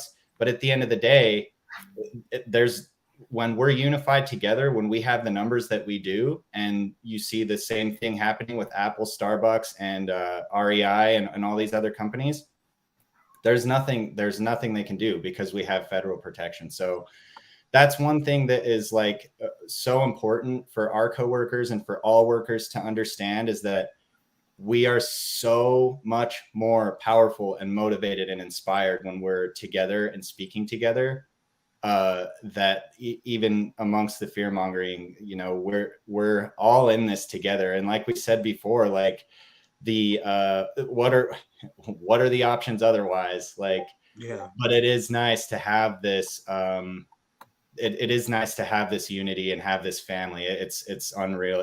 It for me personally, I've said this in my work chats, that it gives me a sense of purpose again. It gives me, and everybody that's aligned with us has had that same feeling, that it's like, wow, like, I actually feel empowered. I actually have a voice again. Like, I have no hard data to back this up, but I'm pretty sure that sense of purpose was stolen from us on purpose, right? That's why they want us to be individual. Like, we are very community-based people. Like, this hyper capitalistic, we to lock ourselves, travel, commute in this box, go in our cubicle for a box, and just ignore. I think that is extremely unnatural. We are supposed to cooperate with each other with the goal of improvement and making life better. And the process of doing that gives us a lot of satisfaction. And a lot of people, they go through life with this sense of emptiness. And I went through this as well. And now the fact of doing the organizing that I do right now gives me a drive. And I feel like people were just programmed to just live this materialistic life that they think is gonna make them happy. They think living this lonely existence, this lonely selfish existence, going to make them happy, but it does not. And this shows in study where it shows that the United States of America is the most lonely, and we are the most depressed people, despite all the wealth, quote unquote, that our company have. But sorry, Tyler, I want you to continue. I know I'm not cut you off. No, that's okay. It's so well said. I think that's so relatable for everybody. Anybody that's working, especially a corporate job that's going through that. And I can't reiterate enough how much we do love our T-Force fam. Like this is why we're doing this. And like Candy touched on earlier, it's really scary I've been so nervous for this interview. I've been like telling everybody, are you guys excited to go see me stumble over my words? Y'all been great. Y'all been great. But seriously, like it is a really scary thing to put ourselves out there like that. Candy mentioned it earlier, but once you do, it's so liberating. Once you and plus another thing that's super important to remember is once you go public, once you publicly announce your support for the union, you have federal protection against retaliation and anything that. So say T-Mobile fires Candy and I after this interview, we go straight to the National Labor. We're gonna raise hell too. Trust me, the RBN community. We will raise all hell to happen. I appreciate that. And that's what I was telling Candy earlier, like it's a scary thing. We've been very nervous coming out and doing this interview. I've told everybody and I said, you know what? T-Mobile, we're watching you motherfuckers. We are watching you motherfuckers. Sorry, go ahead, Ty. No, I'll tell you, T-Mobile, we watch it. Y'all better not do some shady shit. We got army.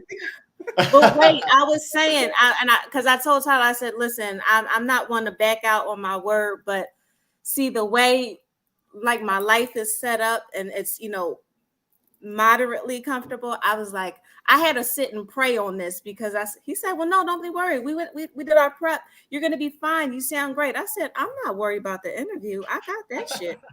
I'm worried about when I take my ass to work tomorrow between those 4 business days that I'm working or whenever I'm waiting for the other shoe to drop because there's going to be a conversation. And it's by God's grace that I've been an exemplary employee, right? I'm not bragging, but it is what it is. I can't speak to write-ups, time and attendance. Like I come to work, I do my job because I don't like having those conversations when I'm working.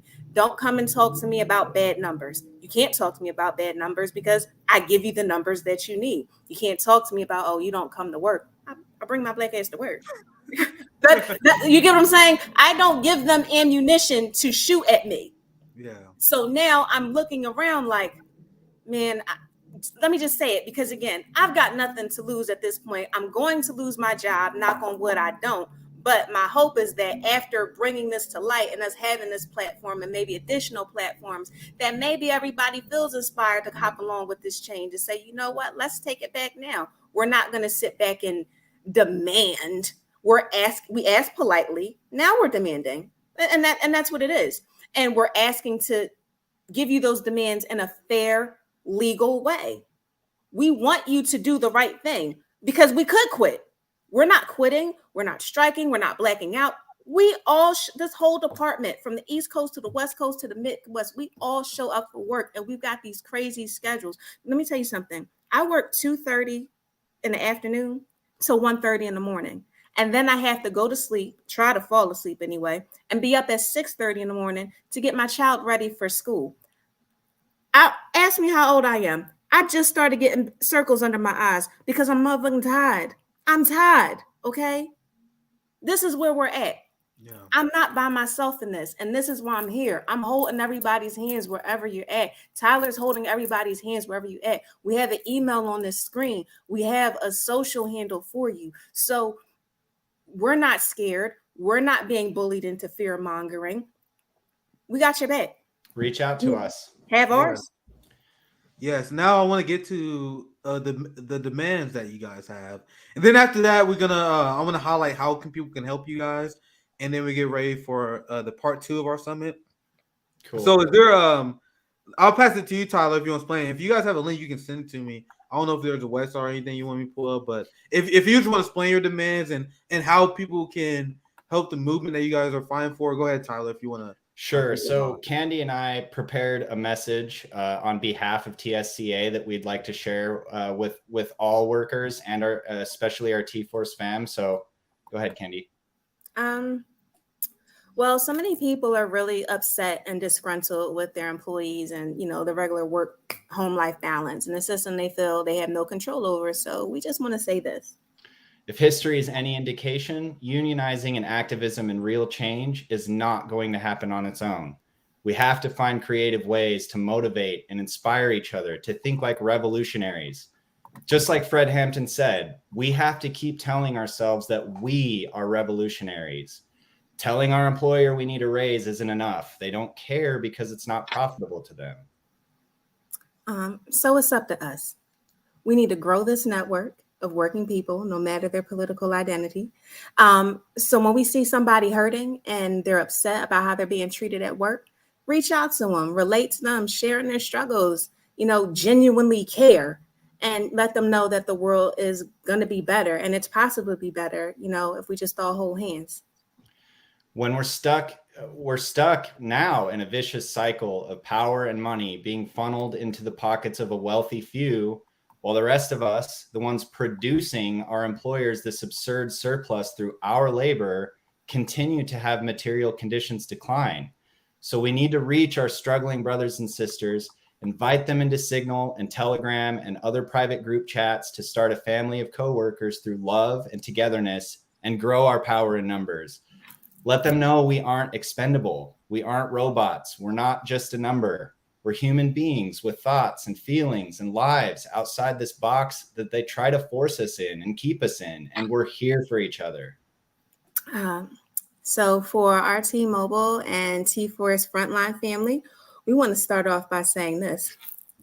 Solidarity. That's what it's about. We've been through a lot, right? So many changes and, it's like constant whiplash. We know many of you were terrified of losing your jobs after thousands of layoffs since the merger, and many of you were uneasy about aligning yourselves with union organizers, mostly due to the company's vicious aggression towards organizers in the past. But please keep in mind that job security is the biggest reason that we're doing this. The NLRA offers us federal protections from our employers retaliating against us because you aligned yourself with CSCA. That doesn't mean that they won't try, but our protection and job security is the number one priority, and we're going to fight tooth and nail to make sure that we have that. Absolutely. And we encourage all of you to study the National Labor Relations Act. It's available online through a quick Google search. Know your rights and how you're federally protected against retaliation when you align with TSCA. We know that our jobs and livelihoods have been expendable to them for a long time now, just sitting and waiting for that all hands or team meeting when they announce we're out. Same with our pay. It's not meeting up to the cost of living, let alone the executive's profit. And TSCA is here to protect us from conditions getting worse and is actively working to make them much better. However, we need your help. Join us in solidarity and reach out to find out what you can do to help us grow this movement. We definitely encourage and implore you all, if you're worried about allying with us, come to our Ask Me Anythings, or you can reach out to us at our email that we provided or our social, as you see on our screens, and come with your concerns, come with your demands, come with your feedback, and keep an eye out on communications moving forward. Thank you to those who've already reached out and provided those things. Thanks to you, we've already been able to come up with a list of demands to bring to the man. This list was put together by the voices of our coworkers, you, him, me, it's a collective. There's not anybody whose thoughts are valued more than the other. Like, we're all here, one team, one dream, and we're going to show these people exactly what team means. There's no I in it. Let's see here. If you didn't get a survey to submit those, just let us know. Just reach out to the email or to the social channel, and we'll make sure that we get you that survey as well. And we want to make sure that all your demands are heard by any means. Yes, absolutely. Super important that we get that feedback, because that's how we compile these lists, and every voice matters. So number one, job security. Through your feedback, that jumped to the number one priority we're fighting for. 1 year pay and 1 year of benefits for severance. Cool. Cool. 2, because nobody works for free, right? This is why we're here. We're looking at a 20% base increase pay for specialists and a 25% base increase for senior specialists. That includes current and future increases for the cost of living and inflation separately from annual raises. We also would look to remove the raise caps and continue annual raises as well. Absolutely. And I know you're all going to love this one. Return to office is optional permanently, which includes lifting all current and future vaccine mandates for work from home employees. We also would like to position completely remote for all of T-Force. Absolutely. And this one we're working on, but it's in-house education on retirement plans, such as stocks, 401k, and health savings accounts. We're looking to get pension guarantees included. More to come on that. This is actually one of my favorite demands. We're looking at 2 weeks paid leave per calendar year. That's completely separate from your standard PTO, which stands for paid time off for those who don't know. Sick leave, yeah. Yeah, I think that that's so huge because this pandemic, it took a lot of people out. We have a lot of people who have to take leaves or they take care of sick family members. And it stinks that, you know, when you want to unwind and have that separation time to decompress, you have to use those hours that you've earned at a very small rate, depending on tenure, just to get away with that stuff. So if you're sick, here's your sick hours. Be great. Yep. Meetings, trainings, and coaches code protected. It's number 7. Number 8, we're also looking at a 5% base pay increase and expansion of overnight and weekend teams to provide more flexible scheduling options for everyone. Now, for those who don't know, because I see that some people just joined in, we have different scheduling options. I work 4 days a week. Some people work 3 days a week and others work 5 days a week. This company is based on a West Coast time zone model. So Tyler, I think he starts work like 9 in the morning. You could correct me if I'm wrong, but just say hypothetically, he started 9 in the morning and he worked till, 5 o'clock. For me, that's 12 to 8 on the East Coast. Now, if there's a shift that starts at 11 o'clock, that's 2 o'clock for me. And then I don't get off until 1 the next day, which if I'm not asleep by midnight, sleep deprivation starts to set in and anxiety starts to set in. Your body can't function because it doesn't have adequate sleep. This one is so important for so many people because there are not enough of the flex schedules to go around. And when you live in the Midwest or the East Coast, you're almost guaranteed to get a schedule where you're not getting off until after midnight the next day. Yeah, schedule flexibility is huge on the list, and we're working through that too. Number 9 is annual $1,500 grants for all work from home employees for ergonomic working setups such as desks, chairs, and laptop stands. And last but not least, no reductions in current pay or benefits, regardless of your change in role. Very important. And so keep in mind, again, these are subject to change based on the feedback we receive. So please take the surveys we send out so that we can make sure your voice is heard. Again, these are far from radical demands, and we believe that they're more than fair for T-Force to guarantee. It'll take all of us mobilizing to make this happen, but it's absolutely achievable and we will succeed. So find a TSCA rep with the logo on chat at work and contact us directly. We're here for you and we're all in this together. And we ask that you join with us. Let's vote together on how we would like to see things change for the front line instead of screaming into the void of meaningless surveys that go nowhere. That was a powerful statement and powerful list of demands. Was there something else, Candy? Yeah. Lastly, I just want to say to all of our T-Force customers and our potential customers, we really do want to say thank you. Thanks for the overwhelming outpouring of support that we've been getting in our queues. We're not allowed to respond. Unfortunately, they blocked that. But just know that we see it, we love it, we appreciate it, and it makes us feel super valued. Keep continuing to show that love on social media. We really love you. We appreciate you. And honestly, if it wasn't for you, we wouldn't have jobs, and we wouldn't have people like you to provide for and continue giving that elite level of service, which we genuinely love to do. So keep it coming. Thank you. Yeah, that was a powerful message and list of demands. I loved all of it. We definitely gotta make sure that we get clips of that spread around, guys. You guys know who you are. We need to get clips of that spread around. That was a great message. And that's honestly a great way to end part one of our activist summit. But before we wrap up, because we're gonna transition, everyone who's watching, I need you guys to transition to part two, because it's the all-day event that we're doing today. We have part one, part two. Part two starts at 2 with Dr. Jill Stein and Savvy Savs. You guys don't want to miss that. But before we sign off, I appreciate the time that you guys brought with us today. Any final thoughts, Tyler and Candy, before we wrap up? Like, where can they find you? Any final thoughts?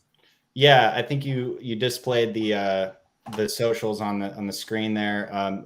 We are working on a website, so keep that in mind. But yeah, give us a follow. Please give us your feedback. This is about everybody. It's not about anybody. So, the other thing too is that if you are feeling a little bit like like we were talking about earlier, if you're feeling a little bit on the fence about how you feel about this whole thing, don't just take one perspective. Ask around, ask people inside TSCA, ask people that have worked for unions before, watch the rest of the summit, check out the beginning of the summit when they post that. This is real stuff that isn't changing. So one last thing I just want to say, Nick, RBN, thank you guys so much. Seriously, it was really awesome for you to have us on. I'm a huge fan, and it's like, I'm going to be giddy about this for a while. So thanks a lot. It was great to have you guys. Yeah, you guys was great, man. I'm glad to spread awareness on the action that you guys are doing. It was great. So I see we got CJ. I'll pop you guys out. Thank you for joining us once again. I got one last thing. Go ahead. Yeah. So I don't know how to add comments. I've seen a lot of people putting them in the comments. So I just want to say, hey, thank you. I love y'all back. Y'all the shit. And lastly, in the words of Diamond Armstrong, make the money. Don't let them make you. Solidarity, my friends. It was great talking to you guys. I'm gonna pop CJ and JB in just because I saw you guys put your well, I don't know. Sorry, JB. I didn't know you want to come on now, but we're gonna transition to part two. So just coming to give the final announcements and give you a break for this last couple of minutes. That's all. Schedule updates and just announcing part two and that kind of stuff. Yeah, I'm literally sharing my screen because I don't want you to literally check out part two. We are not done. I cannot emphasize that enough. Here's literally part two. This is next. Savvy Savs and Dr. Joe Stein. CJ, if you want to handle the outro, that's yeah, fine. if you want to take off and take a quick break, go ahead. Just coming back to say, make sure you like the stream on your way out. Make sure you subscribe to our Substack if you're looking to make you get notifications of when we go live. Also, for when we go live tomorrow for our different items tomorrow, you can watch the video directly from your email if you subscribe to our Substack. Also, don't forget the Los Angeles November outreach fundraiser has started. So if you're able to donate, here is that it? Yeah, here is the way that you could donate to this new fundraiser that we're raising money to for our first LA campaign, which will provide like food, clothes, blankets for those on Skid Row. And then we're going to introduce that bill paying assistance program. We're going to introduce that as a pilot, as trying it out. So that's something also. So those are the three target areas for this campaign. If you're able to contribute, please do so. And those are the avenues that you can contribute. I'll toss up the graphic on the way out also. So this is the graphic to this fundraiser that we're holding November, LA Outreach, and those are the two, Cash App and Venmo. Those are the two avenues that you can donate. And I think that's it, JB, unless you had something that you needed to say before the stream ended also. Yeah, I just wanted to, before we end this, I just wanted to make sure that we got this super chat. I'm sorry, this tip on Rockfin as well. Absolutely. Because I don't want this to go without being addressed as well. This is actually an interesting comments on Rockfin that I want to share. Gregory Pro says, you have to be pro Second Amendment to support movement to abolish police state. Thoughts? Just to let you know, I mean, from what I know and from what I feel that most of us at RBN are pro Second Amendment. Yeah. Because the thing is that you have to, and you have to use the Second Amendment in order to protect yourself. This is what the Black Panthers did. This is one of the reasons why back in California, when Reagan was governor of California, once they started actually showing that they can protect themselves, then that's when Reagan actually implemented gun control. So here's the thing: if they feel like we can protect ourselves, then that's what they don't want. And so I think that's absolutely necessary for us. But I just wanted to address that as well. And thank you to all the people who are in the chat on Rockfin as well. Awesome. Is that all I think that's all we got, and we have less than a minute before the other stream starts, so we're gonna go ahead and sign off here. I'll go ahead and end it and everything, JB. So here you go. Make sure you head over to the next stream that's about to start any second now.